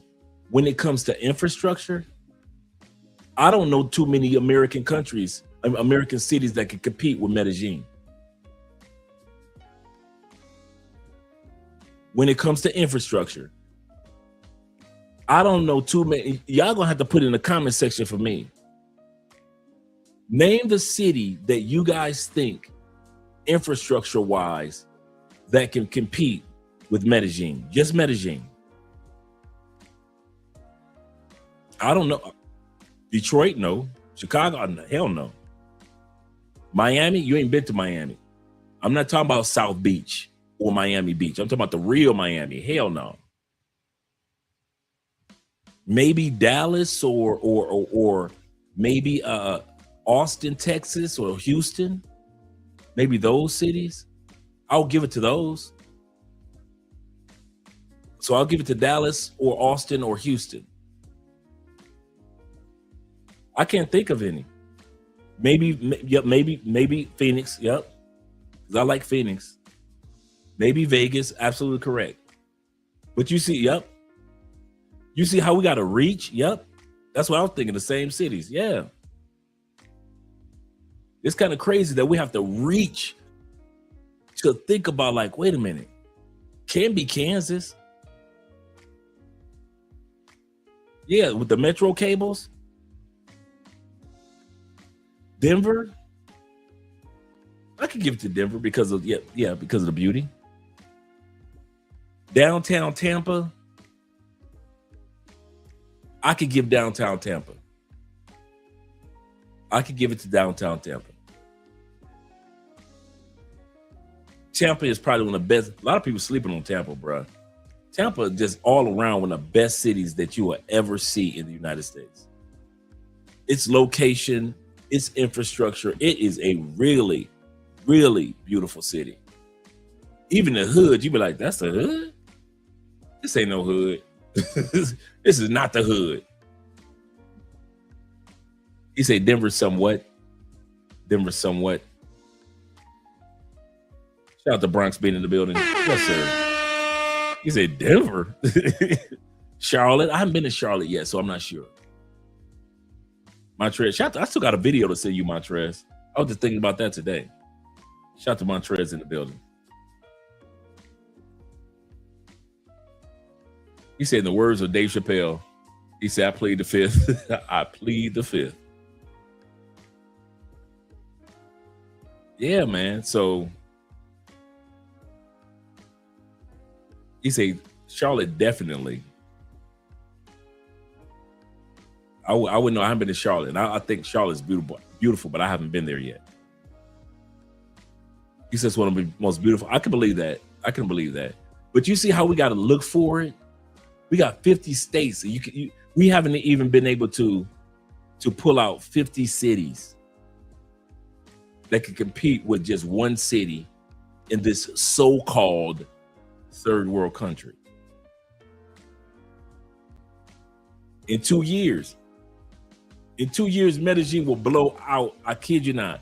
Medellin will be better than maybe all the cities that we just named in 2 years. I'll say that again. Once they get done with Medellin in the next 2 years, it will, without a doubt, be better as far as infrastructure than every single city that we just named. There will not be a city that's better infrastructure-wise than Medellin. They're also building, like I often mention, Medellin is actually building the world's first drone highway. A highway that's literally dedicated to drones. No other city has an actual drone highway except for maybe in Japan or in China. Some of those cities.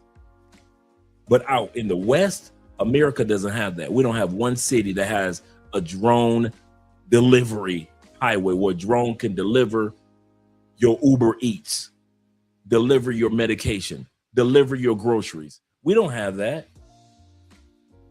Medellin will. Yeah. Yep. Yep, they're absolutely correct, Kobe. They're setting it up to be the next Dubai on this side of the world. Absolutely. That's exactly what they're doing. Right. Yeah. That's without a doubt, brethren. That's without a doubt. And I believe that. I believe that Charlotte is underrated. Believe you me. I was actually going to move to Charlotte before I moved to Tampa. I kid you not. That when I got out, my goal was to move to Charlotte. And I decided to go ahead and give Tampa a try. Actually, I went back to Detroit for a little while, but he said, Andre, don't forget the U.S. does not compare themselves to Japan either. Yeah, that's a given right there. They cannot compete in any way to Japan or China when it comes to infrastructure. Let's go back to the video. Citizenship at a highest rate since they started taking records of this in 2004. A Temple University researcher named Caitlin Joyce, who has spent years studying this, said it very plainly. Americans that move abroad find they like life better abroad. And the journal ends their piece with a question, a very real one. They ask, are these immigrants a credit to American strength? Are these people who have been empowered by American salaries and American opportunity to go and live someplace else? Or do they represent something else? A loss of faith, a vote against the direction the country is heading in. And I've been sort of sitting with that question ever since I read it. And I don't think it's one or the other. I think it's, for most people, it's a little of both. Or MJ and I, we're not planning to leave because we hate America. We love where we come from. We love America. We love the people we're leaving behind. That part isn't simple. And anyone who tells you what it is, they're not being honest with you. The people in this Wall Street Journal article are not radicals. They're not un-American. They're people who did the research. They looked at the options and they made a decision that made sense for their lives. I read this article recently that left me, I would say, pretty shocked. Now, we all know that more and more Americans are choosing to leave the USA for a better life. But here's something that I wasn't aware of. Currently, the US government has months-long backlog of Americans asking to renounce their citizenship, not moving temporarily out of the country, but to renounce their citizenship. Big trend for expats right now is renouncing US citizenship. Last year, over 4,000 people decided they were not proud to be an American and formally cut off all ties. Now, and I think that is a misnomer right there. He said they renounced their citizenship because they were not proud to be an American. I'm in the expat group on Reddit, as some of you guys know. In the expat group on Reddit, that question came up a few years back. And most of the responses were, I've been out of America for 35 years. I've been out of America, I'm 80.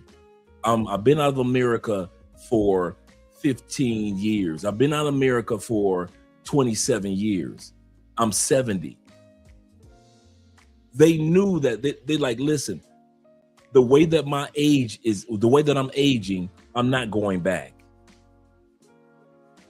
And the other reason was America is the one of two countries in the world that still has you file taxes, even though you don't live there.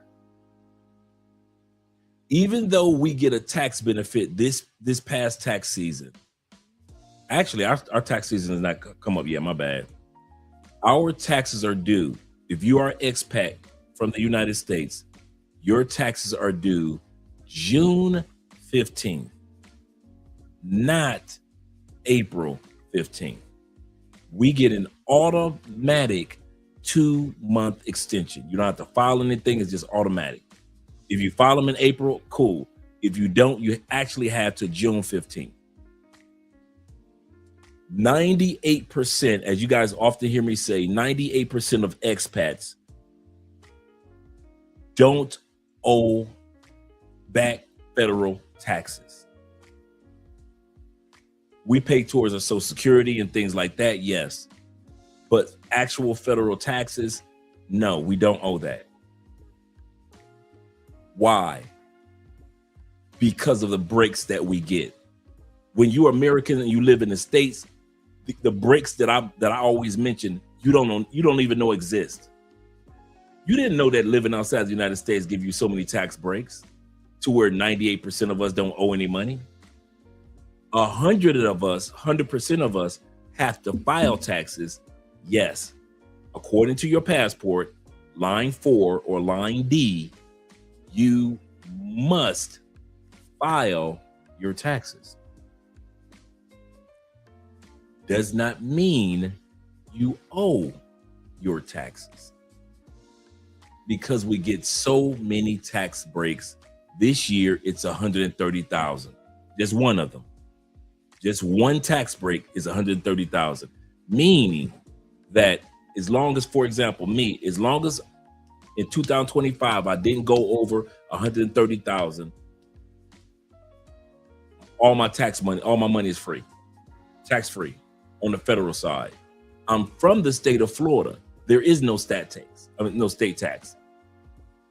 A lot of expats, to keep from paying state taxes, they just transfer their residency to a state that doesn't have any state tax.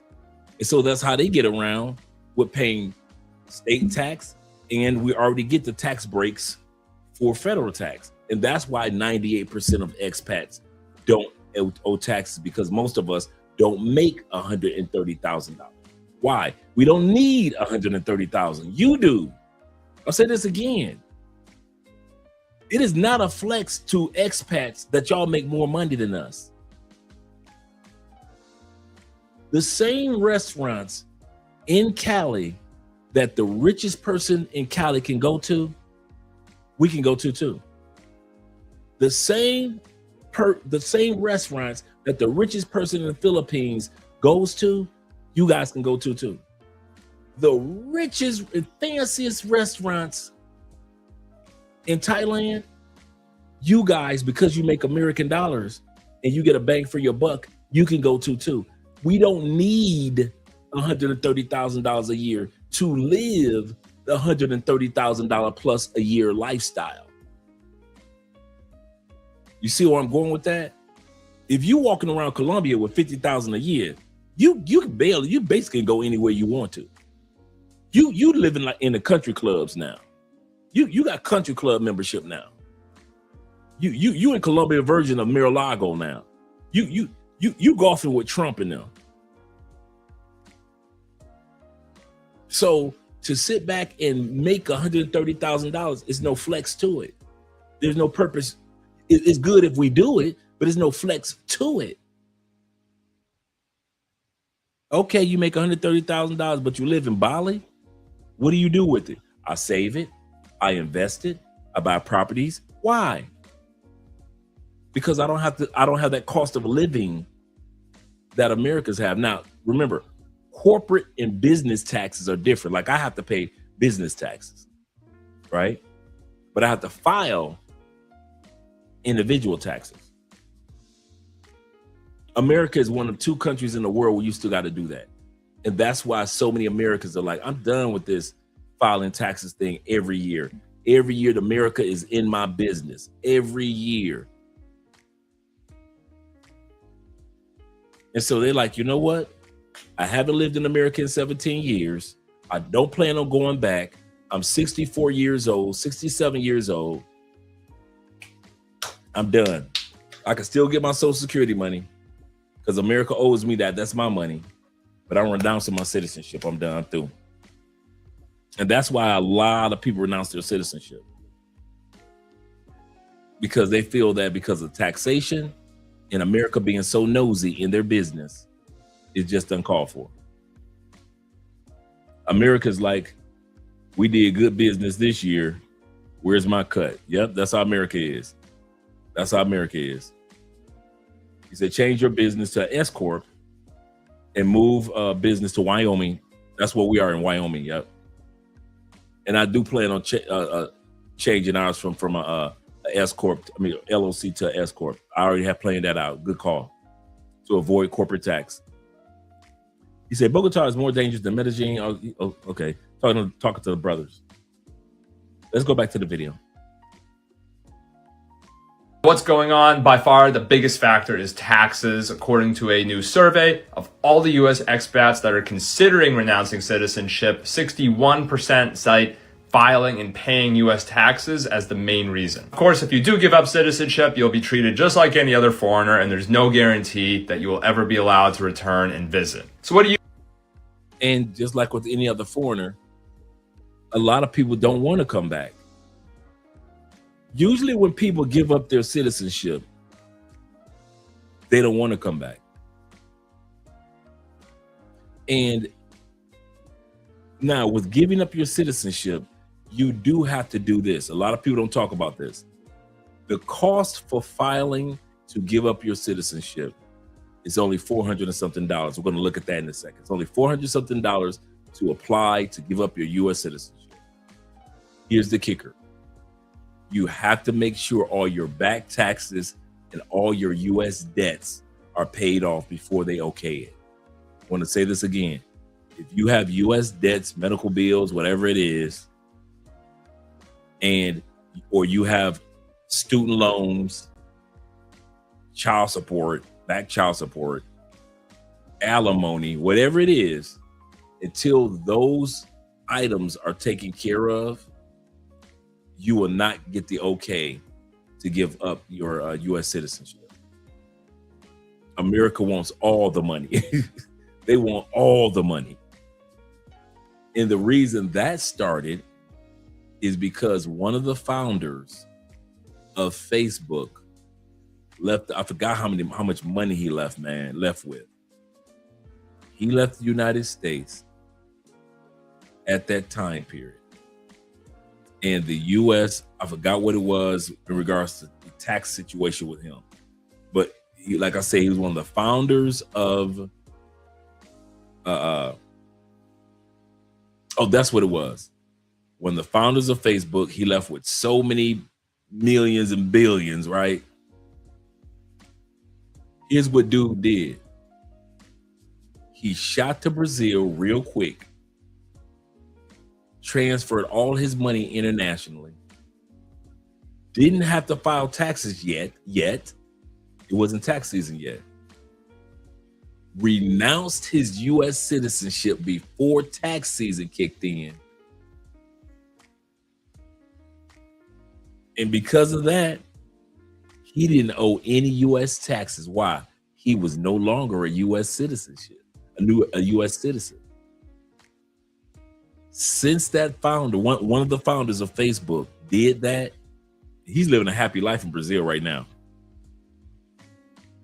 He said, the U.S. government said, from now on, anybody that renounces their U.S. citizenship, we will do a thorough investigation to find out what that person owes us before we okay them to give up their citizenship. Because at that time period, when the Facebook guy did it, there was no checks and balances. It was just, oh, you don't want to be a U.S. citizen? Stamp. Okay, cool. Don't come back. But they didn't realize, wait a minute. Well, hold on. These are hundreds of thousands, hundreds of millions of dollars in back taxes we're not going to get from this guy. Why? He renounced his citizenship before tax season. And U.S. was like, what? And since then, because of him, that's why they have a checks and balances now because of that. He said, I'm not giving up my U.S. citizenship because they have too many global benefits for veterans. I wouldn't give it up either. I've done my part. I won't lie. My goal is to collect passports like baseball cards. So I'm going to have fun flexing a European passport, a Colombian passport and then flexing and using my U.S. passport. I ain't gonna lie to you. I won't lie to you. I love it. Yeah, yes, he did. There we go. Thank you very much. Facebook guy left the U.S. with $4 billion. He's worth $37 billion now. Yep, that's what happened. Thank you very much, Kobe. I forgot the amount that he left with. Tax-free. Because as soon as they split the money up for Facebook, my man said, I'm going to Brazil. I'm out. Y'all can have that U.S. citizenship. And America was like, okay, stamped him, bam. And then tax season came, and they were like, wait a minute. We forgot to tax that $4 billion. Well, you can't tax him now. He's no longer a citizen. And my man got his citizenship in Brazil and kept the whole $4 billion. Kept the whole $4 billion. Yes, sir. Yes, sir. Denounced. Wouldn't you? Now, I'm telling you something. I wouldn't denounce my U.S. citizenship. But for $4 billion and saving the taxes, I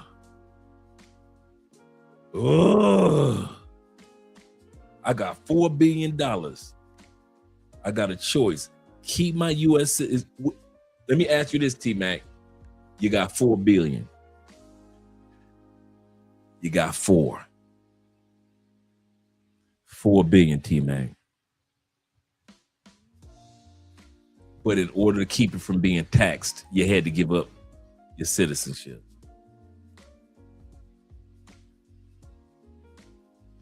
I think I'd have gave up that citizenship. I think I'd have, for the taxes that gonna hit you for $4 billion, they gonna hit you for $1 billion.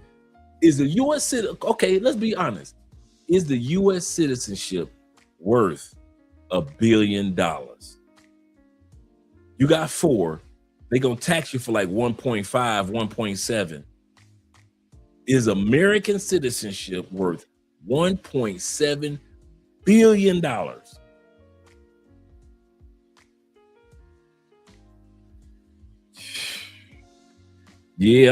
been gone. I can have that citizenship. I can build me a baby America. Yeah, thank you. You better back the fuck up out my face, goddammit. I'm from Detroit, Michigan. Don't play with me. I'm thinking the same thing, T-Mac. I could start my own country. With that 1.7, I'm building my own country. Tis of thee. My country would be called Expatland, where all the expats could come. Welcome to Expatland. What country are you from? I'm from Expatland. Where you pay taxes? In Expatland? Yes, sir. Yes, sir. Yeah, they're gonna hit you for the 2.5? Yeah, I'm done. I'm out, bro. I'm out. They can have that citizenship. I'm living in Expatland for real. He said, I have no loyalty to any country. He said, my family always migrated for real. Has always migrated for better options. Absolutely correct. He said, bye, Felicia. Seriously, man. Everybody sit up there and pay their taxes just to be a citizen, just to keep citizen. Oh, yeah. He said the words of Andre Spence. I'm not a citizen, I'm an earthling. Absolutely correct. I am an earthling. Seriously. The world is my oyster. That is so serious. And I mean that from the bottom of my heart. Yes, sir. He said, I'm building an island in the middle of the Indian Ocean with that money. Seriously, man. Yep, I will buy an island. Easily. Island resort called Expatland. Everybody be visiting my island. Like Chairman says this. He said that the family's wealth is from Brazil and Indonesia. They used to own a chain of clothing stores, and saved $720 million by giving up his U.S. citizenship. He married a wealthy model. You know what? I ain't mad at him. I am not mad at the brother. He said, hey, can you be mad at him? I can't. He married into wealth? Shh. Seriously. Let's go back to the video. What do you think about all this? Would you ever want to give up your American citizenship? Let us know in the comments. On April 13th, 2026, 4 days from now, it looks like the processing fee for renouncing U.S. citizenship is going to change. For many years, it was $400, but conspicuously, one day it was $2,500, and it looked like the direction was always going to go up. Like the United States was shutting the door on Americans renouncing citizenship. Even during the pandemic, they shut down many consulates, particularly the service where they allow Americans to renounce. The line to do that became months long. But in 4 days, the price will return back to $450. It looks like they're closing down the door for immigration from the outside, but they're opening the door for expatriation from the inside. I'll let you decide which direction you think is the best one. But if you need help with this process, there's a lot of details that you have to get all of them right. We can connect you with somebody who can help. Comment help below. A group of expats sued the United States of America over the $2,000 plus fee that they charged to renounce U.S. citizenship. And guess what? They won. On March 13th, 2026, the State Department published a final rule reducing the fee to renounce your U.S. citizenship from $2,350 down to just $450. And that's going to be effective on April 13th, 2026. But let's be clear, this is strictly an administrative fee reduction. All the tax obligations, all the requirements related to renunciation, those are completely unchanged. You can use the foreign earned income exclusion, which for many expats will eliminate federal income tax under $130,000. And if you are still paying state income taxes, which we highly recommend not to do, you can change your domicile from a high income tax state to a low income tax state. Walk away from being American permanently. Prior to 2009, the number of Americans renouncing their citizenship was averaging under 500 a year. But in 2025, that number jumped to 5,000 a year. And the number is expected to go much higher in 2026. But that's not even the number that shocked me. During the 2008 recession, the worst financial crisis most of us had seen, Gallup asked Americans how many would want to leave the country permanently if they could. And the survey showed that 1 in 10 said yes. They asked the same question last year, and the number has jumped to 1 in 5. Now, that's not a trend. That's a signal of the reality of the USA. This is a vulnerable statement for me to make, but since TikTok is going away, I'm just going to let it rip, okay?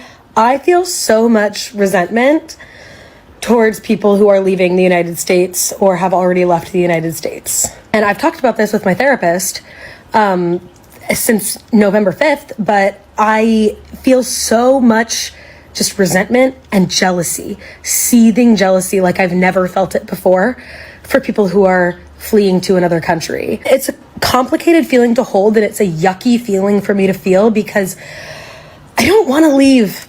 I like my life here. I like my life where I'm at. There's so many people here that I love that I don't want to leave. If I had it my way, I would stay right where I am. And I'm going to, because I don't have the money or the means to move. But I'm so scared. I never thought about that till its fullest extent. That there are Americans that have something to say about us moving to other countries because deep down inside, they're jealous and they wish they could do or had done what we've done. Man, I was 50 years old when I left the United States permanently. I don't want to hear no excuse from younger people. If I was patient enough to say, okay, I'm 46, 47, I think I was 45 when I decided that I was going to relocate to out of the United States. And I was patient enough to wait those 5 years and do what needed to be done. I don't want to hear no excuse from nobody that's 30 that can't wait until they're 35. I don't want to hear no excuse from nobody that's 25 and can't be patient enough to stack your bread and decide on your country by the time you hit 30. I don't hear nothing from you dudes that are 40 and aren't willing to take those 5 years to travel to different countries. And so by the time you're 40, 45, 50, you're ready to relocate to another country. Spending time being jealous and envious of what other people are doing, you just wasted time. She's letting expats live rent-free in her mind when she could be doing something to say, okay, how do I become an expat in the next 5 years? Instead of talking about, well, I don't have the money today. I got you. You don't have the money today. I'm so afraid. They programmed, did I not say fear? Family, finance,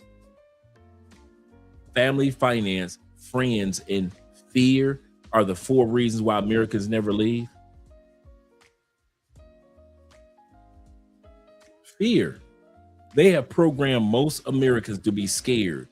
Oh man, where I'm gonna go? Man, ain't nobody going nowhere, man. That's crazy. Ain't nobody going no rush. Ain't nobody going to no Indonesia. That's crazy. That's on the other side of the world, man. The people that go chop me up, man. The people that go chop me up. I just said Indonesia. They ain't chopping people up in Indonesia. What are you talking about? Oh man, I ain't going down to Colombia, man. They go chop me up. Americans think every country somebody gonna chop you up. Man, I ain't going to Poland, man. I ain't going to Poland. They ain't gonna chop me up.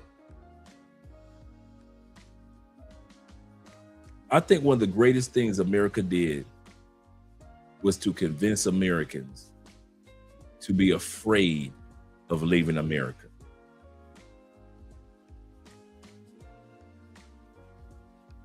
Americans are flea trained. Trained like circus elephants. I said it, all of us. Circus elephants, they take the stick, put it in the ground when the elephant is a kid. A young elephant, he tries to pull, but that stake that's in the ground with that rope around that elephant's neck, he just can't pull it. By the time that elephant becomes adult, no matter what city they go to, they just keep on putting that stake in the ground, and then the elephant stands there. We're talking about one of the strongest creatures on the planet that won't move as long as he's got a rope around his neck and there's a stick in the ground connected to it. We are trained like, we all know that circus elephant could just stroll away and that stick gonna come out the ground. But it doesn't think it has any options. And our government has programmed many of us to believe, to fear options. If it were me talking to my family members, I'm going to talk directly to y'all families. Mom, dad, sisters, brothers, uncles. How much longer? How much longer would you want us to stay there and deal with the madness of cost of living, high medical costs, violence in the streets, violence in our schools? Mom, you said you want me to be better and live a better life than the life that you had. Dad, you groomed me to be a better man than the good man you are. Then why are you surprised when I want better and you raised me to want better? Mom, auntie, cousin, better is no longer only in the United States. I didn't say better was outside of the United States. I said better is not only in the United States. Mom, could you at least allow me to show you the difference between cost of living in another country? Sis, I know you got all these narratives about all these other countries. I'm not moving to Italy, them white people racist. I'm not moving to Spain, them white people racist. I'm not moving to Africa, them black people racist. Let me show you some facts. Because the one thing I keep noticing, we as Americans are trained like fleas. If you put us inside of a container and cover it up, we jump to the top trying to escape. Once we've been trained in this glass called America, we try to jump to the top and it doesn't work. They could take the top off the jar and give us options to leave. And we still won't leave, Mom.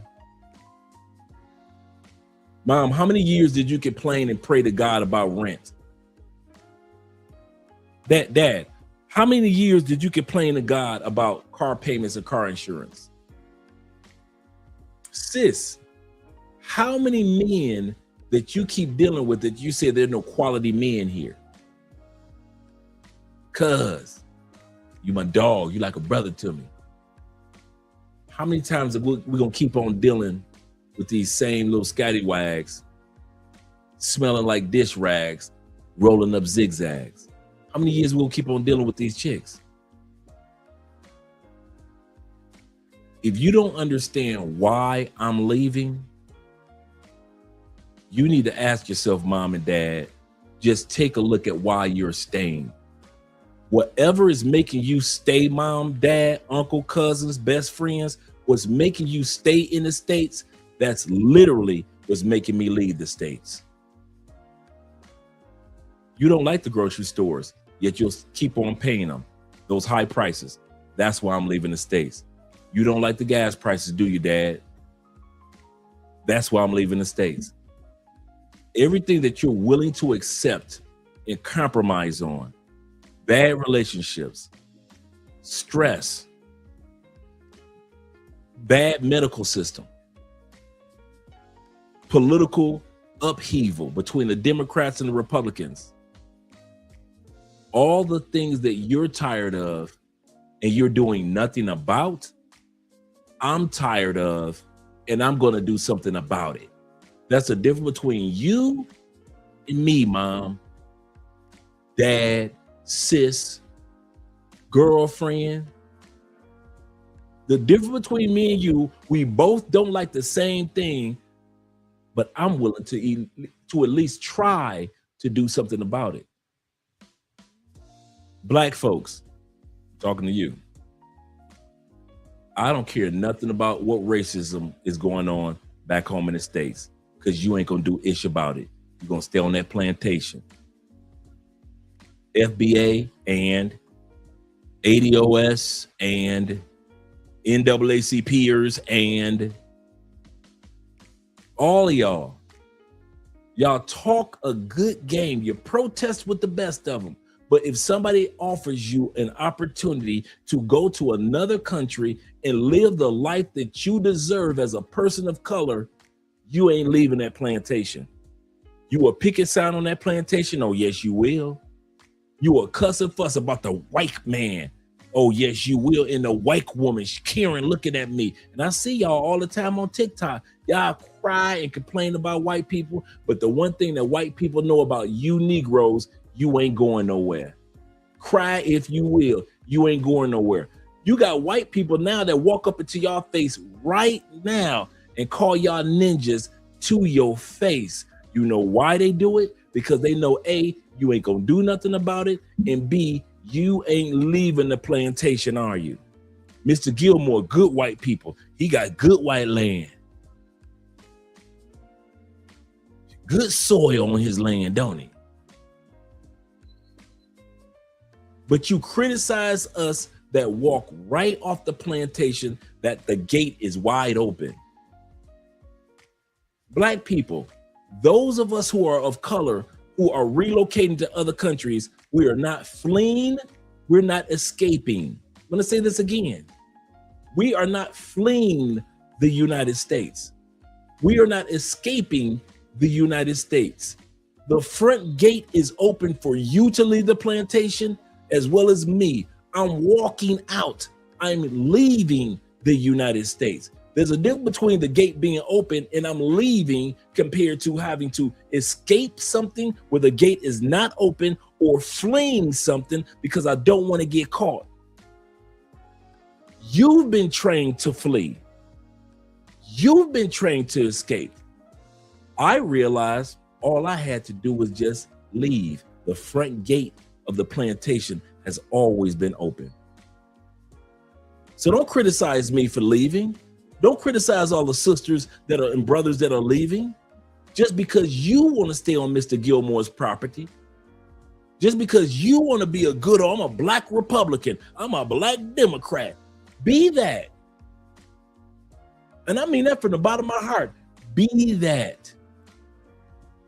But at the end of the day, just because I decide to leave the plantation does not mean at all that I'm fleeing or that I'm escaping. And as our brother said earlier, I will not have survivor's remorse.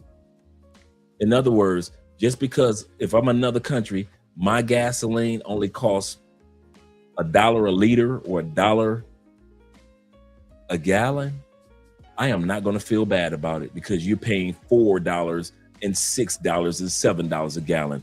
I'm not going to feel bad about it. Just because I can go to a grocery store and buy 24 eggs for $2 and you got to buy a dozen eggs for $8, I don't feel sorry for you. I can go to a doctor's appointment and my copay for my visit is less than $2, but you can do the same appointment and you have to pay $150. I don't feel sorry for you anymore. I have no more buyer's remorse. I have no more survivor's remorse. Go down with the plane. Go down with the Titanic. Go down with the United States. You can keep using that excuse where we built this country. And I'm here to tell you, black people, name the country we didn't build. We ruled Europe for 800 years. Name the country we didn't build. Japan was originally black people, not this white Japanese that or Japanese that you see. Name the country we didn't build. So when you want to cry and say we built America, you're correct.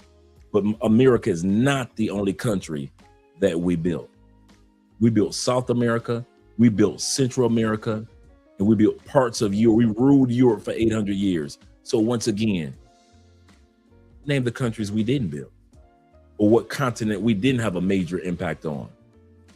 So that excuse of why you want to stay on the plantation because you built the plantation doesn't fly with me.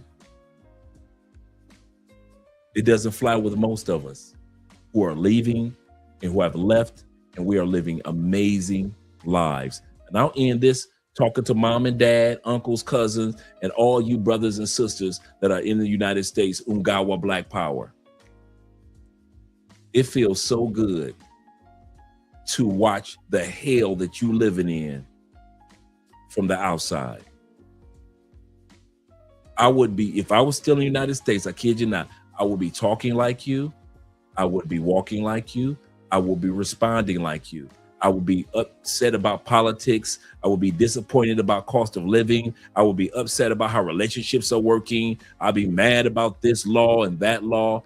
Hear me out. If I was still in the States, still on the plantation, even though the gate is open for me to leave anytime I want to, I would be just as upset as you are.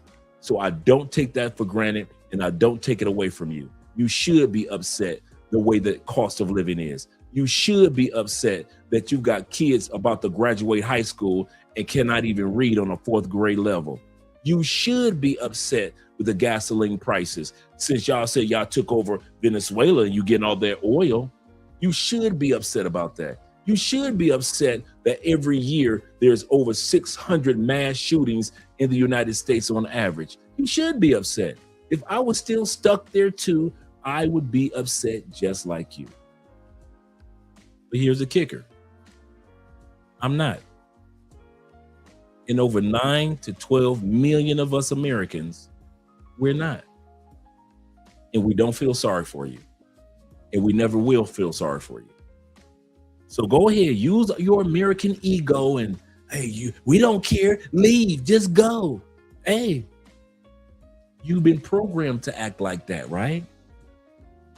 You've been programmed to live on a plantation known as the United Snakes of America.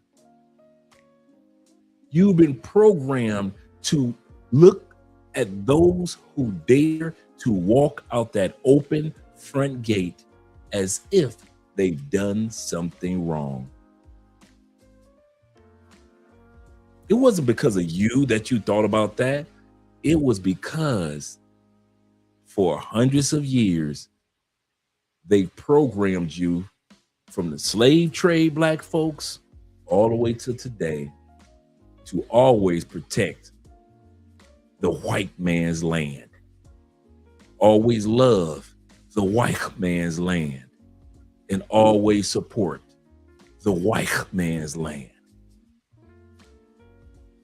So, and when I say the white man, I'm not saying just because of his color, because you can go to Europe and have a great life.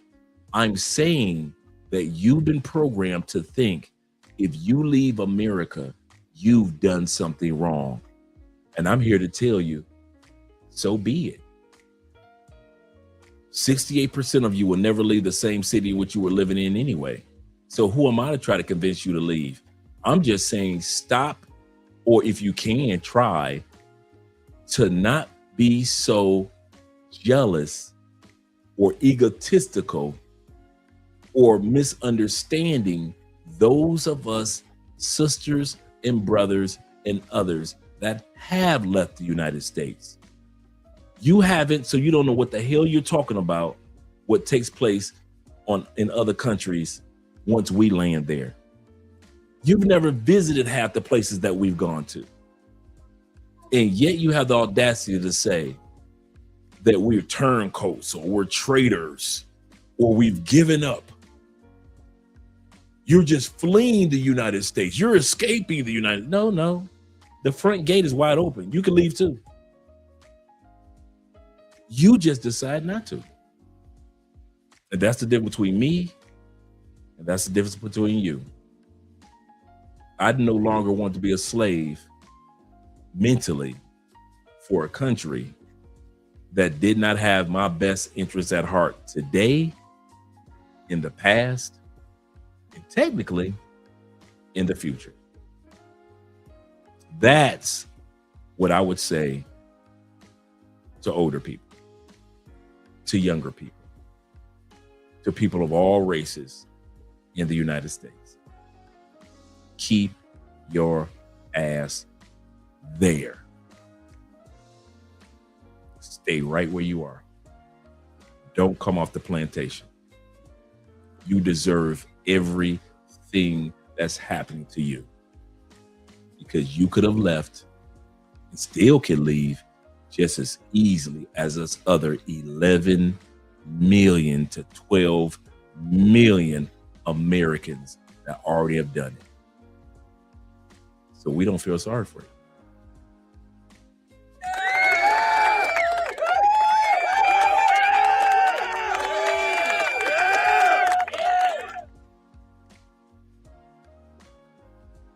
Yeah, I don't mind helping.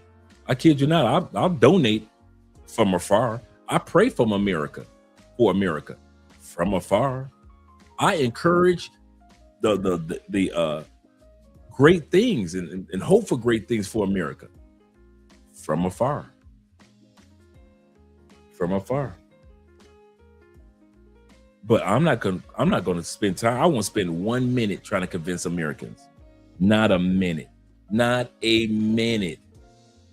Not a minute. Statistically, that's impossible to do. That's why I don't do it. Just in case you guys are wondering, well, he must don't like Americans. No, that's not it. That's not it at all.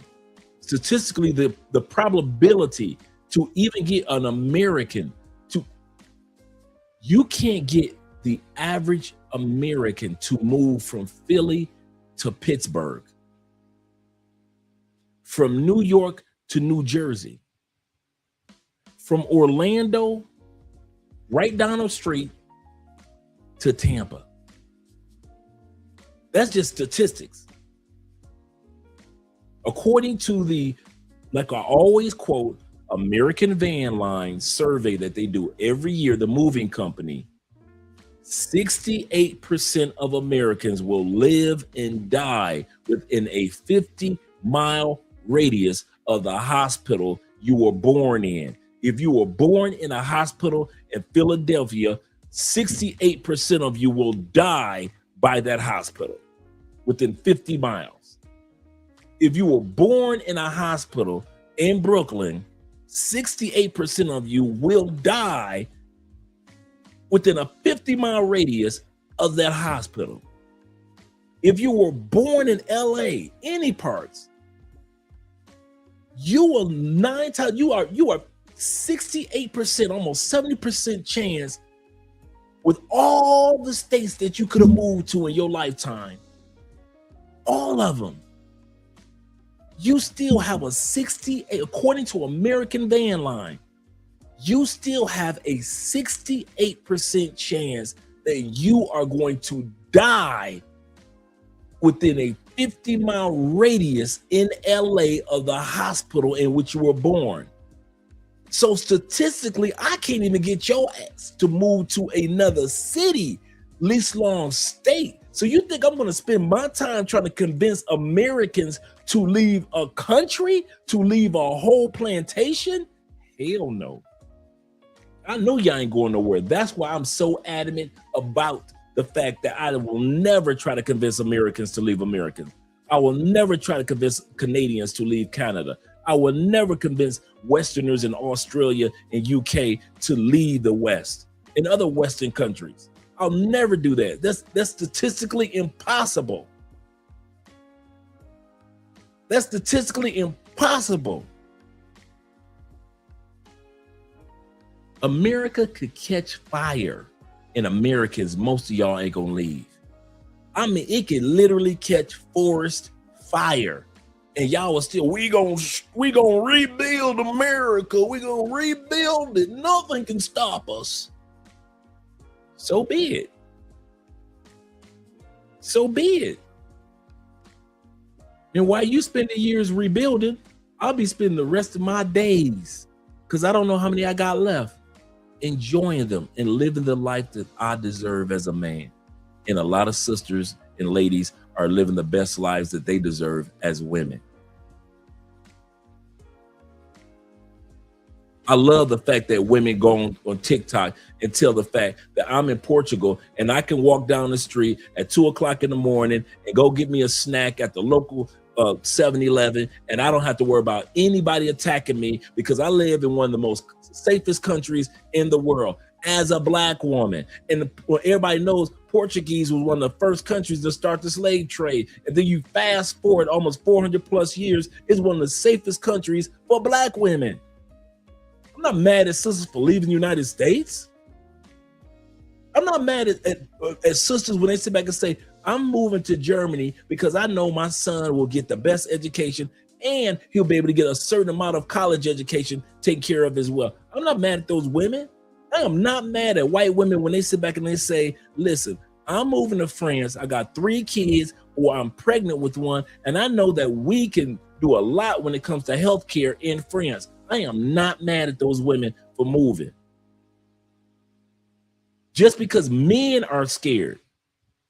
That's the part that gets me the most. You would think men would be the adventurous ones and the ones that would be the pilgrimage of the family. No, statistics show that women are 4 times more likely to use their passports as well as relocate. So women travel more than men, and don't sit up there with that lame ass excuse talking about well, they got child support, they got alimony. Bruh, did I not say most Americans don't move nowhere anyway?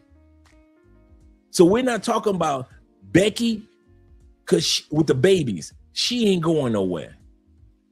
So stop talking about the girls that's getting child support are the ones that are moving.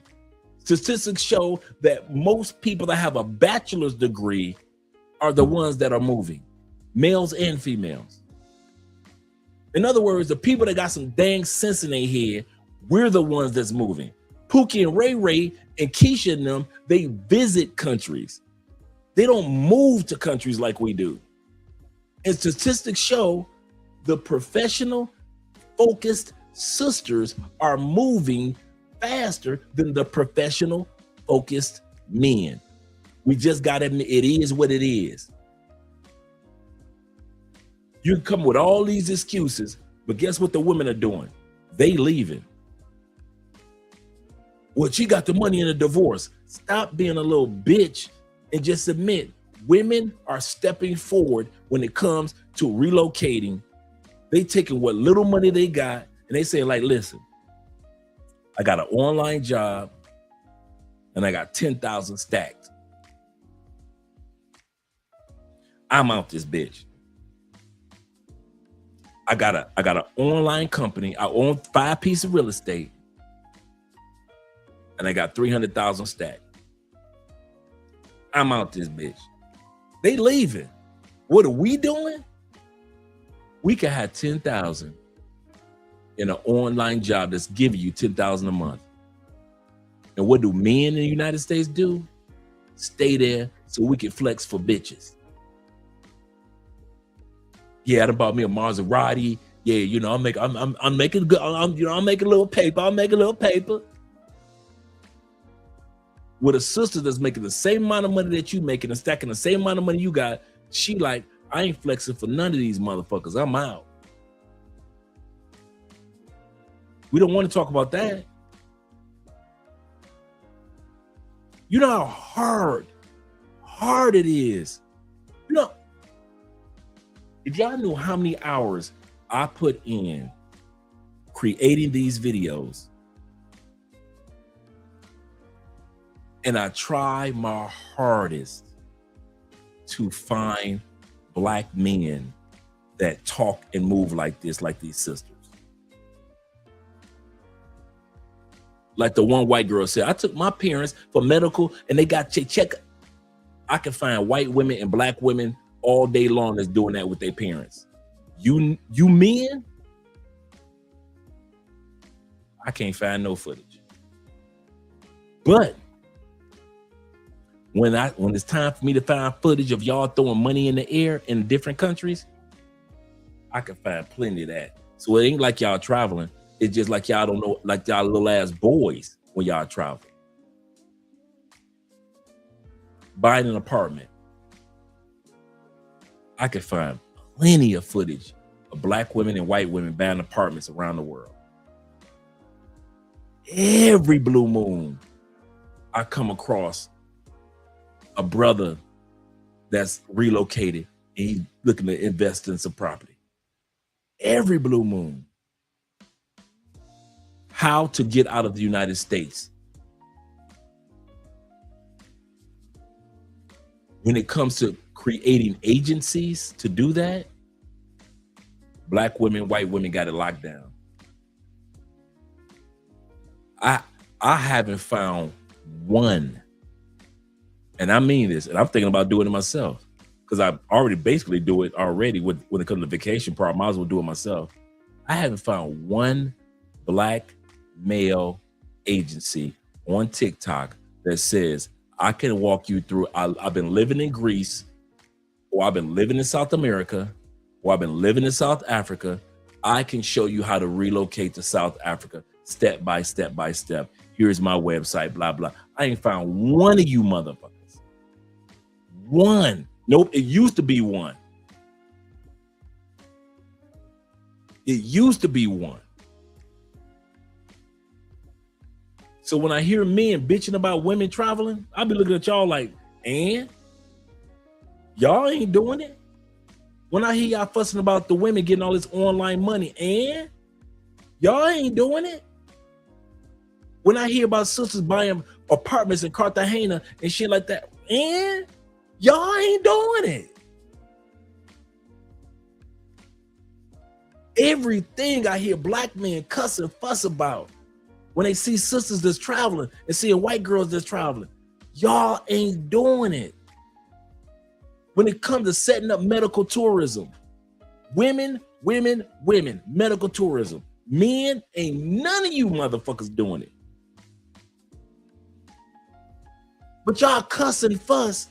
Why the women out here? Why the women don't give a damn about y'all? The women out here, because they was out here before us, and long after you done took your ass back home drunk from Medellin, she gonna still be out here buying property.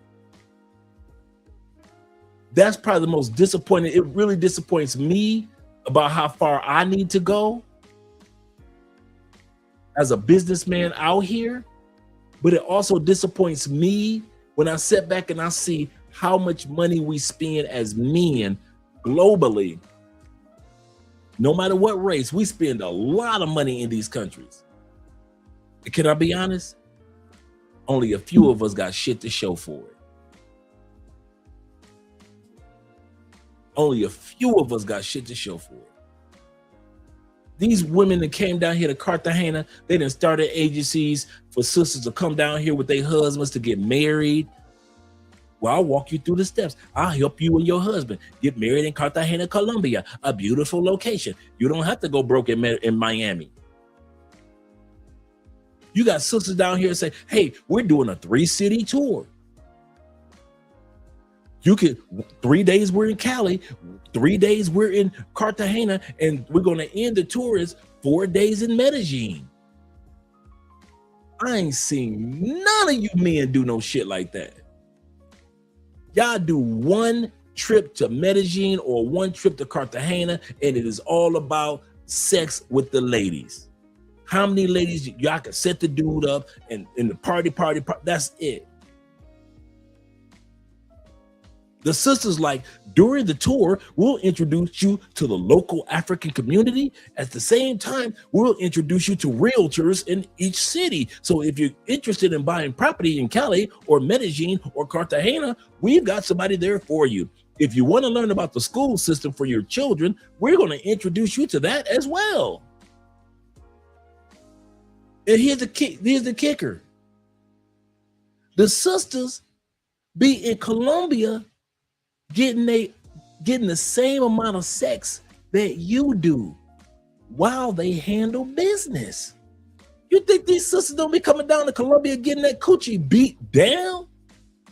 Them sisters be getting in Colombia getting that coochie beat up, but they still know how to take care of business. White girls the same way. They come down here, get that coochie beat down by these Colombian dudes, but they still know how to take care of business. They ain't throwing money up in the air. They ain't getting caught drugged. They getting smashed by Colombians. We saw one story of a woman who was part Colombian. Remember Obi Land did that one? The woman that was trying to do a fivesome, her and her dude with some Colombian ladies, and the Colombian ladies drugged her and the dude. Last year we watched it. That's the only time we seen a woman get drugged here in Colombia. Now, other times it probably have happened. I'm not denying that part, but not enough, not like us. Y'all think I'm on the sister side. I'm saying this because I'm on our side. It's time for us as men with passports to grow the fuck up, or we gonna be left behind. Bottom line, you can say I don't give a fuck. Okay, cool. I'm not talking to you. I'm gonna tell you again. I'm not talking to the not giver fucker dudes. I'm never talking to y'all. Y'all watch Love Crossing Borders for entertainment. Rest of us are here for information. I'm never talking to you dudes that think you know every damn thing. Never. Don't ever think I'm trying to convince any of you dudes. I'm not in the convincing business. Let them other YouTubers come out there and try to convince you of shit. That ain't my job. My job is to share information to where you guys can move safely to either be in an international relationship or internationally relocate. That's it. Our channel is dedicated to relationships and relocation on the international scale. Anything else is just for entertainment purposes only. And I'm here to tell you guys, man, we are getting left behind. We are not taking advantage of social media as businessmen as much as we should and as much as we could. We have a presence that's just as strong on social media as women do, and we're fucking it up. And I'm gonna tell you this, and I'm gonna say this again. Women are going to come to Colombia and take over social media, because when we had it for the last 7-10 years, most of us didn't know what the fuck to do with it. And all we did was go to Cartagena, get booty bait videos. We talk about hoes. We throwing money in the air. We talked about clubs. That's most of us. Some of us use it in a positive way. Shout out to my brother Jay in Cartagena that built the Airbnb and used his social media platform to this day to help guys come to a safe area in Cartagena. Shout out to him and the brothers involved in the investment, him and his girl, in the event that they have every year in Cartagena. But most of us that's going to Cartagena, most of us going to Medellin, most dudes that's coming to Cali, we on fuckery and we don't want to admit it, but it's cool. Because of our fuckery, now there's dudes that can't get through the airport. Thank you. Thank you, all you content creators that put all your business, put all of our business out there. Now the dudes that just come through, you can't even come through Colombia with condoms no damn more. Thank you. Thank you for fucking up the good times. We appreciate what you did. We really do. Because I'm telling y'all, and y'all think I'm just talking ish. Watch what happens in the next 2 years with social media in Colombia. Y'all gonna be getting kicked out so you can't come. And it's gonna be an empty void. Remember when Ace Live left and Check in Effect left? Was there not a void and Life with David left? Was there not a void in Medellin content creation? Was there not 200 motherfuckers all of a sudden popped up on YouTube trying to claim that they knew Medellin better than everybody else?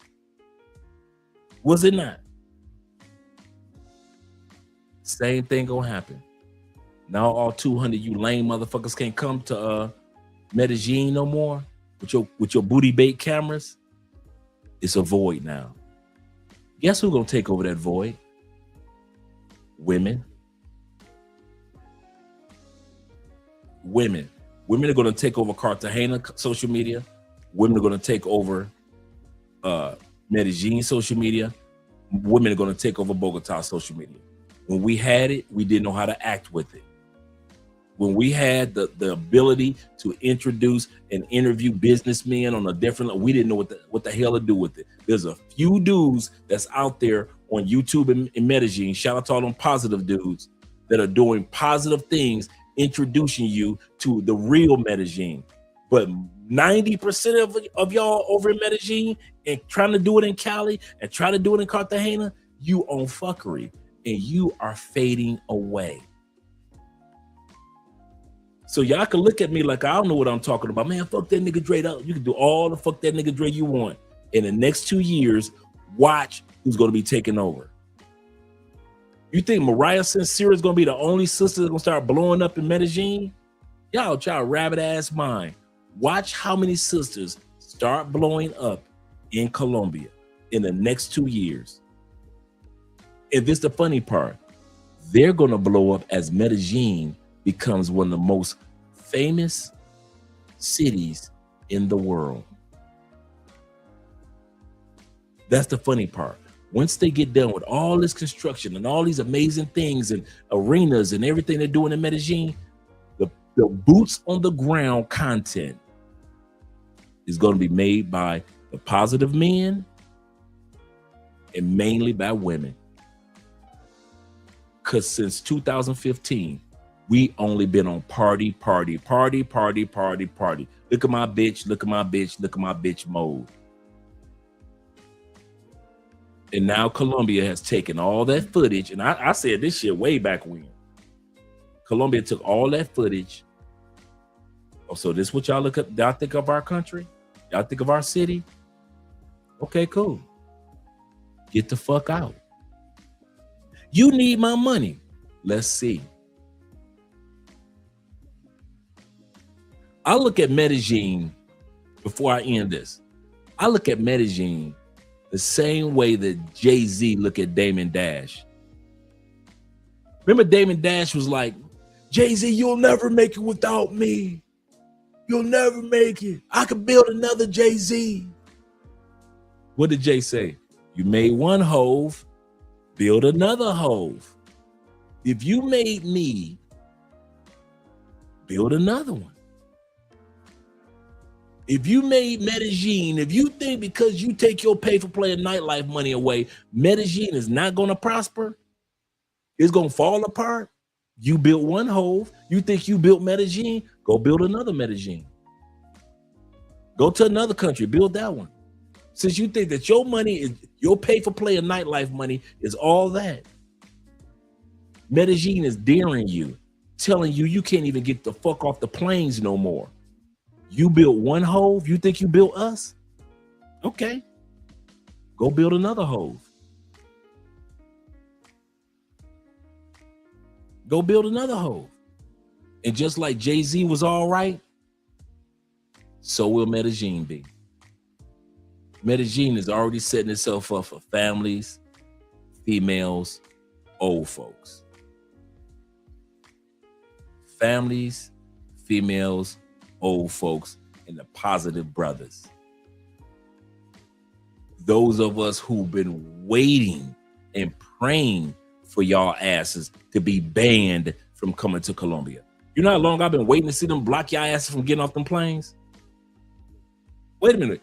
Do y'all? I know y'all don't think Andre is hurt because y'all are being blocked from getting off a plane. I am so happy.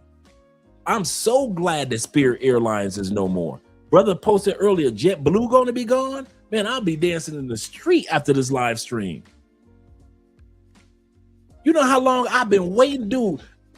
Boy, if I had a rocking chair, I would sit my ass in front of the airport like this, watching you motherfuckers get turned around. Did you see that, T-Mac?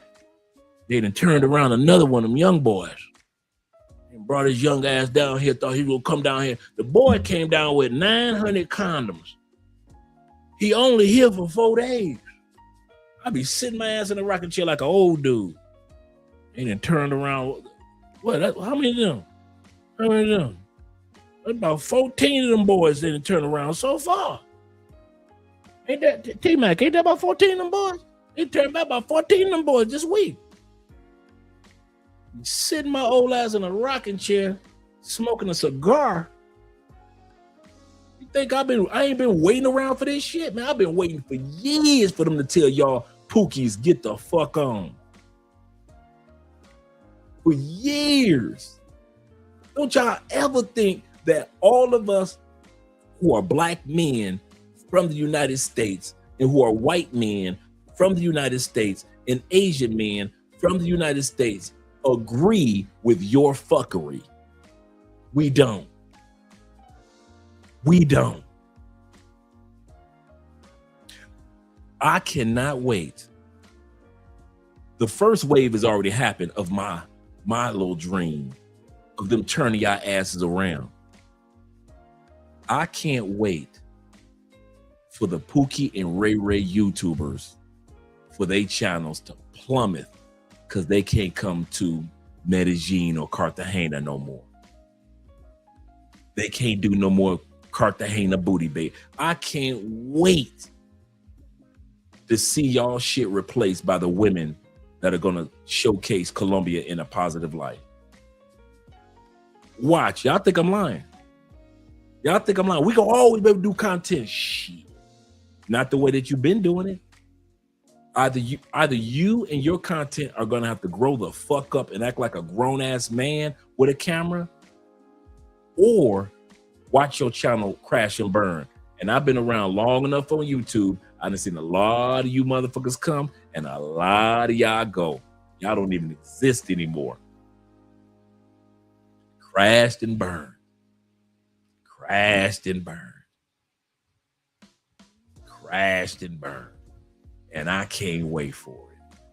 I can't wait for it. All you channels that think that you got it on lock, you can't come here no more and just throw up booty bait videos because the police are on your ass. And the next time you try to come in, they're going to turn your ass right around. Get the fuck out this country. And I've been waiting for years to see that shit. Why? Because of my brand? Hell no. I don't do the same content you do, so I don't care. My content is completely different. It's always been different. So there is no jealousy from me in regards to content. I already got the plaque. Fuck that. I'm telling y'all now, man, changes are on the horizon. And for all of us men that have been quality dudes all these years in all the countries that we go to, it don't even impact us. I kid you not. All the countries that are putting their foot down, they are not putting their foot down for us. It's just another day in the park for us. They ain't turned T-Mac away. They ain't turned Will away. They ain't turned me away. They ain't turned none of us. We ain't never had no issue being turned away. We ain't never went through none of that shit. That's y'all that got to worry about that shit. It's not fair. Shouldn't have been an ass. Should have acted like you was a grown-ass man in Colombia. You think Colombia is going to be the only one? Watch till Brazil start cracking down on you ignorant motherfuckers. You think Brazil going to let y'all just have one Floyd incident? You think Brazil is stupid enough to think out of all the thousands of brothers that make it to Brazil, it was only one Floyd? They coming for y'all asses in Brazil too. Oh, yes. This content is not playing with y'all no more. Do y'all think y'all gonna run y'all ass to bit? This is the funny part, T-Mac. The most hilarious shit that's about to happen in the next 3 years is to see these Pookies and Ray Rays try to run to Venezuela. If you did not know how to act like you had some sense in Colombia, and it is dangerous, you think you could take that same behavior to Venezuela? As dangerous as that motherfucker is? I can't wait to watch this show unfold. Ain't gonna be no, he woke up 5 hours later, all his stuff was gone. It's gonna be mamas on Venezuelan news. My baby missing. He is 32 years old. He is ex-military from the United States. And my son is missing in Venezuela. That's all I know is that he went to Venezuela. And when he said that he was in Venezuela, I talked to him 2 days ago. I have not talked to my baby. And he is 32 years old, ex-military, and he's in Venezuela. If anybody in Venezuela have seen my baby, your mama's gonna be crying on Venezuelan news. You think your ass gonna wake up in Venezuela? Shh. You stupid. Oh my God. Ooh. That's gonna be funny in the next 2 or 3 years. That's gonna be funny as hell. I can't wait for it. I ain't gonna lie. Y'all think I don't feel sorry for y'all when y'all get drugged in Colombia?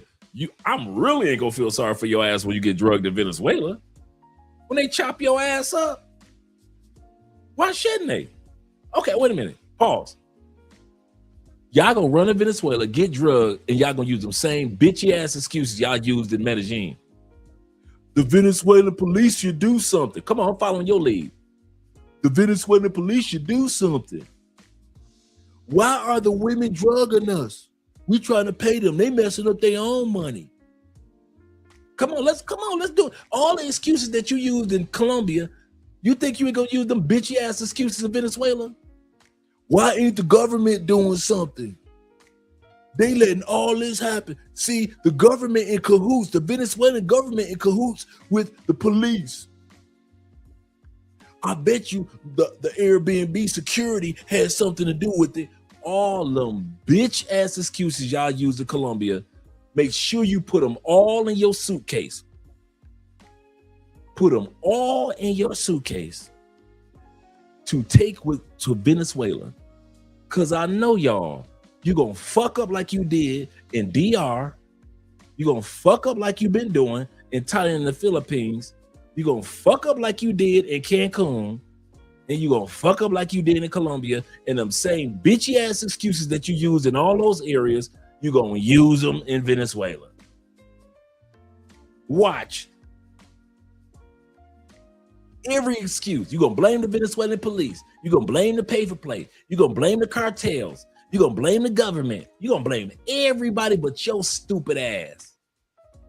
Everybody gonna get blamed. The same thing you did in DR. Oh man, these women in DR, man, they be tripping, man. She gave me one price and then she started screaming about another price. I had to pay her off to get off. Every time we turned around, y'all was getting in trouble going on World Star and DR.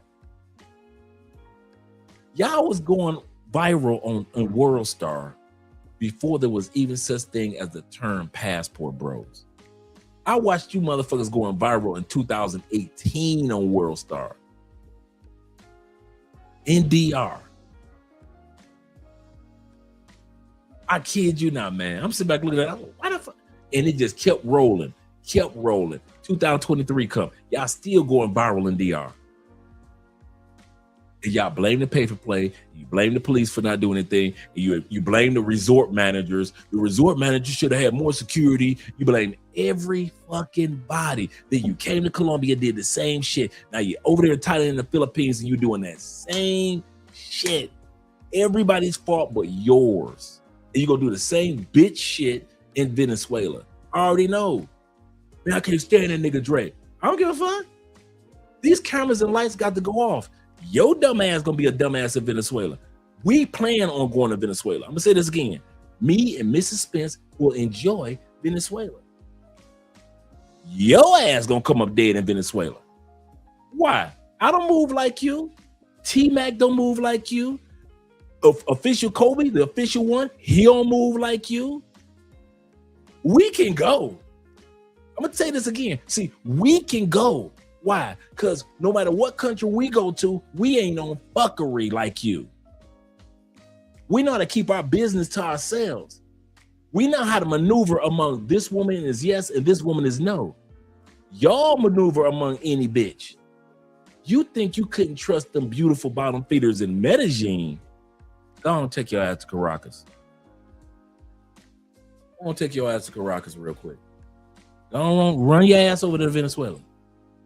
I can't wait for this shit show. I cannot wait. And I'm telling y'all today, don't cry when I laugh. I'm going to say that now. Do not cry. I don't want to see no I hate Love Crossing Borders videos. I don't want to hear y'all doing no love in the comment section crying like a little bitch. I don't want to see y'all coming up on the live stream and in the comment section crying like a little bitch. No, be a fucking man about yours. Be a man about yours. Stop crying, because I'm going to keep laughing. Me and Obi-Land shit. Obi-Land might go over to Venezuela and do some Obi-Land international type shit. You can run. Hey, now you're going to have a real reason to run your ass over to Razor Rays. You want to be a one-armed motherfucker on Razor Rays. Razor Ray, they didn't cut my damn arm off. What happened? Razor Ray going to be sitting up there like this. You know, Razor sit sideways with his beer. What happened? You know, Razor sits sideways with his beer looking at you. Well, what happened to your arm?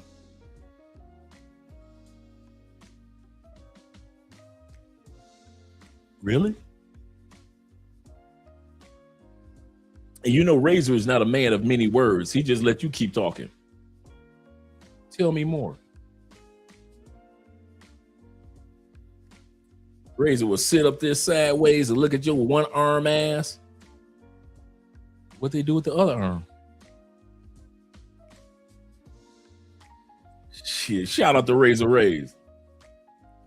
The only person that's gonna halfway try to understand you is DC Rob on today's episode of DC Rob. Another dumb motherfucker went to Venezuela and did some stupid shit. Before we go into that, I want to give a shout out to all my supporters. You know DC Rob always get a shout out to all his supporters. Thank you for all the supporters who show love and appreciation through the Patreon as well as super chats and not super chats, but and PayPal. We appreciate what you do.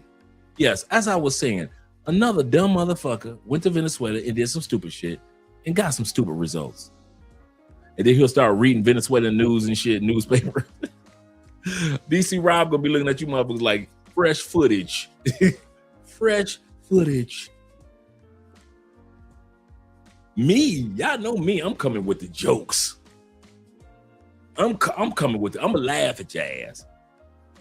I'm not gonna laugh at your mama who's gonna be on Venezuela news looking for her baby. I'm not laughing at mom because it ain't mom's fault that you done took your ass to Venezuela and did some stupid shit.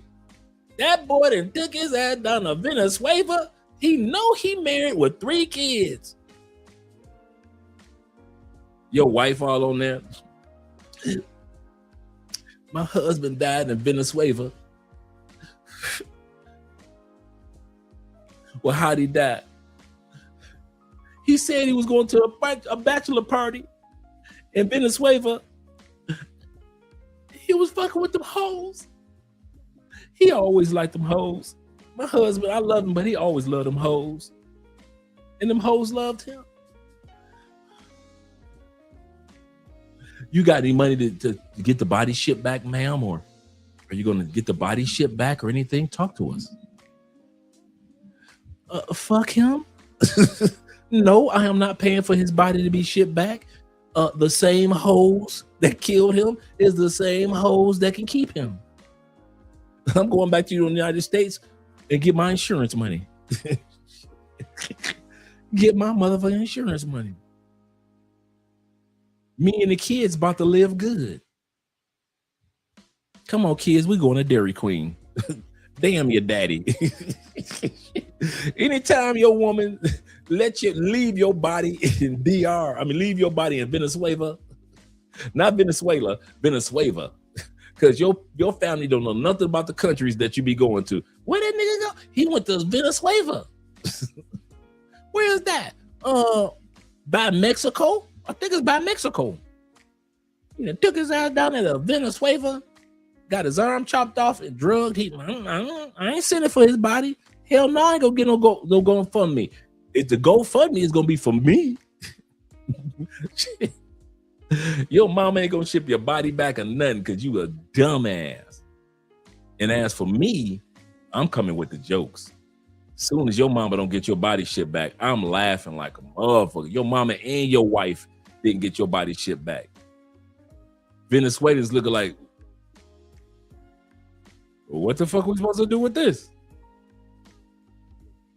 Dismember it. You can sell the parts. Shit, they gonna chop your body up and sell your parts so fast. You going to Venezuela? We going to Venezuela. I've been listening to y'all like the last 3 weeks. We going to Venezuela. I can't wait for this shit to happen. I'm sitting here feeling like this.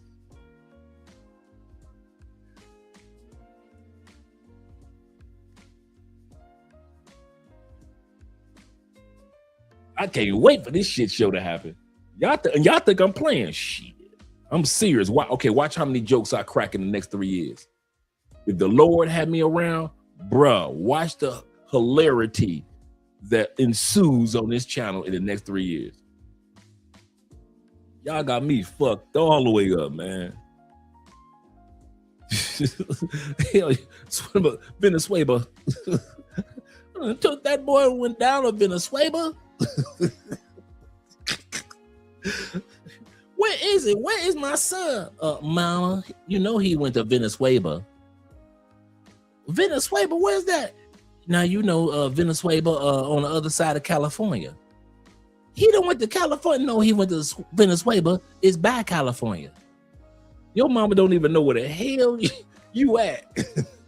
She just all over the news in Venezuela. Well, what part of Venezuela is he in? I don't know.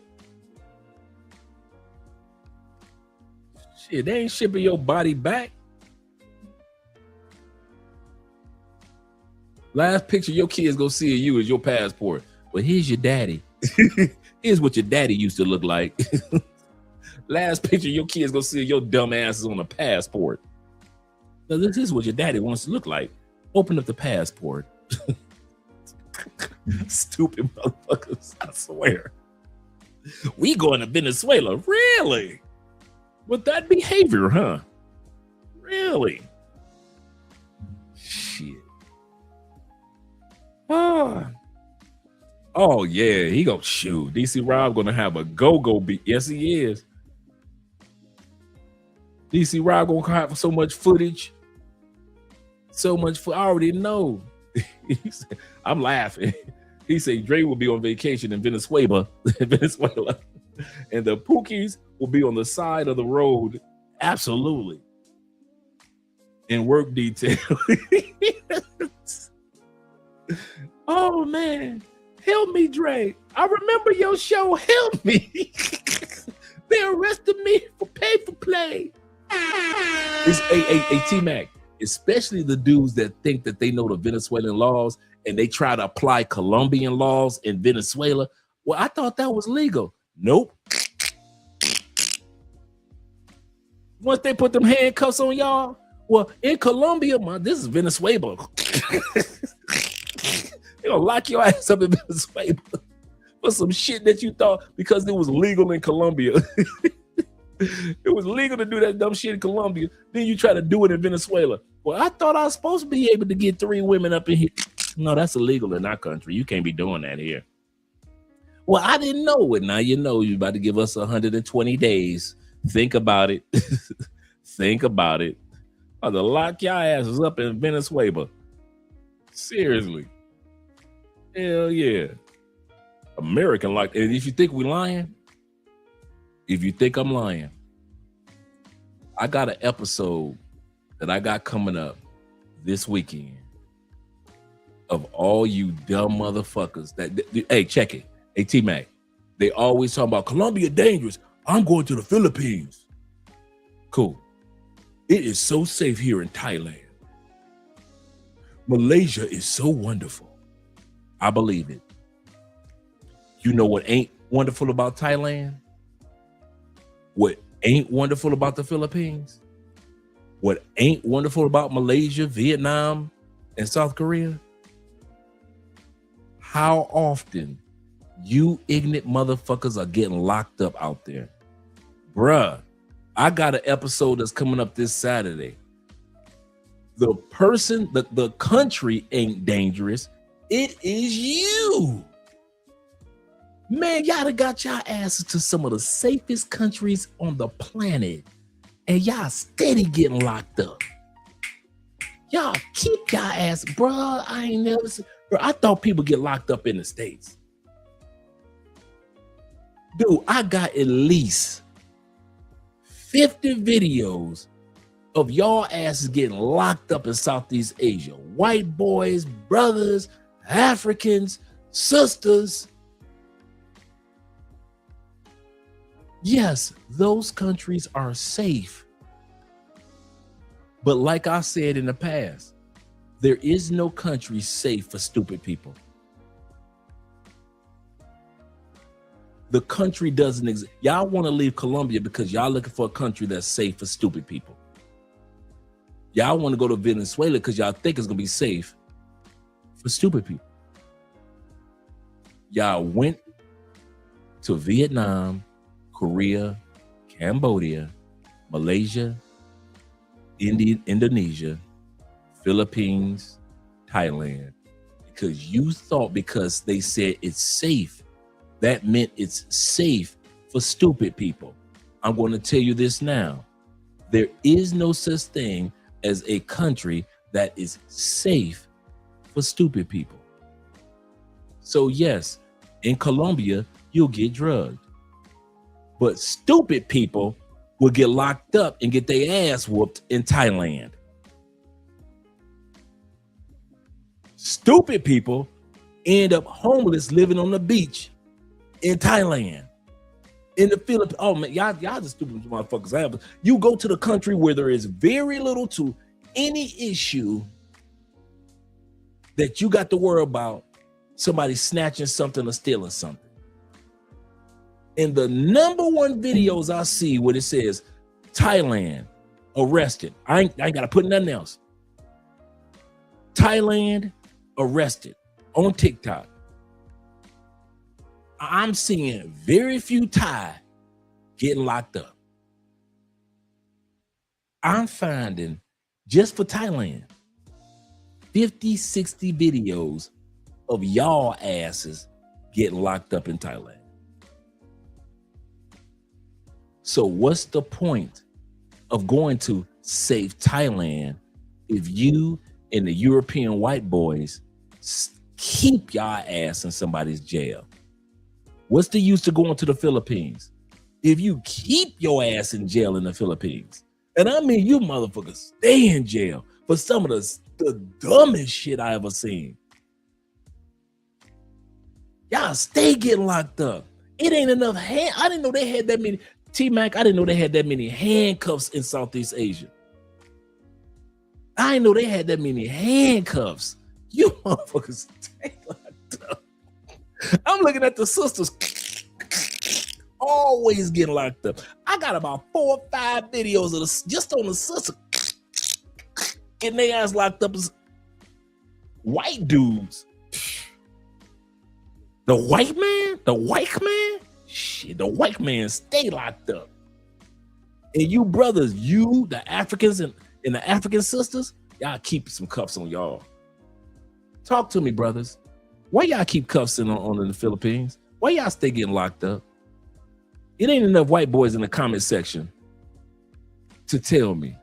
So I got all these brothers here. Why y'all stay locked up in Thailand? Why y'all stay locked up in Malaysia? Why y'all always get locked up in South Korea? Y'all want to talk about that? Should I not do this episode this Saturday? I shouldn't do it. I should just pretend like y'all don't get locked up. I should just pretend that y'all get drugged in Colombia. It's dangerous in Colombia. But since y'all thought y'all could take y'all stupidity to a safe country, it was going to work. I can be stupid in Thailand, hey, and not get drugged. You're right.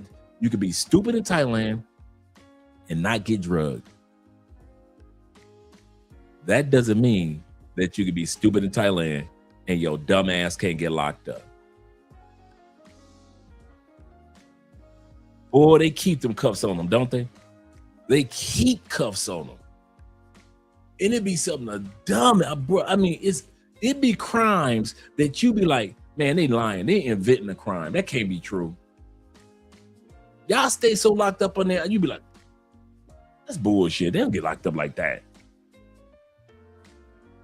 Every time you turn around, there's a group of Thai people like bees whooping y'all asses in the middle of the street.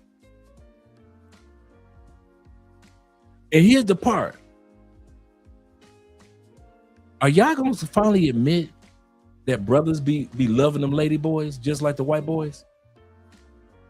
I got a bunch of footage of brothers getting stomped by lady boys for not coming out that money. I think y'all believe in the lady part, but y'all keep forgetting they boys. They got just as much testosterone and bass in their voice as you do. You know, it used to be taboo to talk about brothers like them lady boys. Them days over, bro. I ain't gonna even pretend like y'all don't like them. Y'all love them motherfuckers. Y'all love them. Oh, I don't. Negro, please. I got so much footage of the brothers with lady boys as much as the white boys. Just as much footage. One video I got, brother got mad at the lady boy after they had sex, and he found another dude in his phone. So he got the ladyboy phone. True story. Y'all go see the video. Got the ladyboy phone.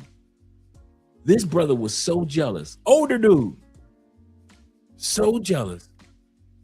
The video is of him smashing the ladyboy's phone in public.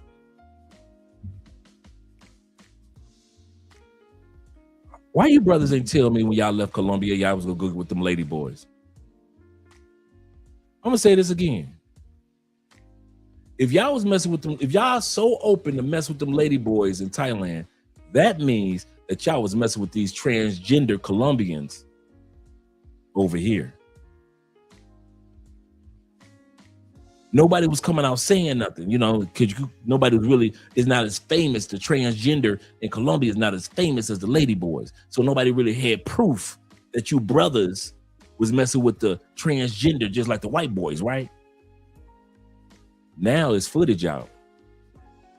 And a partner of mine told me this 6 years ago. Because he'd been living in Thailand forever. He said, Dre, you know, I got a lot of friends, because he'd been living there so long, that work as bar girls. And they know my boys. And he said, Dre, a lot of my boys mess with them boys. He say, so when you thinking the roughest, toughest Timberland walking this type of dudes from New York and from Atlanta and from San Francisco and from you know, from Cleveland or whatever, you think that they into the girls. He said, Dre, them dudes be into them lady boys. He said, and I'm telling you, Dre, the ladies be telling me them dudes be, he said, brothers madly in love with the lady boys. He said, we'll put it on the white dudes because it's that stigma out there. He said, and it's true. He said, but I'm gonna tell you something. It is a growing pool of brothers that mess with lady boys. And he told me this. He said, here's the sad part. To run into the lady boys, you literally have to go into their area. He said they have their own area where they're kind of like away from the regular ladies because they don't want no trouble. He said, so when you mess with a lady boy, you literally have to go into their area messing with them to try to get one. How come y'all brothers ain't tell me y'all doing all that? How come y'all want to put it on the white man? How come y'all been trying to put lady boys on the white man? The white man ain't the only one that's out there messing with them boys. I'll say this again. Some of y'all get y'all great adventures on outside. You know, you got a kid and a wife back home and a side chick. You got a kid and a wife back home and a side chick. But your dream was one of them lady boys. How come you ain't tell the truth? Make it seem like the white man was the only one messing with them boys.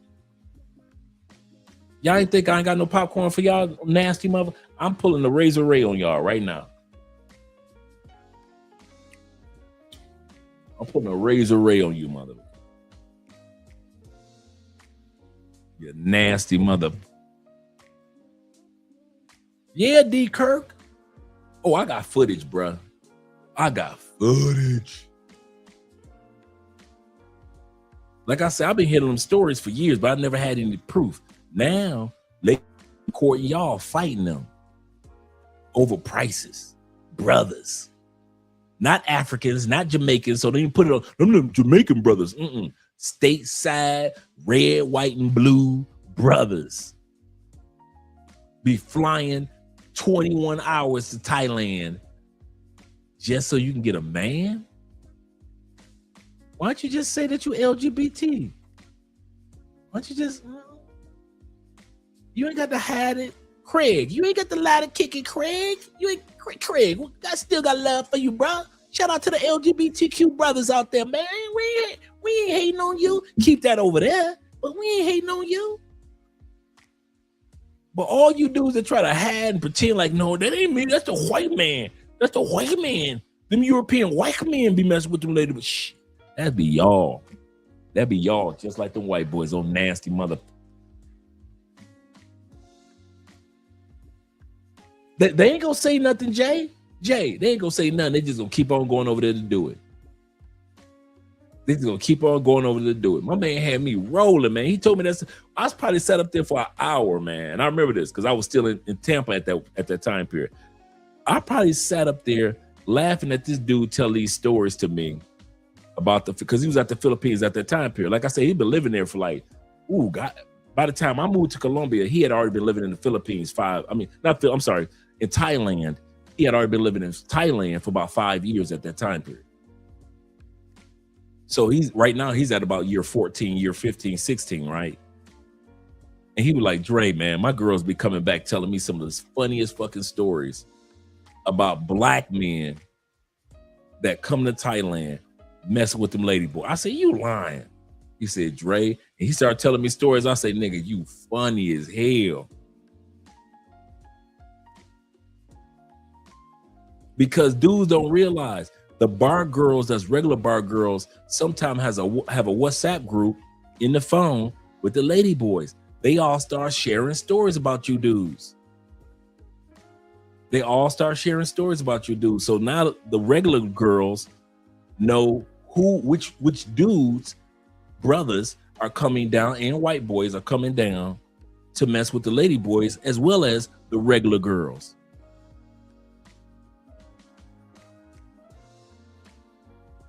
Right, you ain't got a lot of cred. We understand LGBTQ. I don't understand. Like I said, keep that over there. But hey, we respect. Hey, do what you do. Do what you do. But sit up there pretending like it's the white dude in the man. Wait till this Saturday. Wait till this Saturday's episode. I'm giving y'all a heads up. If you like them lady boys, Saturday episode is not the one you want to watch on Love Crossing Borders. You gonna get your feelings hurt. You gonna get your feelings hurt this episode. You gonna be in trouble this episode. Can't believe you brothers are like the brothers. The brothers. Nasty motherfuckers. He said, yeah, you can't. Shout out to Bobby. Yeah, you can't make it up. Ain't he like I'm lying? I think we're at the end of our video anyway. Yeah, we're at the end part of our video. Countries which are absorbing Americans are not doing anything miraculous. Portugal has affordable housing. Many Americans want to leave the U.S. right now because of Trump, but for Black Americans, they wonder what life would be like for them in Europe. Portugal has low harassment rates and a diverse culture, attracting many of them. I had a level of fear that Trump was going to win again, and I was like, I need to get the out of the U.S. It has felt like a lot less pressure than it was in the United States, but my positioning is different. The way I'm treated is different. The privileges that I carry here are different than in the U.S. Racism exists everywhere. I don't feel as though I've been directly impacted. I know that as an American, I come with a certain amount of privilege that maybe shields me from some of that. For me, as an American, it was really important that I assess safety outside of violence and control. I 100% feel like I belong here and I have a right to be here. So if you're wanting to move because of the current administration, it is okay to do that. You have to choose yourself, choose your health, choose your peace. What do you think of their experiences? Germany has accessible education and healthcare. Spain has public spaces where people gather without spending money. Ireland has schools where their kids learn without practicing what to do when someone walks in with a gun. These are not utopian ideas. These are choices, policy choices, cultural choices, decisions about what a society decides to protect. The only question that actually matters here is whether America is willing to look at what's happening and ask itself honestly why it's happening. Bro, since moving to Thailand last year, I know that there's a ton of people that ever wonder if, like, bro, do you miss America? Are you ever gonna move back to America? Like, what about your friends? What about your family? What about a job? What about this? What about that? Why would I miss the scam? Why would I miss the American scam? There's no American dream. Why would I miss the American scam? I'm out here in Thailand, walking through a market right now, about to get me some organic vegetables and fruits for a very affordable price. I just love this life, and I love the Thai locals. You feel me? Sawadee Krupp, everybody. Sawadee Krupp. Nah, I ain't going back to America. Fuck that. I never imagined I'd say this, but I'll never go back to the U.S. In the U.S., everything felt fast-paced and distant. But here, it's different. Life is simpler, quieter, and I found a sense of peace I never knew I was missing. I didn't leave America just for a new country. I left to find a home, and I found it here in the Philippines. If you think I'm doing all this work to move abroad just to go live there for a year, 2 years, and then coming back to Louisiana, Baton Rouge, man, get the fuck out of here, bro. I'm never coming back to this motherfucker. Ever. Brother ended it all. Ever. All right, so 90 years. Because a lot of us feel that way. Ever. We'll visit family.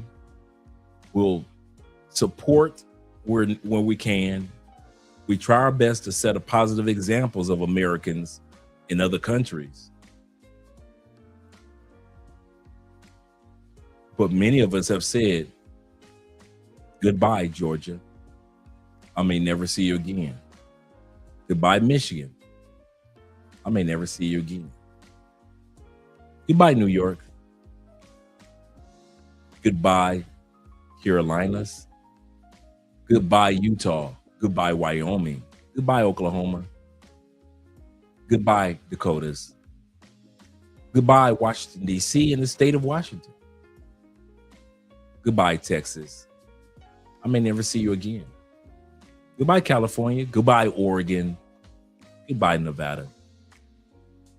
I may never see you again. Goodbye, Louisiana, Arkansas. Goodbye to Wisconsin, Illinois, Ohio. Goodbye, Philly. I may never see you again. Or all of Pennsylvania. And we're at peace with that.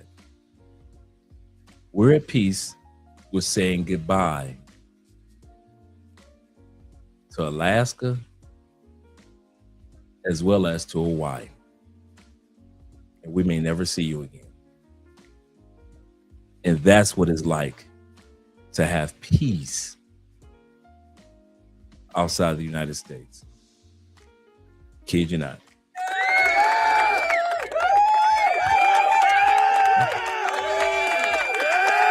Montreal says, I will not be watching that episode. And I'm not saying that it's going to be doing something.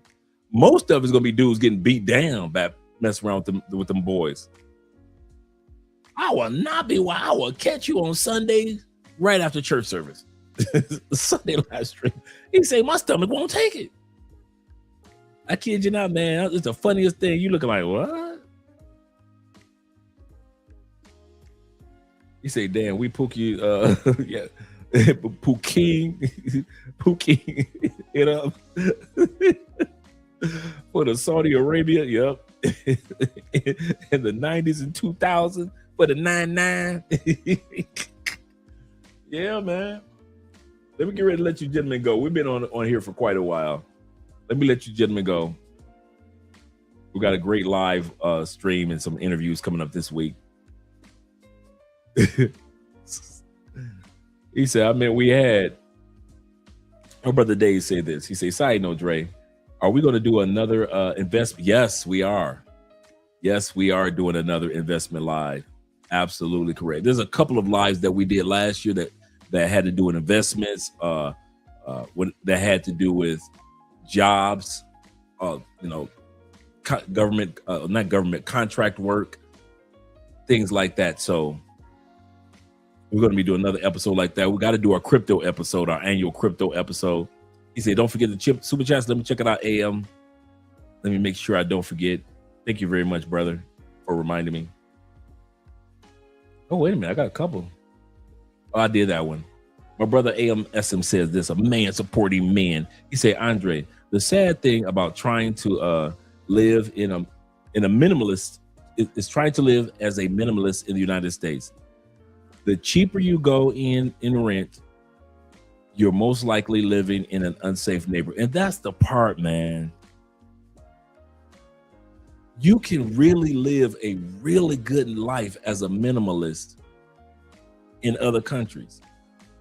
And I'll tell you what, I don't mean you got to. Americans think when you hear the word minimalist, well, he must be broke. Stop doing that. I know people in the United States that got money, and I mean money, but they don't spend it on everything. They just keep investing, buying properties, things like that. They're minimalists. Not everybody's got to be flashy to have money. Some people just like, listen, I got, like I was watching Jesse Ventura the other day. Jesse Ventura, the ex mayor, an ex wrestler. I mean, he was the ex governor and he was the ex wrestler from back in the day. He was the ex governor for what? Wisconsin, Minnesota. He now lives a minimalist life with him, his dog, and his wife in Mexico. Once he was done being mayor of Minnesota, loaded up his truck and moved to Mexico. He is not broke, but he decided to live a minimalist life. To live the life of minimalism in the United States, you can't live the life that you want to live. Let's be real. But to live a minimalist life in another country, you still among the top 10, top 20 percenters, even as a minimalist in most countries. That's the part. That's the part. That is so true, brother. Yeah, and he was in Predators. Yep, he was also in Predators. Yes, sir. Yes, sir. Yep, ex-Navy SEAL. Good call, gentlemen. Good call. All right, let's go ahead and head on out with an outro video. And I'm going to look up this some of these colognes that you guys were sharing. Let's get ready to go with this one.